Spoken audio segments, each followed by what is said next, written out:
that we talked about, where it kind of goes up to a plateau and then it goes up another one and another one. Well, that can also be thought of as a woman's attraction and the sexual chemistry that's going on and how amped up and how turned on she's getting.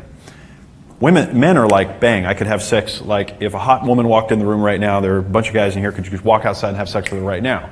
On the other hand, if this was a room full of women and the hottest guy in the world walked in, there would be very few women that could just walk outside and have sex with him right now. Very different wiring. So you kind of have to get women on these different plateaus, and then you take them up a notch, and then you take them up a notch, and you take them up a notch. And that's what I'm referring to there. So composure. What is composure? If you lose your composure, and especially if you lose your composure easily, it's just going to be an uphill battle for your whole life. It's just going to be hard in every situation, in sales situations and in everything. If you can keep your composure through everything, if you can grab one of those looks that I was talking about and default to that, and if anything that normally would take you off balance happens, let it go on inside you, but keep the look until you recover from it and get yourself back in shape, you're going to do really well. Because you see what I say right here? This is really interesting. Women test, they have to. How else can they know for sure if you're really, really, really the real deal? It's pretty much universal that women test men, right? I mean, does anybody not know that? Everybody gets that one, and on all different levels. Why do they do it? What if I said to you, here's another person, and you need to find out whether they're a liar or a truth teller. You have 24 hours to do it. At the end of the 24 hours, if you don't have the correct answer, we're going to cut your head off. And if you do have the right answer, we're going to give you $1 million. What if I said that to you? And it literally was going to happen. You were going to be killed if you couldn't figure it out, if it was that important. How would you figure out if they were a liar or a truth teller? You'd engineer something that tested them, that they weren't aware of. A blind test. They didn't know what was happening. You'd probably do a lot of them. Okay? And you'd set them up in situations with temptation where they had the opportunity to gain a lot if they lied. In other words, you'd test them, but you wouldn't tell them, and the way you'd test them is you'd give them the greatest possible temptation that you could imagine for them. Does that make sense? I mean, you'd have to test, you'd have to figure it out. Well, women, genetically, are trying to figure out, are you the kind of guy that's either going to bear sexy sons, or are you the kind of guy that's going to provide for them for a long time? So they got to figure that out very rapidly. They got to test. It's inside of them. They're born with it. It's okay. You don't have to get upset about it. You don't have to take it personally. Okay? You'll hear from some guys here when we do a little more discussion tomorrow that they actually kind of have fun when women test them. It's actually a good time. I'm one of them. I think it's kind of fun. You remember what I talked to you about? A woman says, guy's this, and you make it come around and it hits them and they go, ugh. Wait, what? Huh? That's not what was supposed to happen. And they try again and it hits them even harder and they go, oh, maybe better stop that strategy. Then a couple minutes later, they come back with another one. All right? Well, composure. Composure was all about. First level is composure, and the next level is being proactive, where you actually really start having fun with it. And you actually start seeing the tests as fun. They're a great time. You can't wait till it happens because they're buying signals. You go, oh, testing, right on. She digs me. Yeah. Okay? That's when you can look right through all this surface stuff, and a woman tests you, and you just smile at her, and you go, yeah. Quick question. Do women only test if they're interested? I don't know. I've never really thought in that way. I think that women test, I think that animals test all other animals for dominance. And I'm going to get into this in a little bit here, but I think it's just happening all the time, that everybody tests everybody. So that's not an indicator? Not necessarily, but remember, what if you were the arrogant guy who was interpreting everything as she was trying to pick up on you? It just is. You just interpret it as if she's testing you. You're like, literally, I say to women all the time, I'll be talking to a waitress. Remember we were just out the other night, and I'm like, she wants me. I'll just say it right to her. She's standing right there. Oh yeah. Oh yeah. I do it all the time. Yeah. Or I'll go, yeah, she digs me. I'll high five my friend. And they just go. And then I'll look at them and I'll go, it's on. when you don't care, when you completely disregard what they want and you're total composure, it's like that's what you do. You're communicating with a different part of them. Communicate with that part.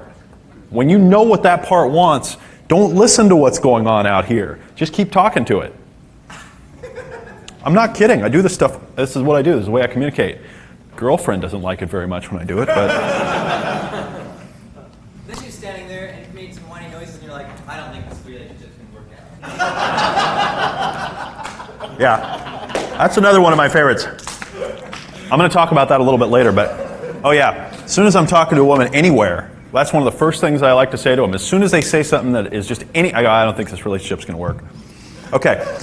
Attractive women are approached in one way or another. I want to get into the reality of attractive women for a minute. It's even more funny when you do it. I want to get into the reality of attractive women. Has anyone here actually sat down and spent more than a couple of minutes thinking about what it must be like to be an attractive woman? On your own, without like reading a book, just really got into it and thought, wow, what's it like to be an attractive woman? Well, it really helps. It really gives you a new perspective.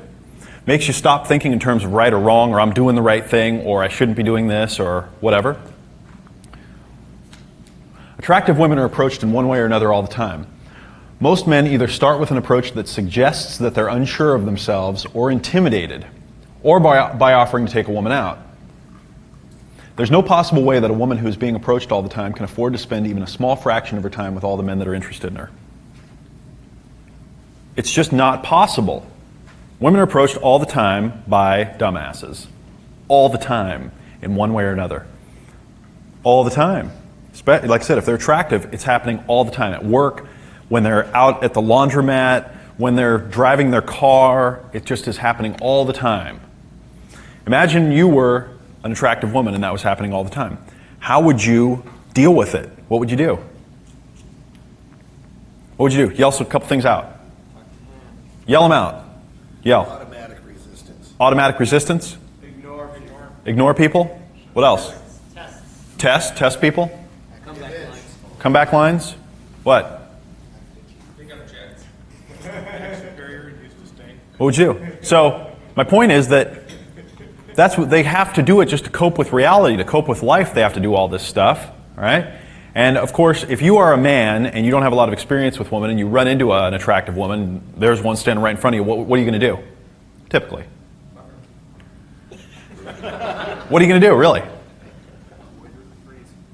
Send a girlfriend over to talk to her. Well, we're talking about experienced guys here that know what's going on. But I'm saying if you're an average guy, if you're just an average guy, okay, you're going to act like the other 10 guys that approached her today. And you're going to instantly be disqualified. You've got to do something different. You have to do something different. You cannot do the same thing as everybody else unless you're Brad Pitt. To make things simple and easy, women make instant judgments and give the cold shoulder to the most of the men they meet. Studies have shown that humans make about 30 different judgments within the first 30 seconds of meeting a new person. They form instant impressions about age, intelligence, socioeconomic status, desirability, attractiveness, etc. Attractiveness, I just read one study where attractiveness is judged in the first 1/7 of a second. Most men allow their nervous initial responses and fears to take over and wind up acting like all the other guys in the world and are seen as average. If you ever hope to effectively get past this initial screening process that women use, you're going to have to learn how to be different from the other men. You're going to have to learn how attraction works, then this knowledge to make women feel it. Remember the phone dialing metaphor? You know, you dial 10 numbers and you get what you want. It's so simple.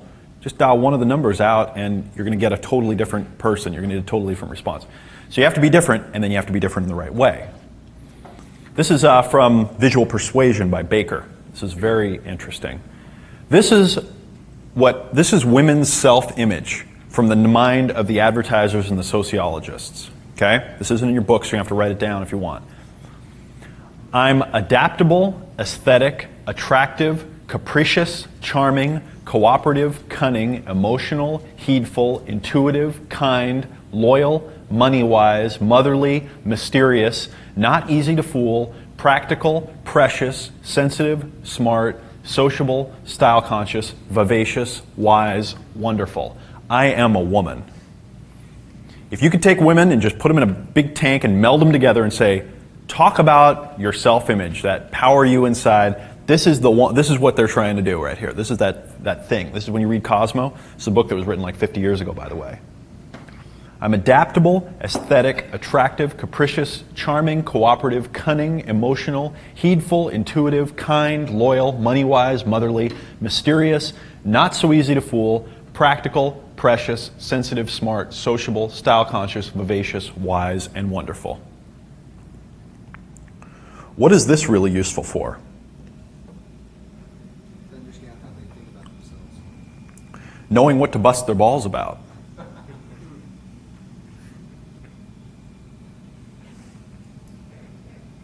Do you guys understand what I'm talking about here?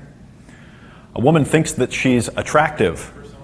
Bust her balls about being attractive in a way that is saying that she's not. Women think that they're loyal. Bust a woman's balls about being loyal. Women think they're intuitive. Bust her balls about being slow. They think they're charming. Go, you're charming. Okay?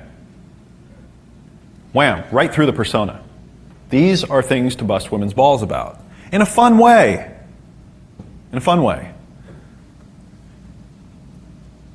When you walk up to an attractive woman, she is like a fortress of power in her mind, and in most men's minds, and in society's mind. Okay? These images that I am showing you here, this is it. These are the most powerful images in the universe, in our known universe, okay? This is it. This is why everything's going on. This is why money is being made. This is why power is being gotten. This is it. So they use that. They put that image up in front of you. When they show up, they got everything in line. You've got to fight. You've got to have something more powerful, okay? You've got to snap through that. Well, one great way to do it is to bust on them about, find one of these things and just go, oh, you know, just search. Look at, as you're looking at them. Which one? Where can I find one? Money-wise. Oh, you're nice. Any bloody shoes. Yeah, exactly. Nice shoes. Okay. So is this making sense to you? It's like, you getting this? Start looking at things a different way. Don't look at them like everybody else. When I said, what's this useful for? Who said to understand women? You? And what I said is, to bust on them about something. All right. Here's something called filters and amplifiers. This is a concept I got from direct marketing. In direct marketing, there's a concept called filters and amplifiers. The basic idea is that every aspect of a marketing piece or campaign can be viewed as either something that will make it more successful or less successful. It'll increase response or decrease response. It'll get attention or lose attention. Aspects that reduce a person's interest or desire or raise their suspicions or objections are called filters because they cause people to filter out the information. Aspects that increase a person's interest or desire or make them want to take the next step in the buying process are called amplifiers because they make it more likely the person will continue to complete the steps necessary to buy. Everything you do can be seen either as a filter, meaning it reduces the attraction a woman feels and your chances of success, or an amplifier, meaning it increases a woman's attraction and your chances of success. There are personality traits, physical traits, and behaviors that are more attractive or less attractive on average. For instance, confidence is universally attractive and lack of confidence is universally unattractive. In every situation, you can act in a way that will increase or decrease the attraction present. Remember, if you don't spark the attraction from the beginning, you have little or no chance of getting it started later. If you're not paying attention to all the different things that I'm talking about right now, you're probably doing things that are causing you to be filtered out because you're not aware of what you're doing. And you're probably doing something that's average. You're probably doing something that is seen as average. Do you guys understand what I'm talking about as far as the marketing metaphor goes? In marketing, we'll take an envelope and we'll look at the envelope and we'll go, okay, what will get this envelope opened? And we'll test things. We'll test return addresses and the way that we type their name and maybe handwriting the word personal with 2 underlines in blue print. And then once we get it opened, then which way does the piece go in there? Is it this way or this way? Well, if it's this way with the, because people turn things over and pull letters out from the back, if the headline's on the other side, that's a filter. Well, if it's turned around this way, it's an amplifier because it'll get them into it. You guys understanding all these steps you analyze? Well, in any kind of situation, until you get it, you have to just think, I need to figure out what are all the amplifiers and reduce all my filters. If you don't know if something you're doing is an amplifier or a filter, he's probably a filter, and you need to go figure out what to do so it becomes an amplifier.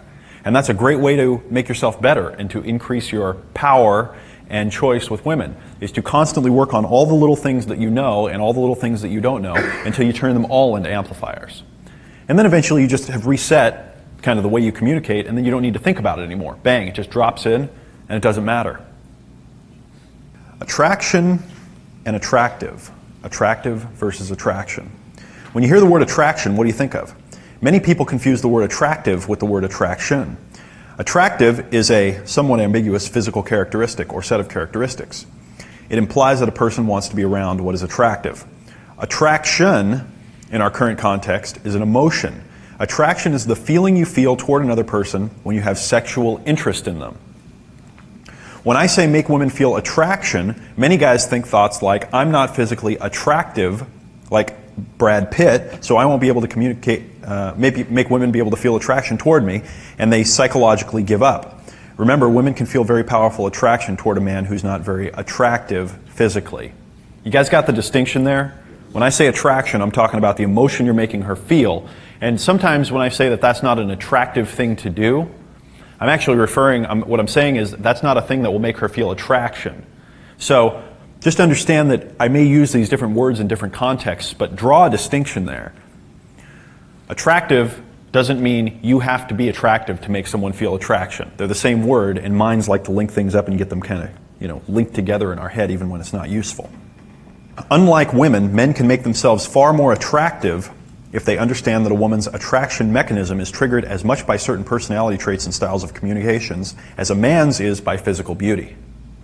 Just as powerful as the attraction you feel for a woman that's hot, even though you don't know her, the same power of attraction can be felt by her over personality traits. All right. There are levels of proficiency. These might be what they are, I don't know. Wherever you are right now, remember when David? Remember when he said, I only got one email address and I was frustrated, and a bunch of guys went, oh, one email address would be great to have. And then somebody else said, I only got 5. And, several more people went, There's different levels to all of this, and wherever you are is fine, okay? For me, it might go like this. Maybe you can start conversations with someone who's paid to be nice. You can start a conversation with a waitress or a checker. And maybe the next step is you can get on AOL and IM people. And then maybe the next level is you can get phone numbers and email addresses. And then maybe the next level is you can ask women out. And then maybe you can approach them cold. I don't know the order to all of this stuff. Hold hands, kiss. If you don't have all of these things, if you don't have a lot of them, you're probably going to need to go work on one of them and then go need to work on another one and then another one. Because what a lot of guys do is, let's say they don't know how to ask a woman out, so they won't learn how to go talk to women. Because they think that it's all like one big thing. You just learn this and bang, you're all done. So it intimidates them. So figure out which things you need to learn and then create an action plan for yourself. Tomorrow I'm going to talk more about creating an action plan with all the pieces of the puzzle that we're going to turn over today. Men are expected to take and bear all the risks. Men are the ones who are expected to ask the woman out, kiss the woman first, make the first moves physically, etc. At each point, it's the man that's expected to risk rejection. You guys know what I'm talking about there? The man's expected to take the risk and make the next move and risk the rejection. It's easy to have so much fear of failure at each critical moment that you don't do anything, which of course leads to not succeeding at all. Women always know what's going on. If you're uncomfortable and nervous, she knows it. If you like her, she knows it. She'll let you die on the vine before making a move.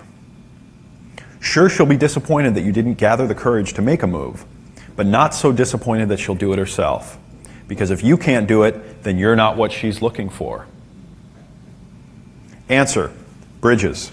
You guys read the report, bridges, right? Create a situation for each of the important moments where it happens naturally. Milton Erickson had, David Gordon wrote a book called Phoenix about Milton Erickson.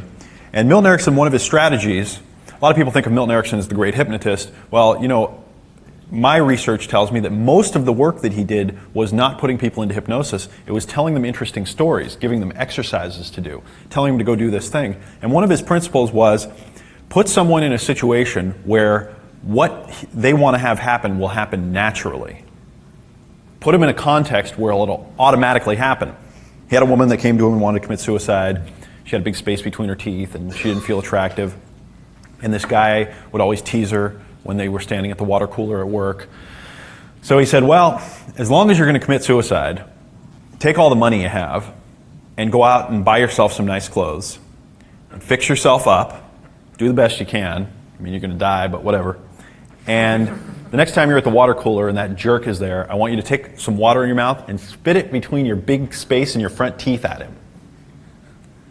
And so Milton knew what was going on. So she's like, what? And she's like, yeah, just go do that stuff because you're going to commit suicide anyway.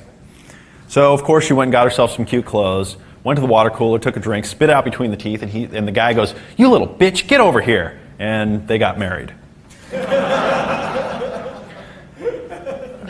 So he put her in a situation where it solved her problems automatically. Okay? Happened out in reality. So what I'm talking about with bridges is set up situations where what you want to have happen happens either automatically or very smoothly. And there's a way to do it if you think in advance. Here's what we're dealing with, guys. The Rules. Probably the most popular book ever written about this topic. Millions of copies sold. #1 bestseller on the New York Times. The Rules, Time-Tested Secrets for Capturing the Heart of Mr. Right by Ellen Fine and Sherry Schneider.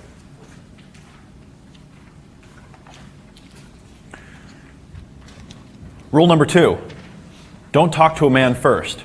Don't ask him to dance. Rule 4, don't meet him halfway or go Dutch on a date. Rule 5, don't call him and rarely return his calls. Rule 6, always end phone calls first. Rule 7, don't accept a Saturday night date after Wednesday.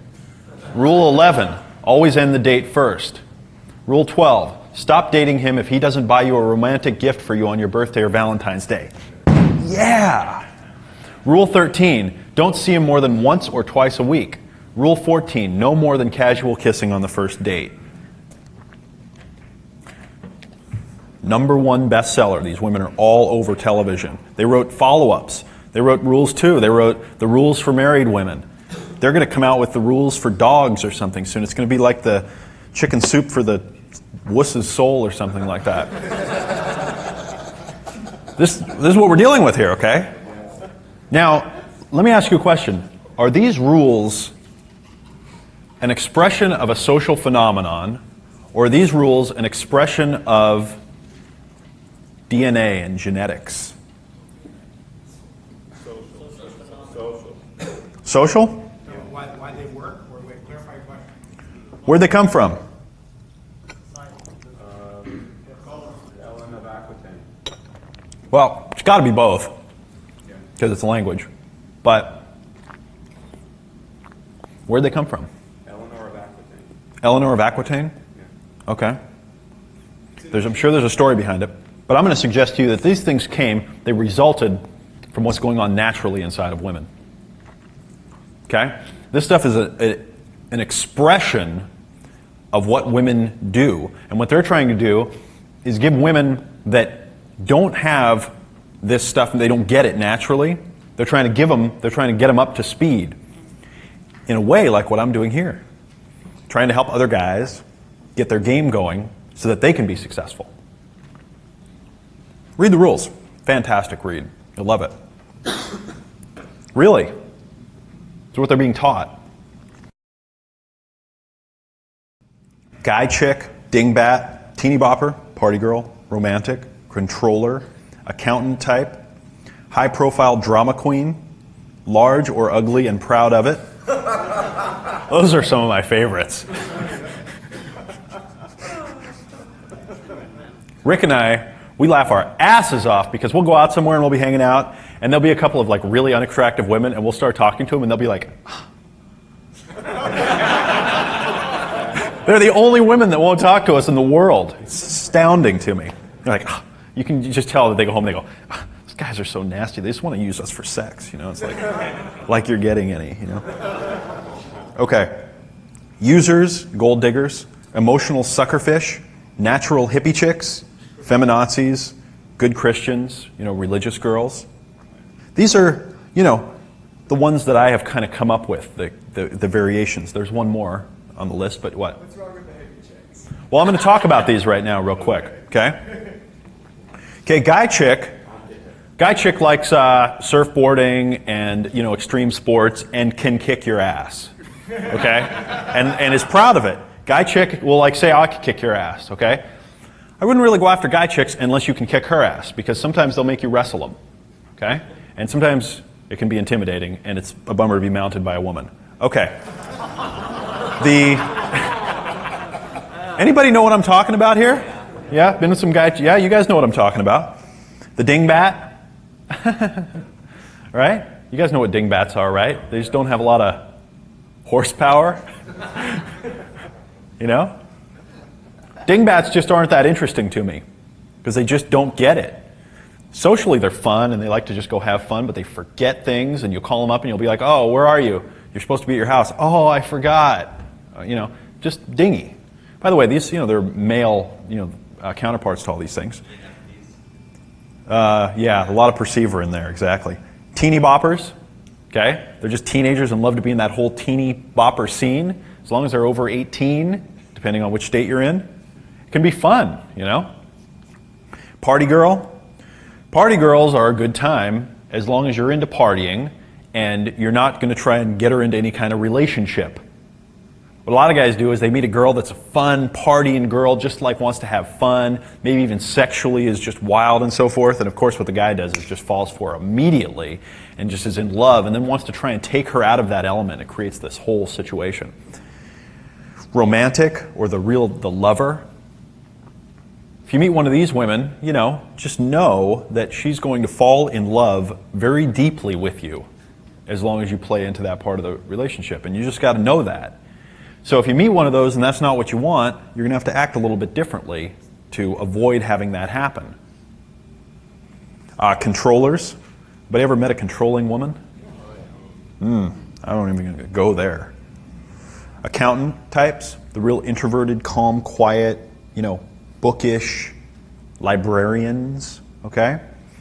If you don't really know what to do with them, if you're really uncomfortable, it can be very difficult to have a conversation or really get into a, you know, meaningful relationship with somebody like that, even within a few minutes, because they don't have a lot of social skills. But if you can tune into who they are and you understand that, you can sometimes bring out their wilder side. But a lot of times, you know, I've gone out with women that were that type. One in particular, I remember she was so beautiful, and nothing I could do could just like crack that shell. There was just no personality. It was like, and I like wanted to shake her and go, there's got to be a person that can talk in there. You know, now of course I realize that it's just a personality type. It's okay. What's that acronym? ISTP is, I was going to go into some Myers-Briggs personality type indicator stuff, and that's just kind of who they are. The high-profile drama queens. Anyone ever been instantly just infatuated with a high-profile drama queen? Yeah. Only two of us? I moved in with one, of course, about 10 minutes after I met her, and then I found out that she was a liar, and pathologically, basically, and just it was unreal. I was like, whoa. Very, you know, they can really take you for a ride. If you meet a woman that should be on the cover of one of these magazines, you can pretty much bet that she's one of those, you know. Underneath it all, they will, and I'll tell you what, those kind of women are very, very good at dealing with men. And even guys that know what they're doing, they're very good at dealing with. And you'll find yourself doing things that you didn't even know you wanted to do. Large or ugly and proud, no comment. Gold diggers or users, that's a really interesting one. You know, you got to be on alert for that. I've gone out with women that, this one woman in particular, I remember I took her out on a date before I knew better, and we went out and we spent the whole day together, and we were going to these neat places, and we were drinking champagne, and we were going out and hanging out, and we were having dinner at this nice place, and she kept like going, like kind of putting her hand on mine and doing this stuff, and she kind of turned and she's like, we're on a date, wow. And I was like, woo, you know, yeah, cool. And then at the end of the night, it was like, we went to this other place, this other like bar downtown in San Diego where it was, And then she's just kind of like, well, you know what, I'm going to stay here with some of my friends. And she ran into some of her friends she knew, and she said, so I'll, give you a call sometime. And it was just like disconnect. And I walked away from that and I went, oh my God, that was a scam. Unbelievable. I saw her a couple of times later and I just picked, wow. So it's very good. They're not going to show up and go, hi, how much money is in your bank account? They're going to read you like a book. Emotional suckerfish. Anybody here ever tried to help a woman? No? Only you? It's real easy to get, I got to save her. I got to save her. The signs are right at the beginning, so just disconnect. Don't go there. Natural hippie chick. Now, these girls are very interesting because they usually will do just about anything. They are just so free-thinking. They just will accept and get into just about anything, Except shape, okay. Except the shower? Except the razor blade. Ever met a feminazi? That dominant, man-hating personality that we've all come to love so much. Those are really fun. Just don't go there. Come on. The good Christian or religious girl. If they're a little too repressed, sometimes it's fun helping them to see another way of life, okay? But I don't mean like corrupting them or whatever. Some people might. But, might help break them out of their shell. But again, if they got a lot of religious stuff wired up in their head, you just don't. Why do you want to tangle with a snake? You know what I mean? With something that's going to waste everybody's time, and it's just not going to get you anywhere. Not that religious people are snakes, but I'm just saying, what's a good metaphor for a difficult to what's an animal that's difficult to get involved with, but still pretty good? Okay, good. One of those. A woman. And then there's the cool chick, I call her. And maybe 1 in 10 women you meet will be a cool chick. They'll get all the stuff we're talking about here. They know it. They'll talk about it openly with you. They'll be really cool. They still want what we're talking about underneath everything, but they don't have a lot of hang-ups about a lot of these things. You can still play the game and have a lot of fun with them, but they lack a lot of the neurotic things that are going on here. Now, why do I show all these things to you? You remember before when I said communicate that you're the one doing the selecting? Remember that? Yeah. You can't walk up to a woman and give that impression like you have to have her. You can't be desperate for her. You have to be more selective than her. And if you realize that there are all these types of women, and when you go talk to one, that there's a good likelihood that she's going to be any one of these, and you go, hi, I realize that there's probably only a 1 in 10 chance that I'm going to be interested in you, but, you've got the look that I kind of like, so I'll give you a chance. That's where you need to be coming from.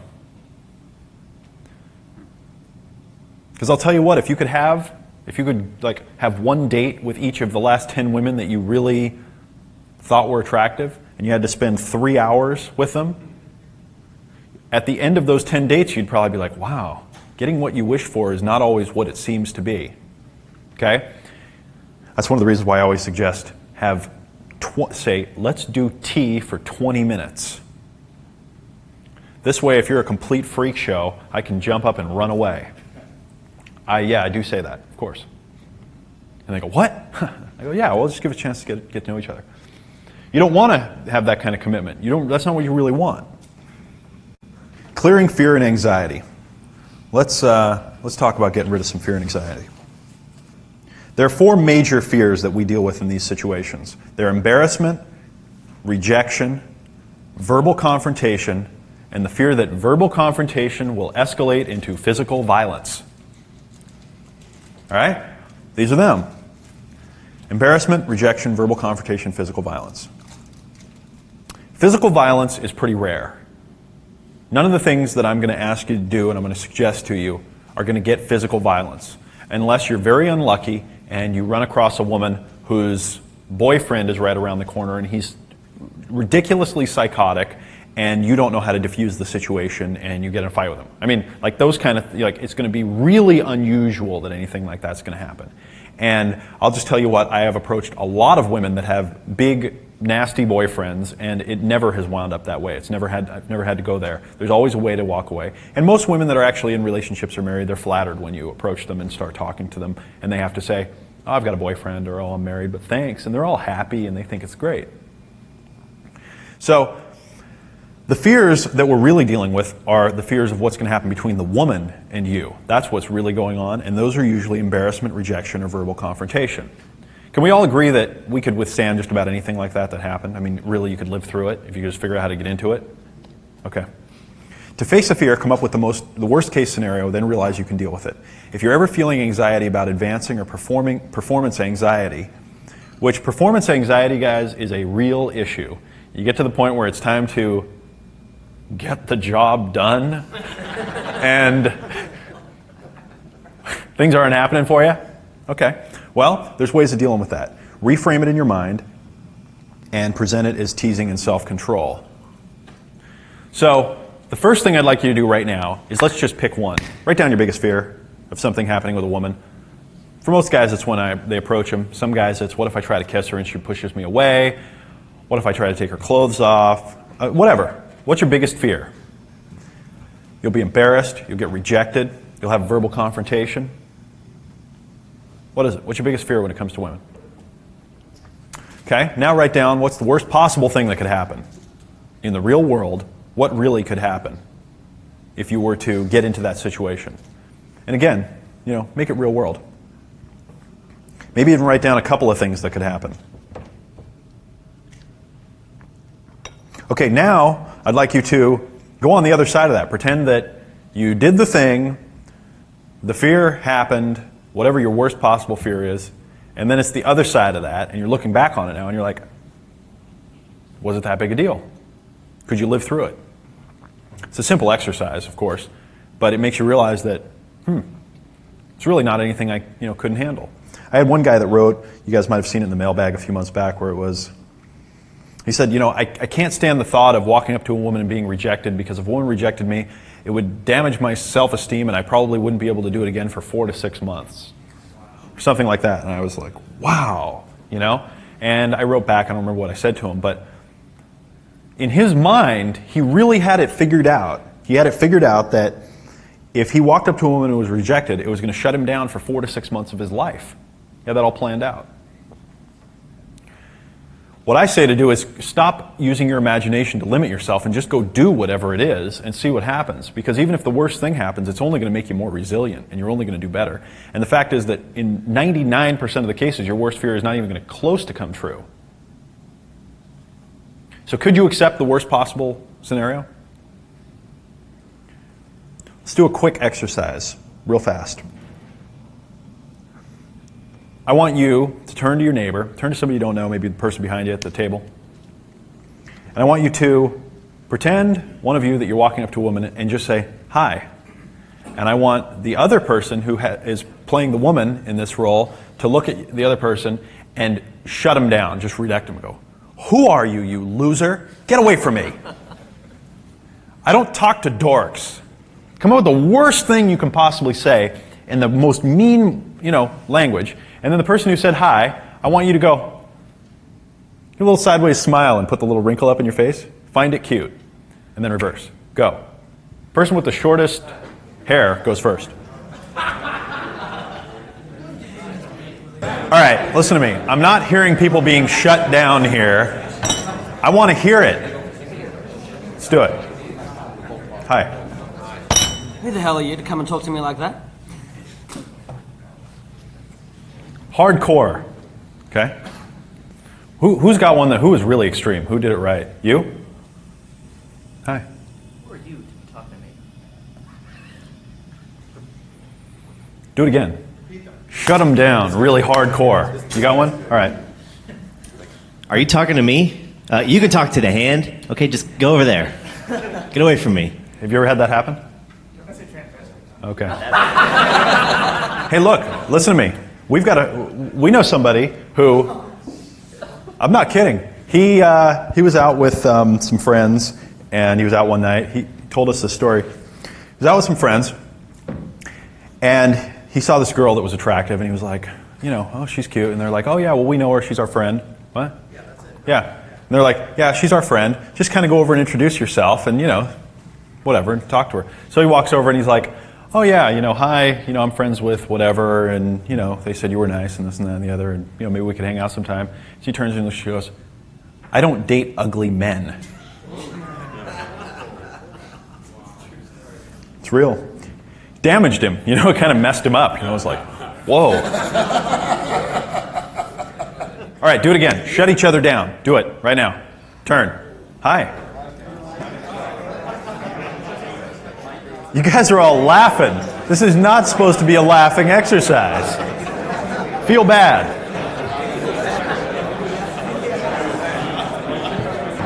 Okay, come back. Come back. Now, why is everybody laughing right now? Why is everybody laughing? Why is everybody laughing? Linwood, why are they laughing? Yell. Because it's ridiculous. Because it's ridiculous. But I think I got the worst shutdown possible. Wait, hang on a minute. You know what? Go ahead. Make it quick. I think I got the worst shutdown possible, so you guys don't have anything to fear. I went into the store and held out my hand. I flirted with her 1 week prior, and I came back in to see if I could get a date. 7 days exactly, and I said, "Hi, how are you?" And she goes, I'm fine." And then she called the cops on me. And the police said, "What did you say?" And I said, "Nothing really, just ask her how she was." And that was the end of that, so you can't do worse than that. Yeah, I guess. Randy Watson. Sexual chocolate. All right. So my point here is that how come when you walk up to an attractive woman and you go hi and she goes, as if, you don't go, and start laughing at them? I do. I start laughing at them. I think it's funny shit. I think it's comedy. What are you kidding? I do things I go, what are you kidding? What are you doing? Are you serious? Or is it just me, or are you actually the unhappiest, like least socially adaptable person in the world? I have to just do one more little thing here. Do you have a mic? Could you just share real quick what happens if a woman is rude to you when you walk up and start talking to her? Yeah. Be prepared to go into deep trance. Yeah, if girl's rude to me, if she turns away, I do what I call my etiquette shutdown, and I'll let her say what she's going to say, and then I look at her and I say, "Look, I don't know where you're from, but where I'm from, etiquette and protocol are not optional. And just because your mother failed to acquaint you with the precepts in the Emily Post Book of Etiquette is no reason why I should have to suffer due to your ignorance."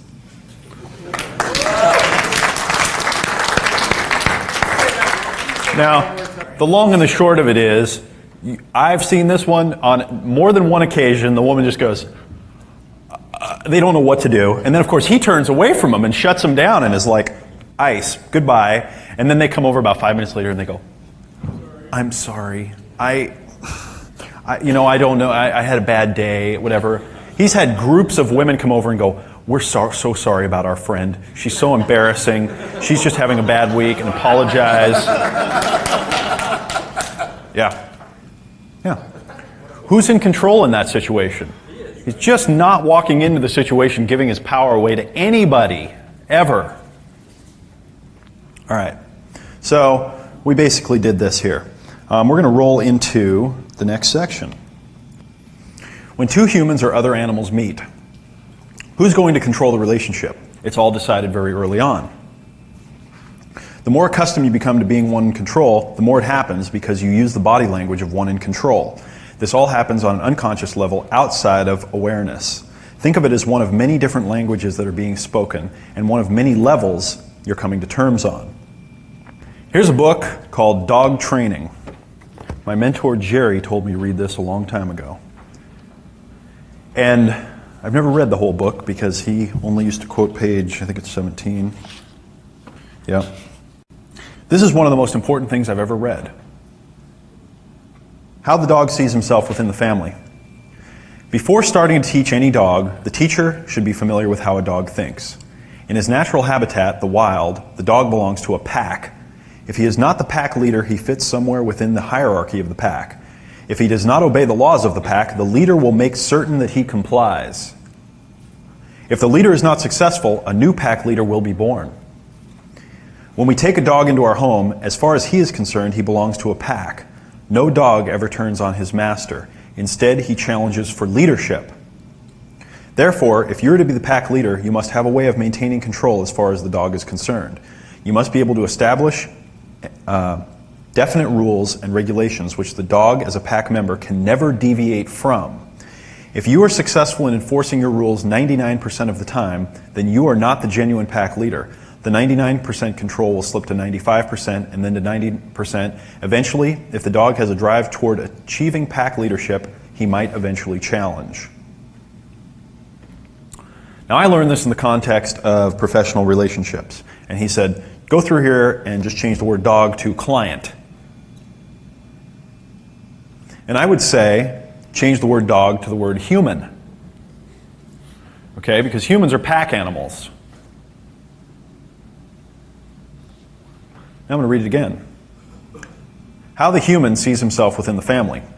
Before starting to teach any human, the teacher should be familiar with how a human thinks.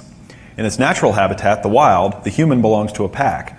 If he is not the pack leader, he fits somewhere within the hierarchy of the pack. If he does not obey the laws of the pack, the leader will make certain that he complies. If the leader is not successful, a new pack leader will be born. When we take a human into our home, as far as he is concerned, he belongs to a pack. No human ever turns on his master. Instead, he challenges for leadership. Therefore, if you are to be the pack leader, you must have a way of maintaining control as far as the human is concerned. You must be able to establish definite rules and regulations which the human, as a pack member, can never deviate from. If you're successful in enforcing your rules 99% of the time, you are not the genuine pack leader. The 99% control will slip to 95% and then to 90%. Eventually, if the human has a drive toward achieving pack leadership, he might eventually challenge. Is that your experience with the world? Yeah? A lot of people want to have equal relationships. It's a little bit idealistic. You're going to immediately get frustrated and then defiant and then resigned, and then you're going to have to do something about it. Again, I'm not trying to, knock us off and, lower our value or make us seem like we're, weak and stupid. But this is going on. This dynamic is really happening all the time. And it happens between men and women very quickly, especially if you're into attractive, powerful women. They're used to being the pack leader, so they will challenge you immediately. Just real quick, is it possible to have a 50-50 relationship with a woman? Is it possible to have a 50-50 relationship with a woman? Yes, that's called she owns you.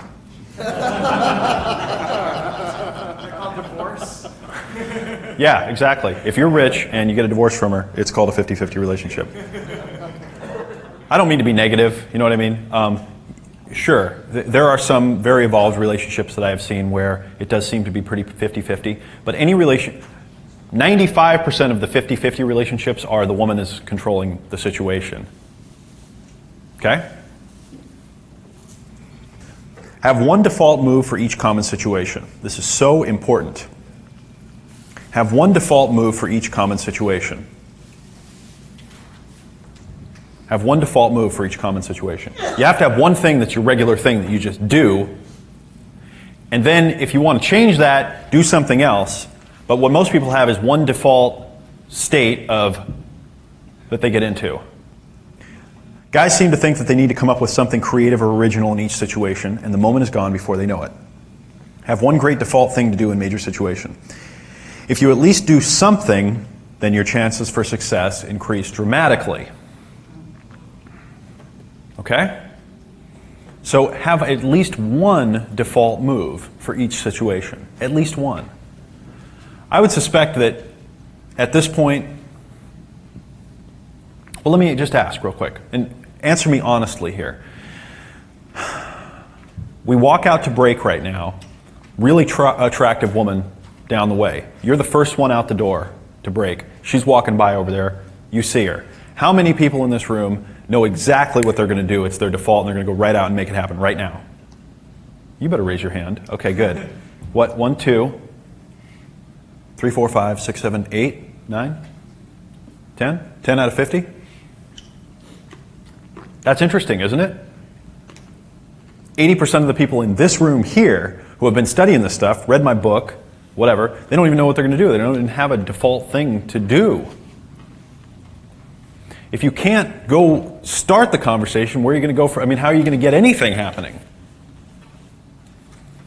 So you've got to have a default thing to do in each situation. You just got to get that. You got to program that in. And I don't care if it's the simplest thing you can imagine. I don't care if it's just hi. I've actually said to numerous women, hi, I'm in a big hurry. I really would like to meet you, but I got to go. Do you have email? What?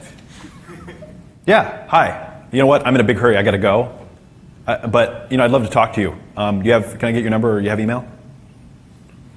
When I was in my whole getting phone number stage, some of you remember when I was being all obsessive about that. Look at all these phone numbers I got. I still got this big file folder loaded with them.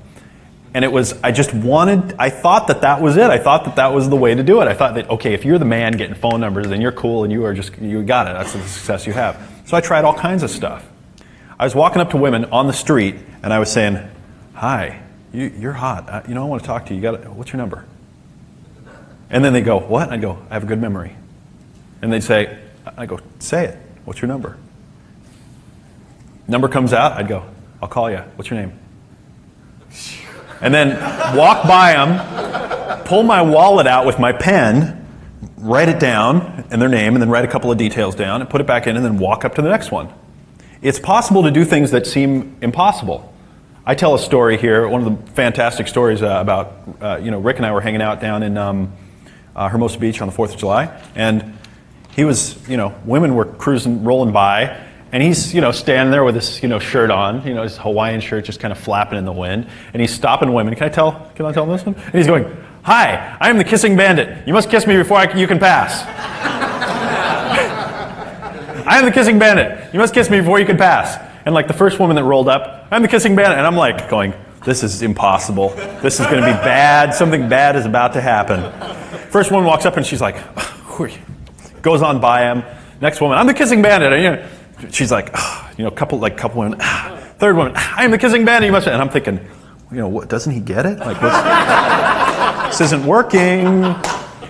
Then two hot blonde twins on roller skates roll up. I am the kissing bandit. You must kiss me before you can pass. And they're kissing on him and making out with him down in Hermosa Beach. And I'm like, whoa. In an instant, it all became clear. That moment of clarity where at once you thought things were one way in the world and then they became another all of a sudden? An epiphany, a satori, an instant awakening. Things are not the way you think they are. You got to have one default move for each common situation. So worst case, just walk up to women and go, I am the kissing bandit. You must kiss me before you can pass. Just do that even. Be a little wild in the hotel here. Okay, variation in perspective. Okay, statistics and variation. Anybody in here studied statistics?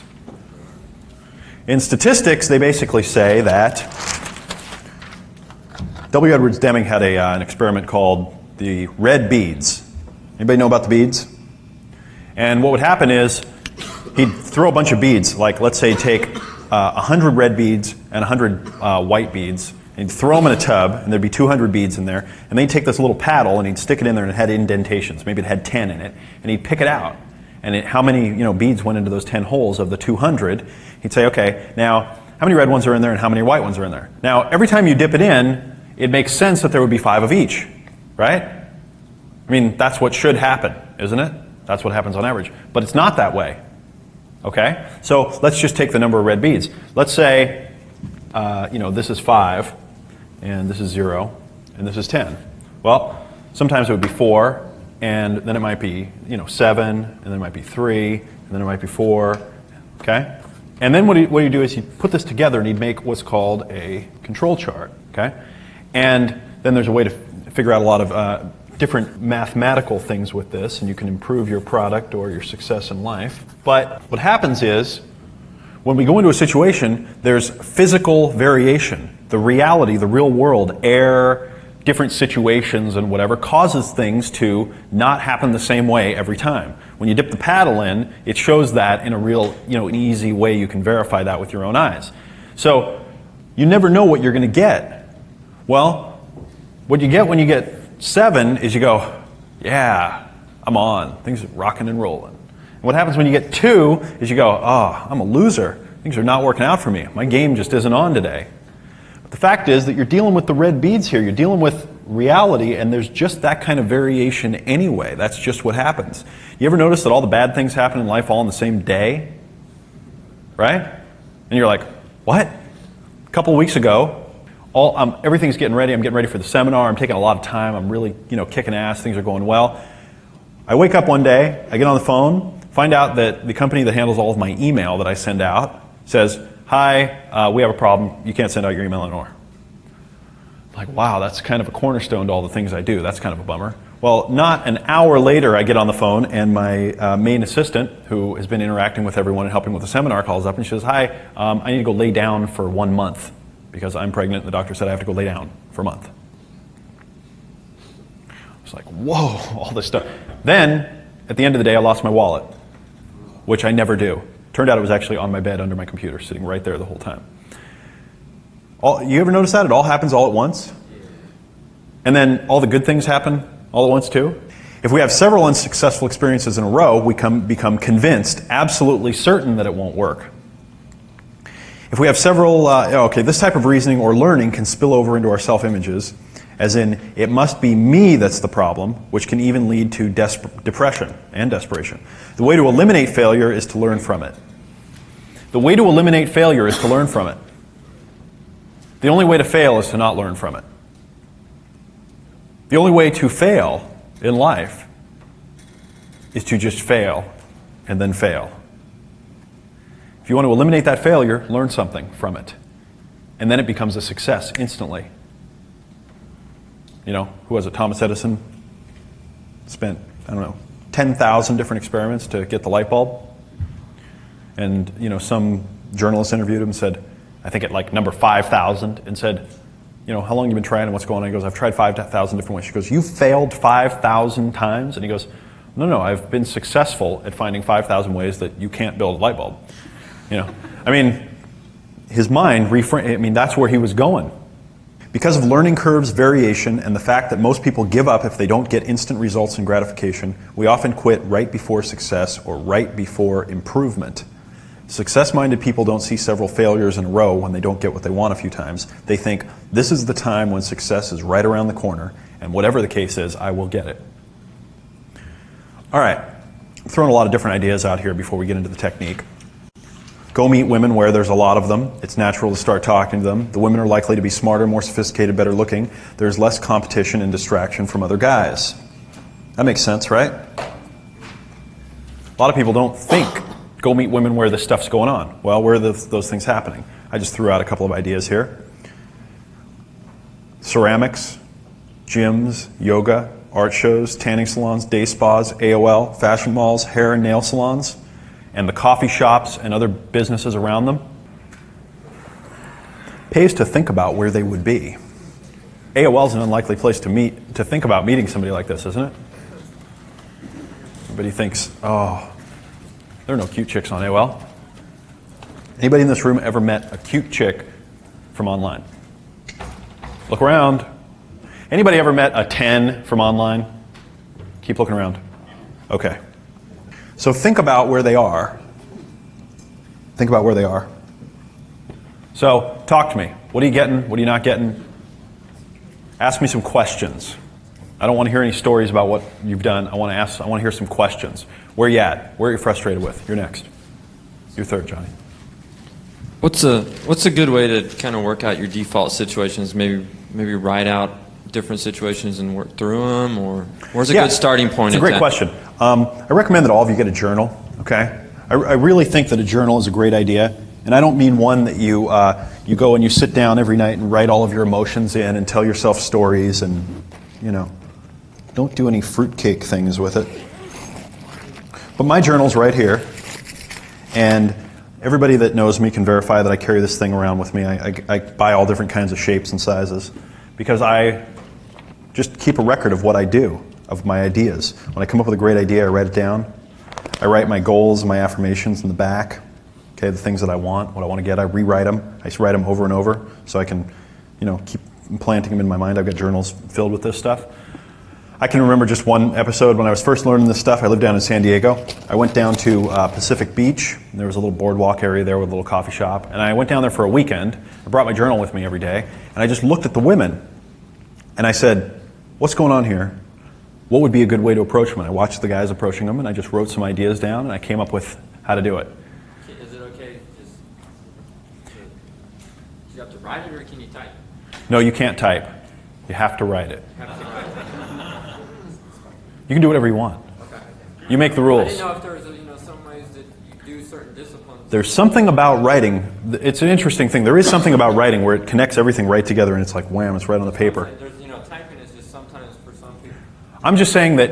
What I'm saying is sometimes typing for some people is such a automatic response to doing things because you do it every day, maybe within your work. Yeah, just do whatever gets you results. Okay. I don't want to go into journaling and whatever, but I just want to say that's a great question. The question itself, how do I figure it out, is really important. And I'd say go where you want to have the results and then figure out what you're going to say and plan it out and work it out. I want to suggest something that'll probably enhance that is if you're first starting out approaching a lot of women, take around one of those digital recorders, slip it in your pocket. And that's a great way when you're sort of trying to get used to talking to women to later review, not just trying to remember what you said, but to actually hear your voice saying it, to see what you responded to, how you responded, and that'll help you review how you could do better in the future. And it'll just enhance any journal taking that you're going to. Check the laws in your state, because in some states that's legal and in some states it's not. In some states it's legal. To record conversation without a plan? Yeah, without the other person knowing. In some states it is legal. I used to live in Oregon, and I don't know about right now, but previously it was, and I had to sue somebody, and that came up in the process. And so it was legal there. But do check the laws in your state, of course. Go ahead. Could you give an example of a composure challenging test? What is a composure challenging test? What is it? Oh, it's the test that the women, create that challenge your composure. Oh, I mean, any test a woman throws at you. How about you're on the phone with her, and you're talking to her, and you go, well, you know what, why don't we get together for a cup of tea and some stimulating conversation? And she says, you go, let's do it Friday. And she goes, well, why don't you call me Friday, and we'll see, maybe we'll talk about it then. That's a common one. I love that one. There you go. Most guys go, oh, okay. And you can hear them, they know that they're losing, but they don't know what to do, There's one. Or, I mean, there's just 1,000 of them. A woman will be sitting at dinner with you, and she'll go, Cameron,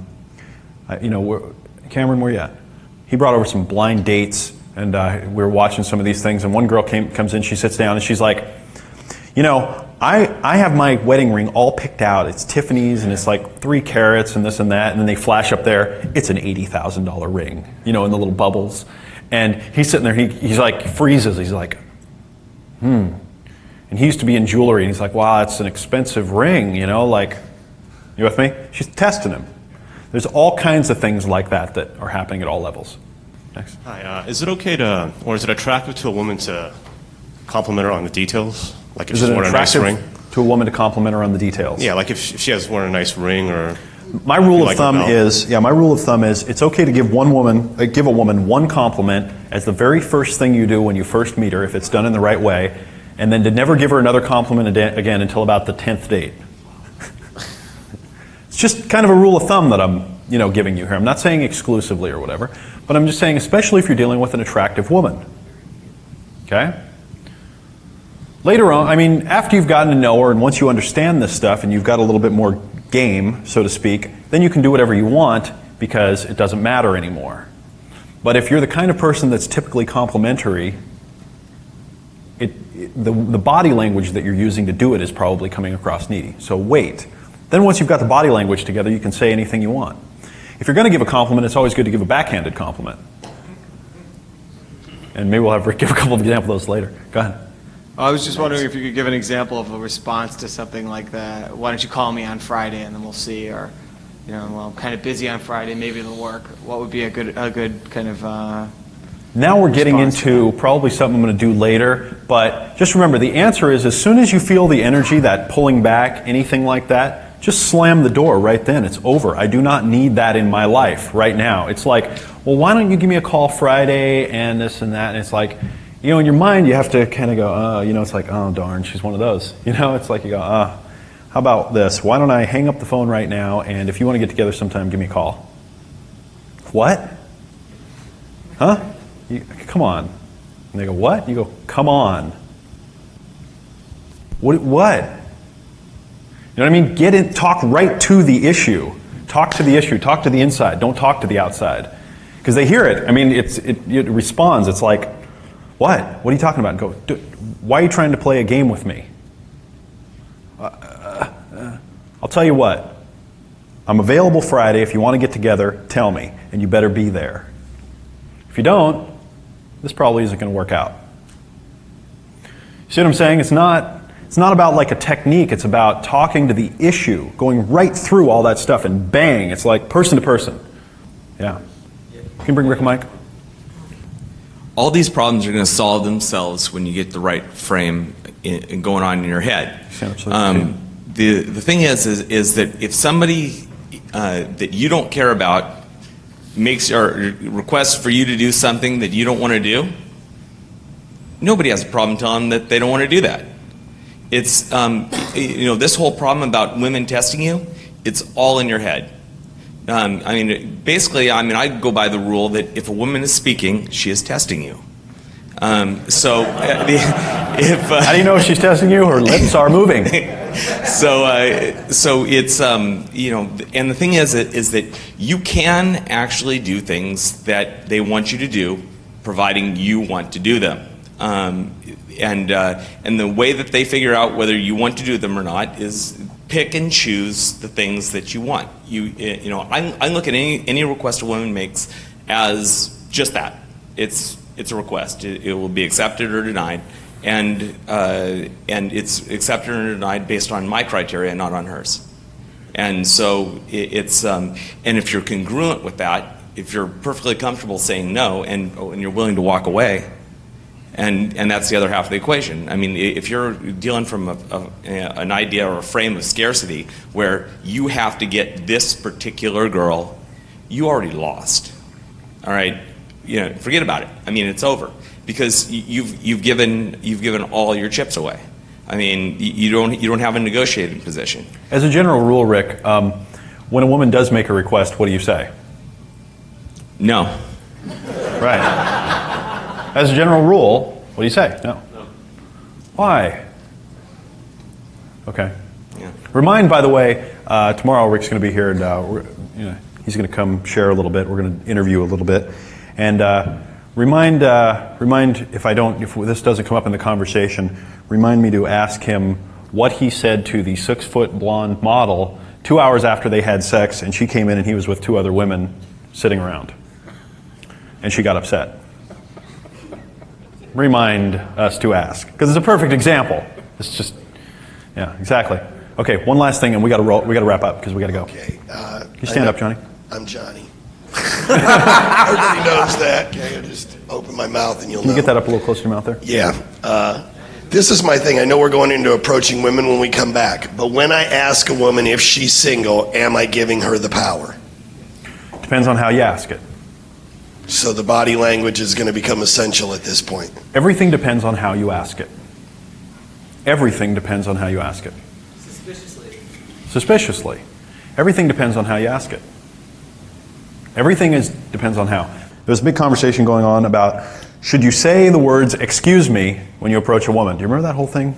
It was like, no, you shouldn't, because that's, kissing their ass and blah, blah, blah, blah. And then there was this whole argument going back and forth. And as soon as I read it, I went, what are you guys kidding?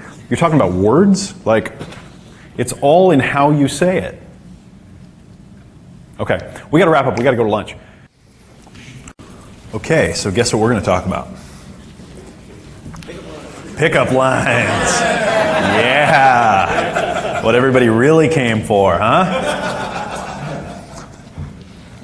Oh yeah, no, I see it. I'm getting it. I'm getting the direct questions now. People going, well, this is all good, but when are we going to get to the technique? Where's the technique? Need some lines. And I can appreciate that, by the way, because knowing what to do, along with the how and the ideas behind it, is very important. It's really important when you're approaching women to notice the situation and approach when she's not likely to feel rudely interrupted, you know, that kind of thing. Once you really know what you're doing and you're real comfortable in these kind of situations, then you can do whatever you want because you're going to run into, you know, things that are predictable, things you can handle. It doesn't really matter what happens. And you'll also know how to deal with situations where other people might be perceived as rudely interrupting. But for now, I think it's important to notice the situation and approach at that moment when she might not feel rudely interrupted. If there are 3 women standing together, a lot of guys won't have any sensory acuity and they'll just roll right up and barge in and start their thing, and it's like everyone's going, huh? If you just watch for a couple of seconds, a couple minutes, maybe wait until there's a lull in the action, maybe one of them will grab a drink, someone will turn, something will happen, everyone will pause, and then that's the moment. There's, you know, out of any group of 10 things, there's always one of them that is usually the better of the other 10 by a lot in anything. Open up the paper and look at 10 for sale by owners for sale, real estate, you know. One of the 10 will be a really good deal. Go look at 10 cars on a lot, one of the 10 will be the better deal. Date 10 women, one of the 10 will be much better than the rest. So in 10 minutes, there will be 1 minute when it's the better opportunity. Look for that moment. It's worth it. It's free. Know what you're going to say and exactly how you're going to say it. Look at her as you start talking, unless you're in a loud bar or club. In that case, lean as close as you can to her ear and speak. It's a great opportunity. Eliminate nervous tics, stilted body language, fast movements, stuttering, fast blinking, looking around, and any other signs that you're uncomfortable. That's a bullet, but it's full of wisdom, okay? You've got to get rid of any kind of nervous tics that you have. I've got a couple of things that I do. I still have several of them that I do. And I've worked over the years to do other things, to eliminate them, to get away from this idea of doing things that where people can tell. Have you ever had to be confrontational with a person, you get in their face about something, and they start going, and they get all freaked out and nervous, or if someone's nervous and they start talking, then you see their body language gets all weird, and the weirdness just comes out on the outside. You all know what I'm talking about here? Are we really clear on this? You have to eliminate that stuff. And I had someone here at the break say, well, you know, how do you do that? And I said, you get a mirror and you look at yourself for as long as it takes. And you practice. Figure it out. Practice. It's very important to move slowly. My buddy Eric, is Eric in the room? No, it's almost here. I mentioned his name a lot of times, a lot of anticipation building right now. He will be here soon. He and I used to practice this stuff, moving slowly, turning our heads slower than we used to, blinking slower. Try and blink slower than you normally do. Do it a couple of times. Figure out whether you have control over that. You ever seen James Bond look nervous? You ever seen him with a nervous tick? They edited it out. Does he stutter? Matter of fact, you ever see James Bond even smile? No, almost never. You know what I'm saying? Yeah. And he's the ultimate romantic hero. The most handsome guys in the world play James Bond. Why is that? Because all of those things on that list, and again, you might want to put a big star and a circle around it if you don't have that issue handled, and put a flag on it and just notice. Because these are the things right here, that if you do that while you're trying to deliver your great line, the woman's going to look at you and go, yeah, right, you loser. You're trying to fake like you've got game and you don't. It's really important, okay? So, practice. If we have some time here, we'll do some practicing of slow body movements, and we'll do some exercises back and forth. It's okay to pause. In fact, it builds anticipation. If you walk up to a woman and you say, hi, and she says, hi, and you just look at her, and you do your little rock star, movie star look there, and you pretend that you're in a streetcar named Desire, and you just look at her,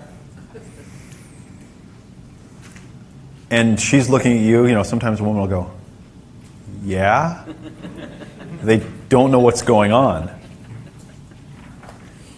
builds a lot of anticipation if you do that early on.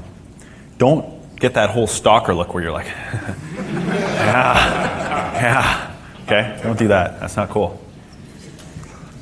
3-minute and email number technique. Okay. Does everyone know what the 3-minute email number technique is? You guys all have an idea of that? Who doesn't know what I'm talking about there? Just want to make sure. Well, the 3-minute email and phone number technique is basically what I call my strategy of walking up to a woman, saying a couple of things, saying, great, nice talking to you, I'm going to get back to what I was doing, turning back around, saying, hey, do you have email? Getting the email. All right? That's the 3-minute phone number technique. And let's go over how that works. It sounds to me like most of the people in here still are at the point where they would like to be able to do that and make that happen. So let's cover what's going on.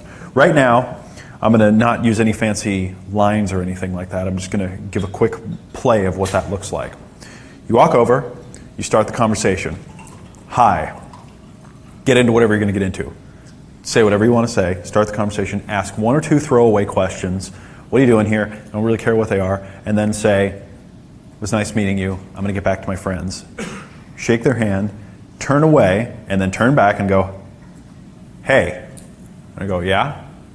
Do you have email? They say, yes. You go, great. And you pull out your, what is it? Pen. Your space pen, like I write about in Double Your Dating. Yes, I do carry it, really. And I even have a wallet. I even got a bigger wallet just to carry the space pen. Now all my wallets are bigger. You pull it out and you go, great. And you pull out a little piece of paper and you say, here, give it to me. And that little maneuver right there usually will get an email. Now maybe 40% of the time or something, she'll say, whatever. And then you can handle it with techniques that we're going to talk about later. So does everybody understand the 3-minute email phone number technique? Now, go ahead. Just a quick... Stand up, Johnny. Johnny. Just a quick question.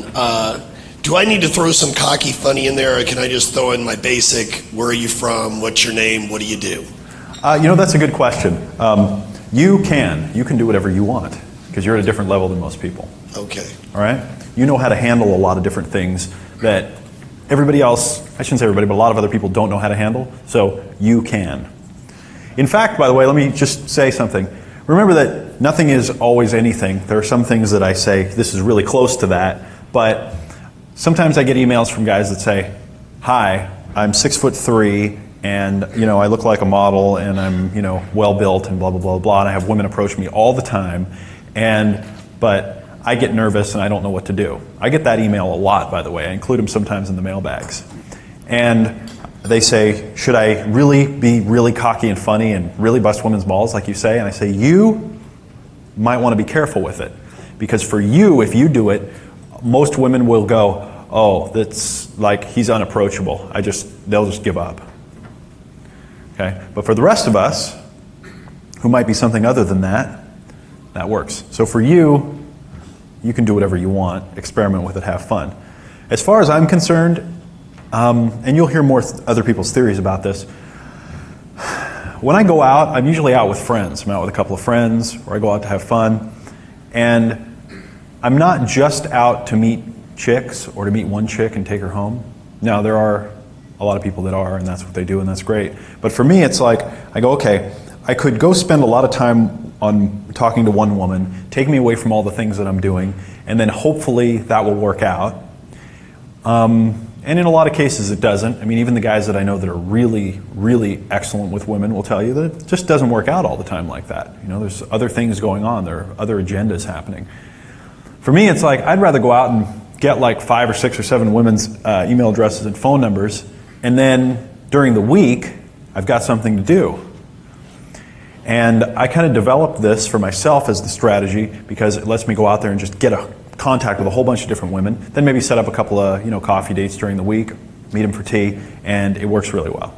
So you understand the 3-minute email phone number technique. It doesn't really matter what you say to them, just get their email, because they're not going to really remember you that much anyway. It doesn't really matter what you say. They get approached all the time if they're attractive. A lot of women will go, oh, which one were you? If you make a big impact, if you know how to do that, that's great. But for me, it's just, and then you're going to follow up later. It's important to mentally rehearse first conversations with women. Plan what you're going to say, how she's going to respond, and what you're going to do in each possible situation. Also plan how you're going to physically and emotionally respond to a woman who isn't interested in talking to you. The exercise. Choose an approach to use with women, then mentally rehearse all the steps in detail. Imagine exactly what's going to happen, the words you're going to use, and the body language, voice tone you're going to use. Mentally rehearse exactly how you'll handle the worst possible situation you can imagine. Mentally rehearse your physical and emotional responses. And then we're talking about getting into groups of 2 and practicing. So here's what we're going to do. I'm actually going to put this exercise off till actually the middle of this section. We're going to go over the rest of these things. I'm going to combine it with the last one. So that's what we're going to do in a moment here, because I'm still running behind. Go ahead. Hi, Alex here. This is slightly different. When you're introduced to women with friends, you know, you're at a party, someone comes into work, something happens. I mean, normally I give them a kiss on the cheek and then start talking, but is that good, or do you just shake their hand? Well, I mean, I don't know them yet, but that's what I always do, and they always seem to like it. What's your objective? I'm just meeting someone. I don't want to bonk these women. I'm just meeting them. It's a business thing or it's a social thing. Oh, well, if you have no interest in them, then I don't care what you do. Right. Okay. I just wanted to know if that was appropriate or not, though. Oh, whatever you want, you know. Okay. The topic here is women and dating. If you want to go out with her, then I'll answer your question. But if you have no interest, then... Well, obviously, if you want to go out with her, well, what would you do then? Or what we're doing that's now? a different question entirely. Well, let's answer that one whilst Let's try this again. What's your objective with the woman? The problem is you're asking me a question and you don't know what your outcome is. Yeah. You know what I'm saying? Mm-hmm. Yeah. Johnny from Vegas, just one more real quick. Is it an appropriate time during the 3-minute technique to ask a woman whether she's single or not? Yeah. Yeah. One of my favorite techniques, and I'm not sure if I was going to talk about this later or what, but let's just get into it now, and if we hit it again, then we will. One of my favorite things to do is to ask a woman if she's single. And this is very counterintuitive. A lot of guys go, that's not right. Even experienced guys will say that. But then when they hear how I do it and they see how it works, okay, then it's a different thing. Remember I said you can ask anything as long as you're asking a suspicious way, right? I've actually walked up to women on numerous occasions and said, I go, are you single? Okay, so a little bit suspicious. Are you single? And it kind of like throws them off. It's a difficult question. Because what are most women used to being asked when they're asked about that question? Do you have a boyfriend? Most women have never heard, are you single? It's bizarre, but it's just because it's an unusual question. It's an unusual way of being asked. Most men are asking, do you have a boyfriend? Which, think about the subtle implication of do you have a boyfriend. It's like, it's kind of the scarcity mentality. It's almost like you're assuming that they do. Like, do you have a boyfriend?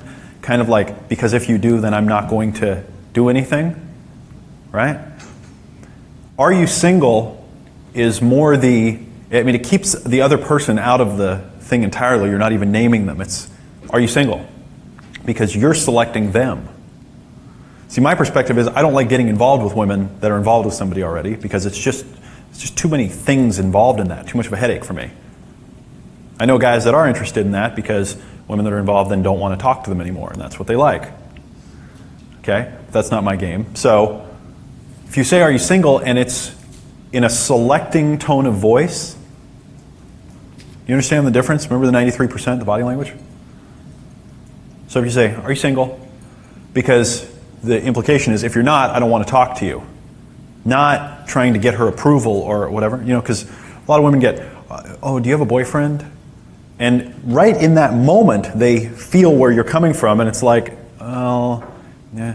And of course, when you say, are you single? Woman goes, well, you just say, I'll take that as a no. I'll take that as a yes. Interpret it.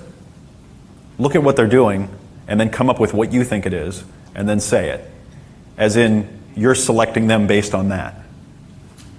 So if they kind of smile and you can tell that they kind of like you, and they're like, oh wow, if I say that I am single, he's going to ask me out, and you get that look like you're, like wow, you really pushed that button in there.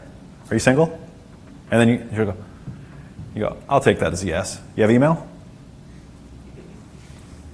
Okay? You are the powerful one in the situation. You're asking questions that take people off. Right? I actually have done this on more than one occasion now. One night I was out and I saw this girl who I thought would be perfect for a friend of mine. So I walked up and I said, "Are you single?" And she went, "What? Are you?" She was like, "Well, yeah." And I said, "Because I think you would be perfect for a friend of mine. I have a friend that I think would be really interested in you." And at that point, she was all stunned, like, "What?" Of course, I wound up leaving with her information, but she wanted to go out with me and not with my friend because she just couldn't believe that would, even happen. Interesting technique. By the way, if you can get friends to pimp for you, especially lady friends, if two guys go out and you want to do this the easy way, it's a lot easier to have one guy go, "I've got a friend that I think would really like you. Come meet him." And if you both do that, you'll probably both wind up more successful with less work than if you try and do it on yourself. Unless you like the sport or whatever. And if an attractive woman ever says, "I only like you as a friend," say, "Well, that's great. I would love to be friends with someone like you because I'll bet you've got a lot of hot single girlfriends and you're going to introduce me to all of them. You're going to be a great friend."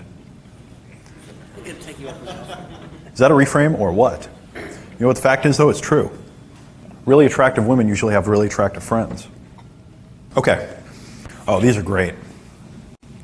How to have women start talking to you. This is something that I came up with a while back. I was thinking, what could I do to get women to start talking to me? Walk by and say something provocative to a friend. You go walking by a girl, and let's say she's standing right here, and I'm with my friend, and we're walking that way, and I turn around, over my shoulder, she's standing here, and I say, "I think that secretly all women do it." Is that an interesting piece of bait or what? Done in the right way, in the right tone, in a lot of cases, you'll have the woman go, "What? All women do what?" Because you're pushing buttons in there that are very interesting. Secretly, as soon as you say the word secretly, it's a huge word.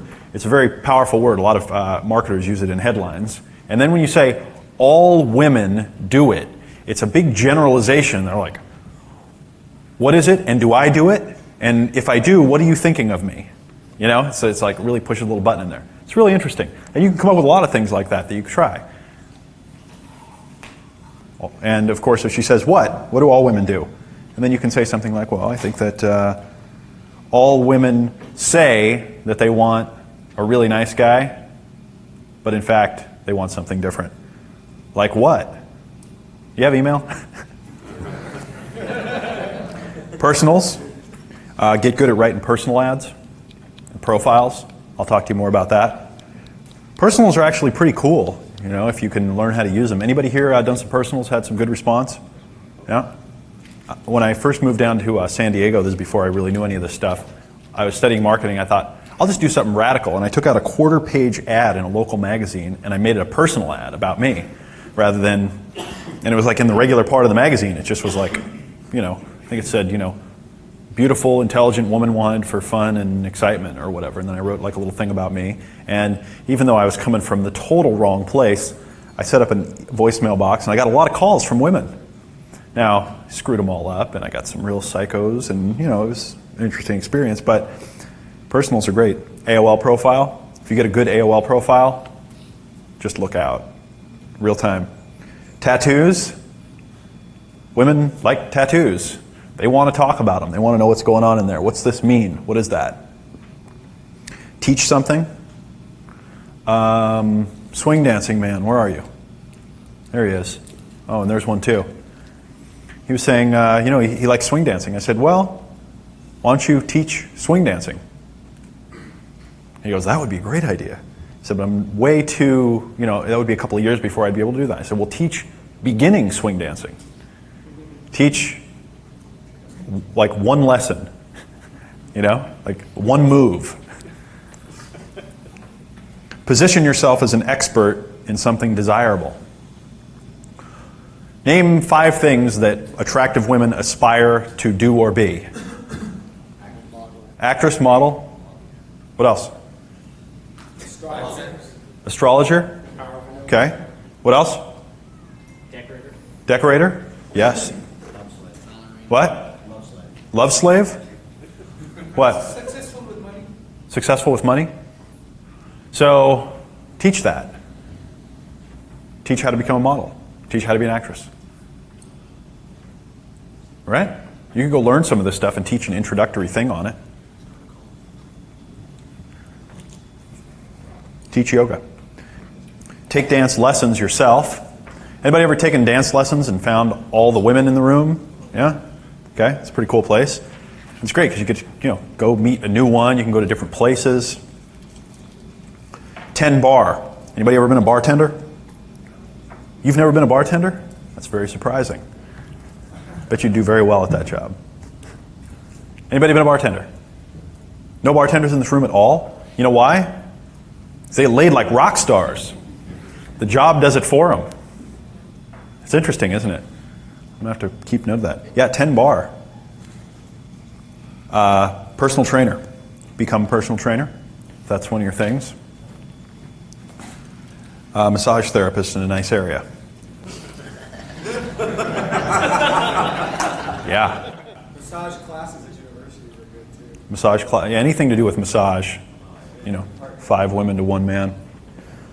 So these are ways that you can, some of these I have and some of these I have not done, but I know people that have. So these are ways to have women start talking to you, which is always cool. There's also props. Wear a cool shirt. Rick over here has got the collection of shirts to just rock your world, and you just can't go out with him. He's like, you ever see those TV shows with the lure that looks like it's alive and the bass swims up and hits that lure, and then they keep showing it? Well, that's what Rick's like with women in his shirts, okay? It's cool. Great props. Astrology charts. Do a website of yourself. Go to Jesus.com. You been there? Go check that out. Websites are free. I mean, you can register a domain for $10 or $15 and get hosting for a couple bucks a month. Make jewelry or just resale at fairs. Make jewelry. Make simple jewelry. Run a big personal like the one I talked about. Be a DJ, and then I put strip club.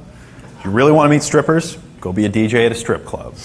I've met several that have been DJs at strip clubs, and I have yet to meet a DJ that works for a strip club that doesn't date a lot of strippers. You verify that? Oh yeah, okay. Get into beauty, modeling, and acting industries. Have a prop so she approaches you, like Rick's shirts, or, there's all kinds of things. In the book I talk about getting a lighter that's really cool, yeah? I broke my ankle and I was on crutches for 10 weeks, and chicks would just come up and wanted, like, what happened to you? And you'd be like, you could totally use it. You're like, a little lower, please. Yeah. Mm-hmm. Dogs, puppies. Puppies. Create or show art, play music, poetry readings, perform in public. Anybody in this room ever done a poetry reading? Those powerful? Yeah. Especially if you're good at writing poetry. An angle to get in front of your type, become an expert teacher. Have a friend approach for you or send her over. Okay.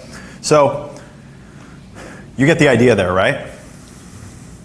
There are ways to have women approach you if you want. You can just engineer it that way. I think that's a great thing to do. So, women love all kinds of props. Personality reading, psychological analysis, including astrology, palmistry, magic, handwriting analysis. Anything that falls into the category of woo-woo. Okay? Any of that kind of stuff, anything spiritual, as a rule, women love that stuff because they like all kinds of intuitive things, finding out the meaning behind things and all kinds of stories and things like that. Now, what's interesting is a lot of this stuff doesn't fit that well with the other things that I teach, with kind of the attitude that I teach. So if you introduce this, you have to do it in a very specific way. And I'll talk about that more later. But for right now, I'm going to kind of help you get to the next level with just some of these things. Okay, coin trick, hand tension reading, hand massage, reflexology, handwriting analysis basics. These are, what I'm teaching you right now are crutches. They're training wheels.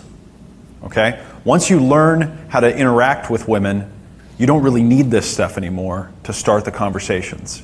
Because when you start the conversation with this stuff, it's harder to get to the next stuff because they're more likely to see you as some cool, interesting guy that knows a lot of this stuff, and it doesn't set up the frame correctly, doesn't put things correctly. You need an excuse to start talking to them, and they go, wow, that's really cool, let me find out more. But it's not triggering attraction inside of them, and then you have to try and do that later. But this is much better than nothing. If you need something to get started, I used all these different things, and it works like magic, okay? I remember the first time I walked into a Hooters and sat down, and the waitress walks up, and I was like, let me see your, little thing where you're writing. And I looked at it, I'm like, wow, your writing says a lot about you, And I handed it back, and she's like, well, what? What does it say? I'm like, well, come back when you have a minute. Within 5 minutes, I had like 4 or 5 Hooters waitresses all around the table in line waiting to have this done. And I went, this is cool. Bart Baggett makes a deck of cards called the Grapho deck. You can get it at his website. He sells a lot of them. I think he was even on Howard Stern talking about them. It's pretty cool. But you don't need them because I've read several books on handwriting analysis and been into it for years, long before I even got into this stuff. And I just put together for you a little primer, a little quick tester here. Where the heck is it? Where's my workbook? Okay, introducing the analysis. Let's say you're talking to a waitress. Ask to see the order pad they're writing on and say, interesting, your writing says a lot about you. And then hand it back to them. That's all you have to do. Here, can I see that? She's like, what? The thing you write on. Just let me see it for a sec here. And then you look at it. Give that whole, your writing says a lot about you, That's it. You're done. You will then be asked to perform. And let's see. Ask for 2 or 3 sentences in cursive writing with signature. It's critical you get cursive. While she's writing, you can say, write your phone number down. I need to see some numbers. Works. You'll be amazed at how often a woman... Oh, yeah. You'll be amazed at how often a woman will write her name and number right at the beginning of a meeting. Yeah. A waitress of all people, too. Explain why you need a long sample in cursive. We all learn to write the same letter shapes in grade school, but each of us evolved our own style over the years based on our personalities. Writing in cursive shows the true you, while printing only reveals the surface. And, yeah, I read that in a book. It's really interesting. So here are some things. The baseline. Straight baseline with even orderly print equals very rigid and organized. If her writing is very straight and on lines, even though there aren't any on the paper, and even if there are some, you can kind of tell, that's usually a more rigid, organized person, Disorderly means disorganized, all over the map. Writing that slants downward equals pessimism. Writing that slants upward equals optimism. Okay? So there's a bunch of things that you can learn here. I've kind of incorporated a lot of different things in here that I've gotten from several different places. These are more of the things that I look for. But this is an awesome way to start conversations, is to do handwriting analysis. Now, my favorite, well, I'll tell you in a sec after we're done with this stuff here. Turn the page. Hand tension reading. Something my dad taught me, of all people. Told me about it over the phone. You can tell a lot about a person from their hands. Give me your hand. Feel and note the following. How tense or soft the fleshy parts of the palm are. How smooth and soft the skin is. How far back the hand will bend. Tension in the fleshy parts of the palm can be interpreted as body tension. At this point you can say, I'm guessing from this that you have a lot of tension right here. Put a couple of fingers in the shoulder muscle, if they're tense there. Smooth, soft, supple skin can be interpreted as a very sensitive person who can be very emotional. Tough, dry skin is a stronger person. A hand that won't bend backward is due to tension that can be interpreted as a person being rigid in their ways and inflexible. You like things your way. Hand that'll bend far back is interpreted as a person who is flexible in life and social situations. So there's a little primer here, okay? And you can understand what this is good for, right? If you're holding her hand while you're touching it, you can just keep holding it when you're done. It's a great hand-holding technique. And then this is great. If you know all these little points on a hand for reflexology, you can say, when you push little parts of the hand, it has an effect on different parts of the body in reflexology. And they're like, oh, really interesting. And then start massaging these different things and tell her what you're doing. It's fascinating. Women love this stuff. They love this stuff. It's nice. It's very smooth. Now, these are great crutches to get you started in conversations out in public. And they're also, my favorite place, and where I think you really need to use them once you learn how to use them, is, okay, you've gone out with a woman, you've had a good time, talk to her. Hey, come back to my house, I'm going to show you my stamp collection or whatever. And you go back to your place, and we'll talk more about that later. And let's say you say, oh, hey, come, let's go walk around, let me show you my house, and you walk in.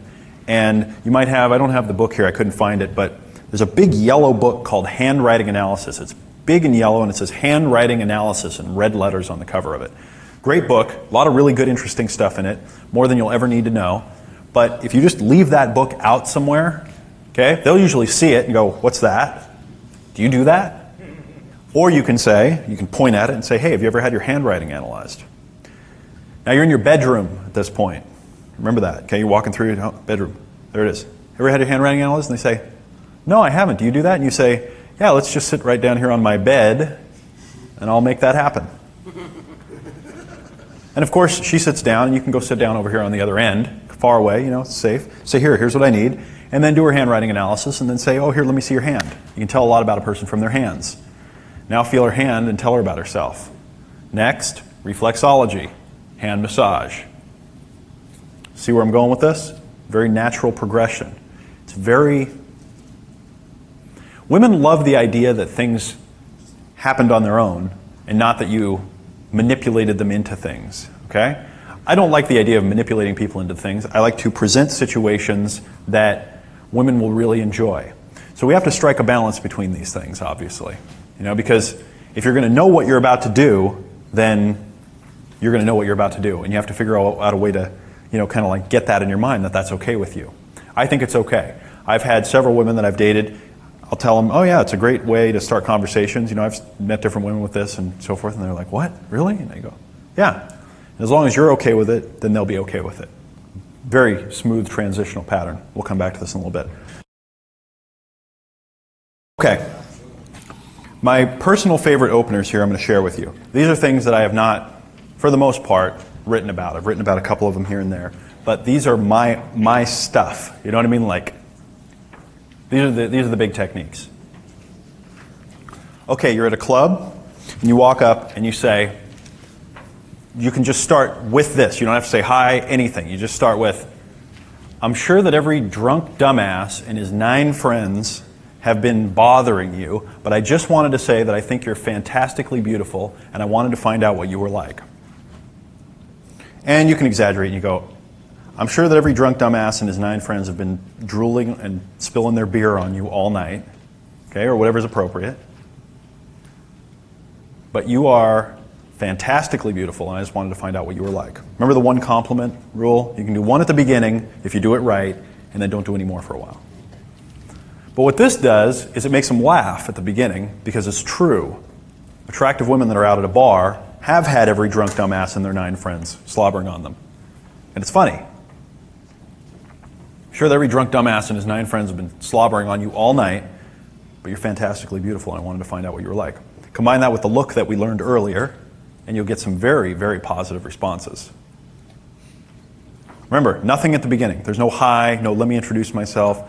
Don't try and throw this in after you've been talking for a while. This is how it has to open, because it starts with her laughing or her going, yeah, you're right, and then you go right into whatever else you were going to do. Okay, it has to start just like that.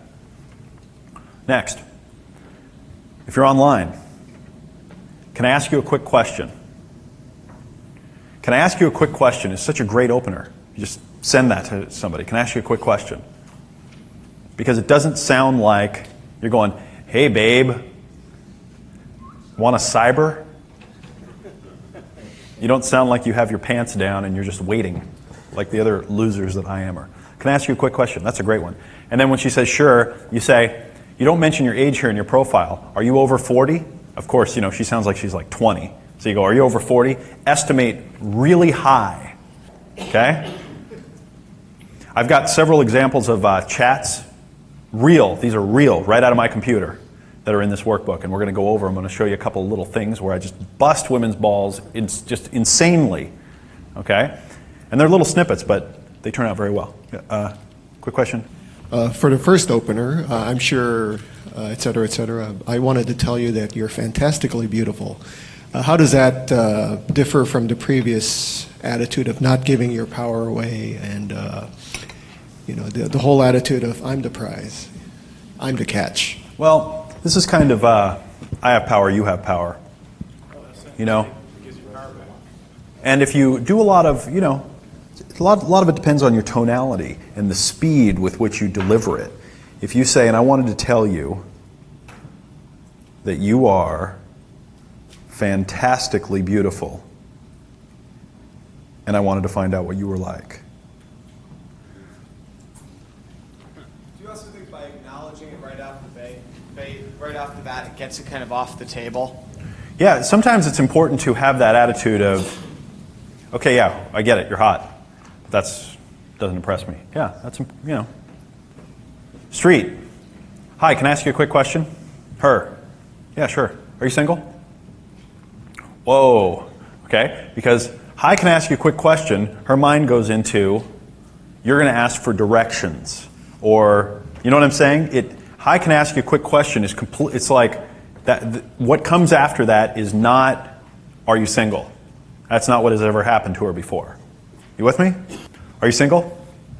Her. Why? You go, well, I know someone I think would really like you, and if you're single, I think you should consider having a cup of coffee with him. And then give her the sly smile. Because I know someone that I think would like you. And it's implying that it's you, and it is you. Okay, it's creating a little mystery, and it's setting up a little play there. And then she has to kind of figure out if it's you or not. I had a guy email me recently, and he's like, I did the thing on the street, and I got the girl's phone number, and it was really cool, and I've been emailing her back and forth, and now she wants to know whether it was me or my cousin who I told her it was. Do I tell her it was me? I'm like, no, you should show up and surprise her, Okay.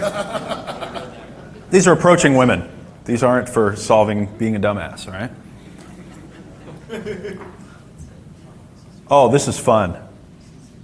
It is possible to get a woman's phone number if you are in a car and she is in a car and you're both driving. Yeah, 65 miles an hour on the freeway. Yeah, that's how I figured this out. Oh yeah, we're driving along and we were on I-5 coming out of San Diego, and this really cute little girl a cute woman in a Mustang, and a cute woman in a Mustang comes cruising up behind, and I was like, wow, she's cute. And she kind of looked over, and I, smiled, and she smiled, and I was like, there's got to be a way to solve this. The solution is in the environment. There has to be something you can do, So, I don't have my phone here, but what I did is I took my phone out, and I opened it up, and I went, I held the phone up, and I shook it, and I'm like, and she was like, huh? I was like, do you have a cell phone? And she was like, no. And I'm like, okay, well, just going, what about your number? And she was kind of smiling and laughing, So I took out a pen and a piece of paper, and I was in the passenger seat in this one, by the way. And I pulled it, and I'm like, the area code down there, the main one is 619. So I went 619, and she I think she shook her head, and I'm like, 760, and she was like, and then so I'm like, okay, so I drew it, and she was like, okay, and it went back and forth. It's very interesting. I had something happen with someone that we know. And we were in the car together, and we're driving along over here in Hollywood. This is probably 2 years ago. And these really cute girls were over on the other side of us in this new BMW. They were all fixed up, going out in Hollywood, real cute. And he's kind of looking at them, and I'm looking at him like, yeah, chicks. And he hadn't had a lot of experience with this kind of thing, so I'm looking around for a phone, His cell phone's sitting right here, and so I pick it up, and I'm like, and she's like, yeah, she's got her phone, and I'm like, okay, what's the number, And she's telling me, and I'm dialing it in. And I'm about halfway through the number, and he's laughing at me, and he's going, that's funny, And he goes driving off. And I'm like, dude, what are you doing? Those are cute chicks in a Beamer, And he's like, dude, I thought you were kidding. I'm like, you got what? Of course, then he's like, where are they? And let's go after them. Anyway, the long and the short of it is that you can do this one. Yeah, I mean, literally, drive up next to a girl if you're parked at a light, go, hey, and she smiles and go, kind of smile. And if she smiles, just go, pick your phone up and go, you got a cell phone? Yeah, what's your number? And dial it in and call and start talking. Anyone ever done anything like that or know what I'm talking about? Yeah, interesting, huh? Coffee shop. The opinion opener. oh, this just smokes. This is great to do in bars. This is great to do anywhere, especially if you're with friends. Ask a woman's opinion on something, especially if the woman's opinion is about male-female relationships. And especially if you know a lot, because then you can really freak them out. Hi, my friends and I were talking, and I just want to get a female perspective from you. Do you think that men understand what women want and need? That right there, that is that's priceless, that little thing right there. I mean, I've approached just about every kind of woman you can imagine and said, come here, my friend and I we're talking. It's true, because I have these conversations with my friends a lot. We're talking. I want a female perspective. You think that men understand what women really want and need? You can go into anything with that. When she's working, palmistry and handwriting analysis, teaser. So, walk up, you're talking to her, and you get that suspicious look. You go, let me see your palm for a minute. And they go, yeah. And you go, whoa. Oh, okay. And then you're like, and they're like, what? What? What? And you go, well, it just says a lot about you. And they're like, what? What does it say? Sorry, I'm in a hurry. But if you want to know, you can give me your name, address, and phone number, and we can find out later. No, do you understand? It's a teaser. I walked by with Orion here. We went walking by the front desk last night, and the cute gal with the nice smile, and you guys be nice to her, she's leaning over the thing going, and I'm like, what the hell's going on here? And then all of a sudden I went, oh, duh. He went up to her and went, and now she's like, come back, read my palms, come on, come back. Really? Like there's customers at the counter and stuff, and she's like, so one of the things that's great is if you're talking to a waitress somewhere. Waitresses are great because they're bored and they've got a bunch of dumbasses trying to pick up on them. You take the little pad that they're writing on, you go, oh, interesting. Your writing says a lot about you. By the way, your writing says a lot about you is what in the NLP and hypnosis community call ambiguous. Do I mean that your writing says a lot about you, or do I mean that your writing says a lot about you in the general sense? And of course, that's confusing, and they're going to go, well, what does it say about you and what does mine say about me? At which point you say, well, I'm kind of busy. You wanted to know for you, not for her. Okay? And then you can say, well, you know what, give me your email and we'll chat sometime. We'll talk about it. It's kind of like, remember the resistance? Like, what if you knew that they were trying to pick up on you? It's like, yeah, here, you can give me your email. You can give me your email and, we'll talk about it sometime. These are my favorites. These are the ones that really, in my opinion and for me, they really kick ass. They really work very well. You guys really like this stuff? Yeah. Okay, good. Good. Yeah!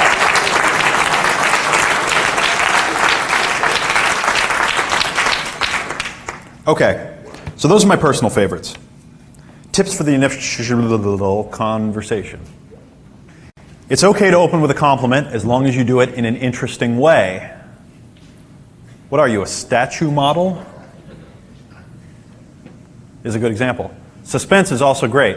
Hi, you are really... Wait till they open their eyes. Yeah? Beautiful. It's interesting. Really works well. Suspense. Pause for 2 to 3 seconds while looking her right in the eyes. When you pause while looking them right in the eyes and you say, you are really... And they're going, man, that guy's got balls if he's going to not say anything and just keep looking right into my eyes. Right? Balls are good, by the way.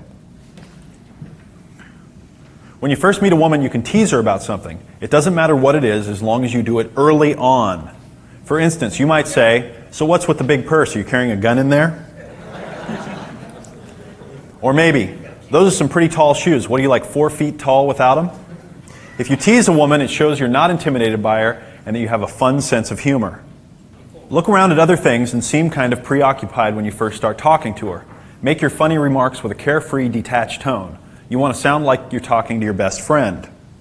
How would you act if you knew that she was totally into you, but you weren't that interested in her, but you were going to just entertain yourself and just kind of see how bad she really wants you? how would you be behaving? Don't answer her questions directly. Women love to ask questions like, what do you do? Where do you live? Tell me about your family. Answer with the funny answers and don't give her what she wants. Most guys say, oh, I'm an engineer, or I'm a stockbroker. Boring, boring, boring. If she asks what you do, say, oh, funny you should ask. I actually work in the slave trade business. You know, import, export. Rick's got some great answers for this. I just made that one up. There are all kinds of great answers that you could come up with for that. Think of a cocky, funny answer for everything. Yeah. Oh, well. Yeah, go ahead. Say that. You can tell her that you're a Chippendales dancer in Europe. Say what you just said. Have 20 of them. Oh, this is the thing I want to hear right now. But here's the thing. It's whatever you say, don't say it twice. I mean, it's like, because she's going to go, okay, what do you really do? And then you tell, well, you know, I'm an ass model. And then she'll ask you again, and you know, I'm a pornographer. You know, I mean, it's no matter how many times she asks throughout the whole night, every time you give her a different answer, you know, and something absolutely ridiculous, you know, and pretty soon she'll just give up. Oh yeah, Rick and I have gone home laughing. Yeah, Rick and I have gone home laughing on numerous occasions, or gone out with girls on numerous occasions, and laughed our asses off because we go, they don't know anything about us, and they love us. They just think that we're the most incredible guys. They just assume that we must be like rock stars or models they never knew of or famous or something, because only people that are at that level would have the balls to just totally not answer any of the questions and keep turning it around. It's fun. It's fun. You know, one of the things that I do, so end the conversation too early, turn back and ask for her email. While she's giving the email, have her write her number as well. So these are kind of things if you actually wind up getting into a conversation. When I got to Hollywood here, I remember I was using this one for a while. I'd be talking to a girl at a bar, and as soon as one of the questions would come up like, oh, so what do you do? I'd go, what do I do? Can't you come up with a more original question than that? Like what? What do they give you girls a list of 10 questions to ask men when you come to Hollywood or something? What? Let me guess. Next you're going to ask what kind of car do I drive and how's my mom and all these things, right? What? Okay? So it's funny. It's busting the hell out of their balls, and it's knocking their game, their whole I'm going to qualify you by asking you a bunch of qualifying questions, just takes it away. Right now it just says I'm not playing your game, but you're going to play mine. It's like when they ask you what you did, you know, you just tell them you're a gigolo and that you hope they make a lot of money. Yeah, exactly. Yeah. Matter of fact, Cliff and I were having a conversation. He was telling me about a friend of his that when he'd start talking to women, that he actually wasn't interested in. Is it okay if I tell the story? Yeah. He wasn't. That he didn't care what a woman looked like at first. He was just trying to find out if they had any money, because that's what he did.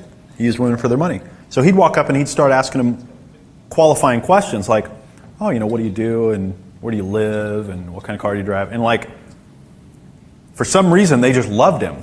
And I said, well, that makes a lot of sense to me based on my frame, because he's not acting attracted to them. He's qualifying them. All of his body language is qualifying them, and they're going, whoa, wait a minute, this isn't what I'm used to getting here. So, meeting scenarios. Here are the situations that are typical.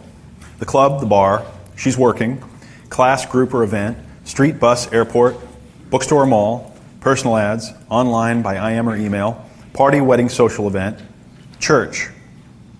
Technique: hi, compliment, joke, question, invite them to a party or something that you're doing.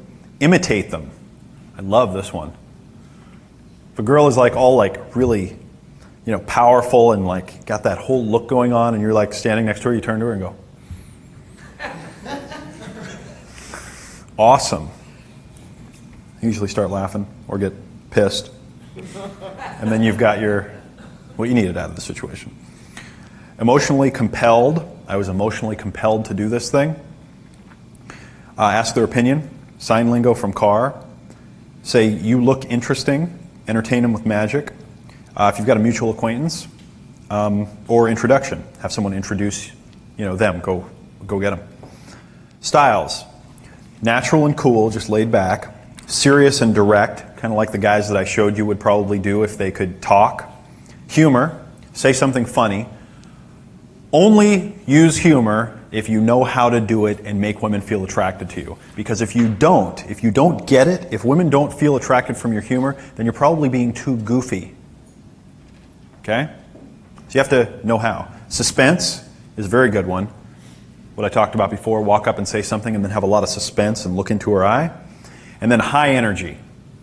This is, we are having a blast and I'm just walking up and saying, hey, and what's going on? I remember I went out with a guy, a couple of friends. We were down in Hermosa Beach one night, and several of us went walking down to the pier, and one of the guys there, I don't know what the hell, he was drunk or something, and he's just such an outgoing, fun guy anyway, and he was walking down the pier, and he was just walking up to chicks and just getting into these conversations with them. And the next thing I know, he's got two girls, and they're up on these pillars that they have down there, and he's got them both dancing, and he's pointing to one, and he's having them doing like a dance competition, and he's just walking up and going, hey, what's going on? And he's got this total high energy, you know what I mean? He's just pumped. He's in a great mood, and it's just contagious. So, here are the situations, here are the techniques, and here are the styles. If you mix these up, you can come up with a lot of different results, okay? Now, I could sit down and I could come up with the club bar high in the natural cool way. And I could say, walk up and go, hey, what's up? And the girl goes, hi. And you say, how's it going tonight? Where are you from? You know, and just start the conversation like that. I think that if you look at these, that if you look at them at first, you go, okay, well, those are kind of obvious. But if you look at them as a little puzzle that you can put together yourself, pick what you want to do, you will be able to apply what I'm talking about and come up with some great things. Oh, go ahead, Jim. Johnny from Vegas. The high energy, though, the enthusiasm, it kind of throws me off because in a way, it sounds like it contradicts the rest. The whole cool Brad Pitt, James Bond, Pierce Brosnan thing that I'm trying to throw off. I know how to throw the high energy, and I'm real good at that. Yeah. I mean, I can mow her over. I mean, I'll hit her so fast, but it throws the whole persona off, the whole image that I'm getting that I'm supposed to project. Sure. I would say that a lot of these things, you get that, Dave. I would say that a lot of these things, in a way, contradict each other. So I might say, okay, here's one idea, and then I might say, here's another idea. And if you try and think, how do I fit these two things together and do them at the same time, it's just not going to work for you. You know what I'm saying with that? But if you look at everything as something that might work in its own context, that'll work better for you. Okay? What do you got to say, Dave? An important subtle distinction. Are you expressing the energy because that's who you are, or are you doing it to get them to like you? Big difference. If you're energetic and you're calm and that's the way you are, that's fine. That comes across very cool. If you're doing it in a way that's needy, that like you're trying to get the chick to like you, you're doing it to get something from them, she's going to perceive that's the neediness. That's the difference. You see what I'm saying? Because I've seen guys, a couple of guys, especially a guy in the third row over there that does that extremely high energy, does it very well. But he's doing it because that's who he is. Not like, oh, do this to like me, please like me. God, I got a sore throat and I sound like Johnny from Las Vegas because I'm coming up. I'm not doing impersonation. I swear to God, this is my throat. Sound like Johnny from Las Vegas. How you doing? So does that help you out at all? Like kind of difference there? Okay, back to you, Dave. Go ahead. You got it up front. Thanks. Don't kill it. The point here is that that's very true. You know, one of the challenges that we're going to run into here, of course I want to live in the real world, is that you may go try something and it may not work for you. Something might not be natural and you're going to go out and try and go, oh, that didn't work. Like I said, I used to work in marketing, and it was very funny to me because I would walk into a mortgage company, and I'd say, hi, let's do some marketing together. I'd say, let's do some inserts into the newspaper. And they'd say, we tried those don't work. And I would say, really? You tried them and they don't work? So does that mean that mine won't work? We tried that, we don't work. I say, well, look, mine's going to work because mine is something other than that. Remember, people come up with, they make generalizations very quickly. They learn things very quickly. So you may go out and try something and it won't work. Do you also remember what I said about how if you get this at a deep level and you understand how to have that kind of communication, and you can walk into the situation, you're talking to that part inside of her, and you're not letting this stuff on the outside interfere with that, that you can try any technique and it'll work. Because you'll be doing it in the right way. You understand that? Okay, here's what we're going to do.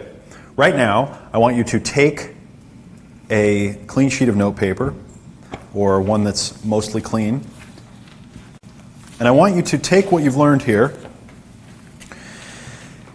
If you have a great one that you do right now, I'd like to know what that is too. Write that down. And then I'd like you to create one that you'd like to have. And I'd like you to wire it up. I'd like you to come up with exactly what it's like, exactly how it's going to go. Plan it exactly. So let's say we picked bookstore and question and serious. What's the question you want to ask a woman at a bookstore, and what do you want to do it in a serious way to get her involved? And it might be, excuse me, do you read classic literature? And she'll be like, oh, why? And then whatever you're going to go into after that, okay? And I want you to wire it up so you actually know how it goes. Do you know how I got my favorite openers there that I talked about? For the most part, I wrote them down and I figured them out. Or I tried something and it kind of worked, and then I went home and I went, hey, that kind of worked. Let me work that out exactly how I want that to go. Okay? This is an exercise that most people in this room have probably never done. They've probably never sat down and wired something up and then thought, how am I going to do this when I do it? I don't want to wear out this old saying, but I want to teach you to fish, instead of just giving you a piece of fish. Okay, so go ahead and do that right now. If you got a really good one that works really killer and you want to share that one, write it down too, because I'd like to hear it. We're going to take about 10 minutes. Think about it, wire something up. It's okay if you don't know what to do, make something up. This is an exercise. All right, who heard a good one from the other person? Now what I want is people one that they made up right on the spot, not guys that have a really killer one, but one that the guy made up on the spot. Who's got a good one? Patrick again, Indiana. I seem to run into a lot of hot chicks I want to go out with at Walmart. So, are they like those the greeters? No, no, I work with those. I don't. I see. I sell hearing aids, so I work with those every day. Anyway, but basically, I'm walking through the mall or the shopping center, and I see a girl that I want to ask out, and I notice what she's looking at, and I use that as a subject. So whatever she's Did you just make this one up right here? Yes. Awesome. Let's rock and roll. Can I? Oh, Keep going. That means. I've never been able to do it before. Okay. So, and I always wanted to do something in the Walmart. Okay. So anyway, I notice what she's looking at, and I use that as a subject. So if she's browsing the picture frames or the quilts or whatever, it doesn't matter. And I go, "Excuse me, do you work here?" And she goes, "No." I noticed that you were looking at the school supplies, and I was wondering if you could help me. Well, okay. Do you think the kind of pen a man uses reveals what kind of a personality he has? And I'll be smiling at her while she says this. And she goes, well, I don't know. And I says, well, would I look more sexy with this big pen? And I'd be modeling and smiling it. Or with this push pencil, and I'd be like. And then you hold the big pen right here, right, when you're saying that? Depending on what her conservatism looks like, Okay. And then she'd be, of course, either smiling, unable to respond, or laughing, or whatever. And then I would say, well, I know, do this. Write your email on here, and let me see how sexy it looks while you're writing. Interesting. Okay, let's give him a round of applause.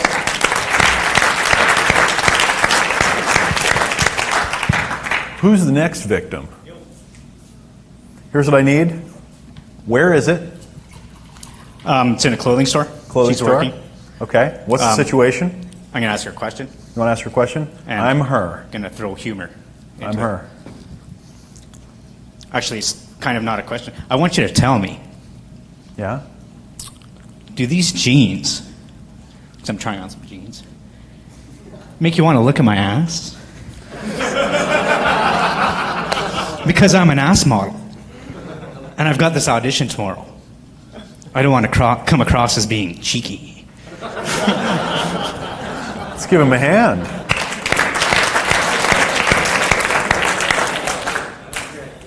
Nice. By the way, one of the books that I'm writing right now is called Yes, Your Ass Looks Fat in Those Pants. And other unlikely words to help men be more successful with women. Go ahead. Okay, scenario is in a club. There's a hot babe in the club. Okay, I'm a hot babe right now. All right.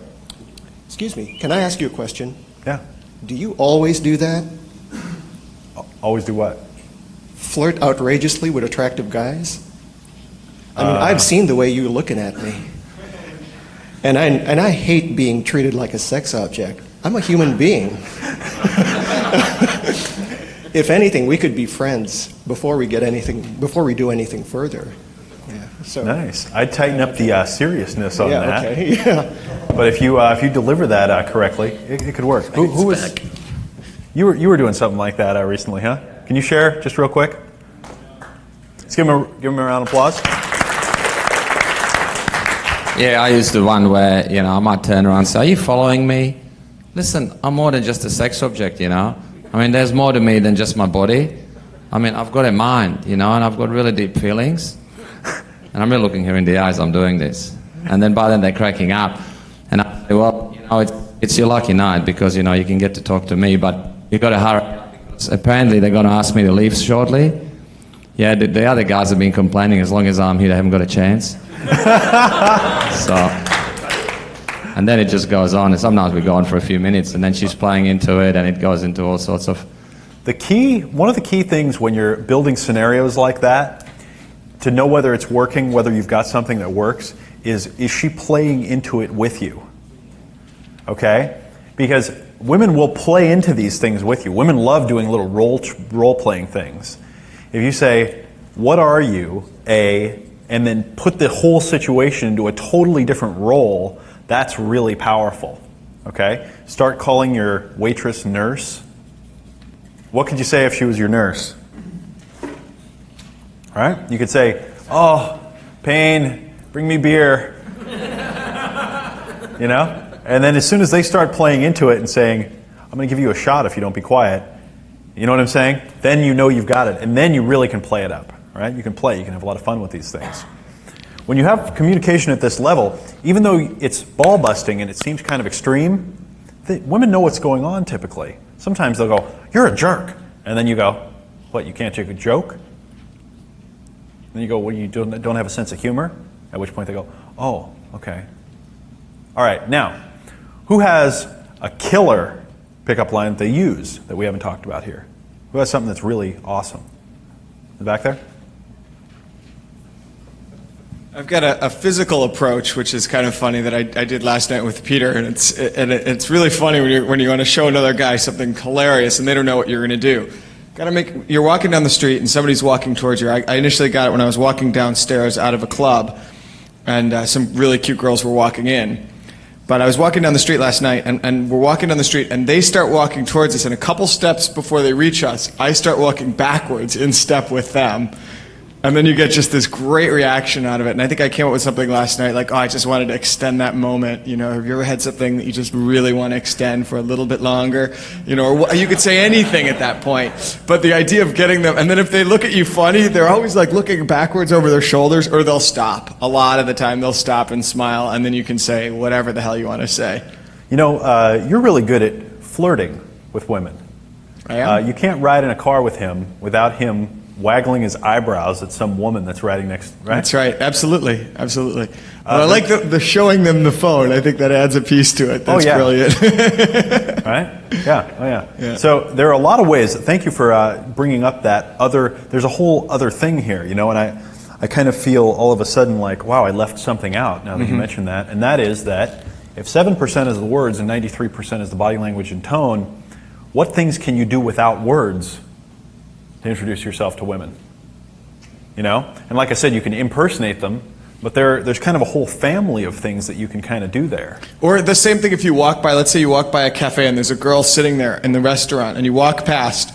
I always do this. You walk back and you look again, and then you look forward. Like I've done it, walked by like 6 girls. They're all like a group of friends, like at a crowded neighborhood, and they're all sitting at this cafe. All 6 of them at the bar, facing out of the window. And I walked by, and all 6 of them cracked up when I came by, and I just looked every one of them in the eye. There's something strange though about there being like a pane of glass between it that really helps. That's part of the thing about being in a car. Something about like if you were there and you did the same thing when they were sitting at like an outdoor table, it wouldn't work as well. But if there's a pane of glass, there's that extra bit of protection. They can like let go and have fun, and then you could walk into the cafe if you want.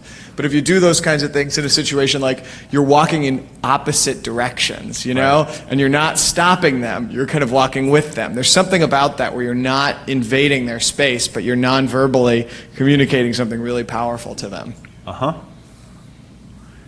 If you walk by the group of women in the cafe, and you walk by and you looked at them, and then you stopped and you looked at them, and then you kept walking, that is completely different, you understand, than if you're walking by and you look at them, and then you come walking back into the picture. And then you look at them and you go, yeah. And then you keep walking. Okay? That's charm. It's very hard to describe charm. I'm going to try to describe it later. But it's something that it's like exaggerating the double take, okay? It's you come walking backwards, they just watched you walk by. That has not happened to them. And it's cute and it's interesting. All right? That's fantastic. Who else? Anybody else? Okay, here's what we're going to do. We're going to take a 8-minute break. We'll be right back. All right. Now we're going to talk about the concept of you can say anything and have it mean anything. Most of your communication comes from your voice tone and body language. It's important to learn how to say any set of words and have them convey any meaning you want. The exercise. Practice saying different common phrases and use your voice tone, expression, timing, body language to make it carry the meaning. Try saying the following phrases. Excuse me, you're beautiful, you're charming. In each of the following manners. In a weak, tentative way that says, I'm insecure. In a smooth, confident way that says, I'm just saying these words as a formality. What I really mean is, there's something about you I find attractive and I'm going to find out more.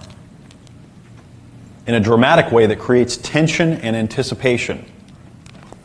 And this is the exercise. Find somebody in the room from the other side of the room, and I want you to do this. Say, excuse me, you're beautiful, you're charming, in each of those 3 ways. And the other person, work with them a little bit. Okay, coach them a little bit.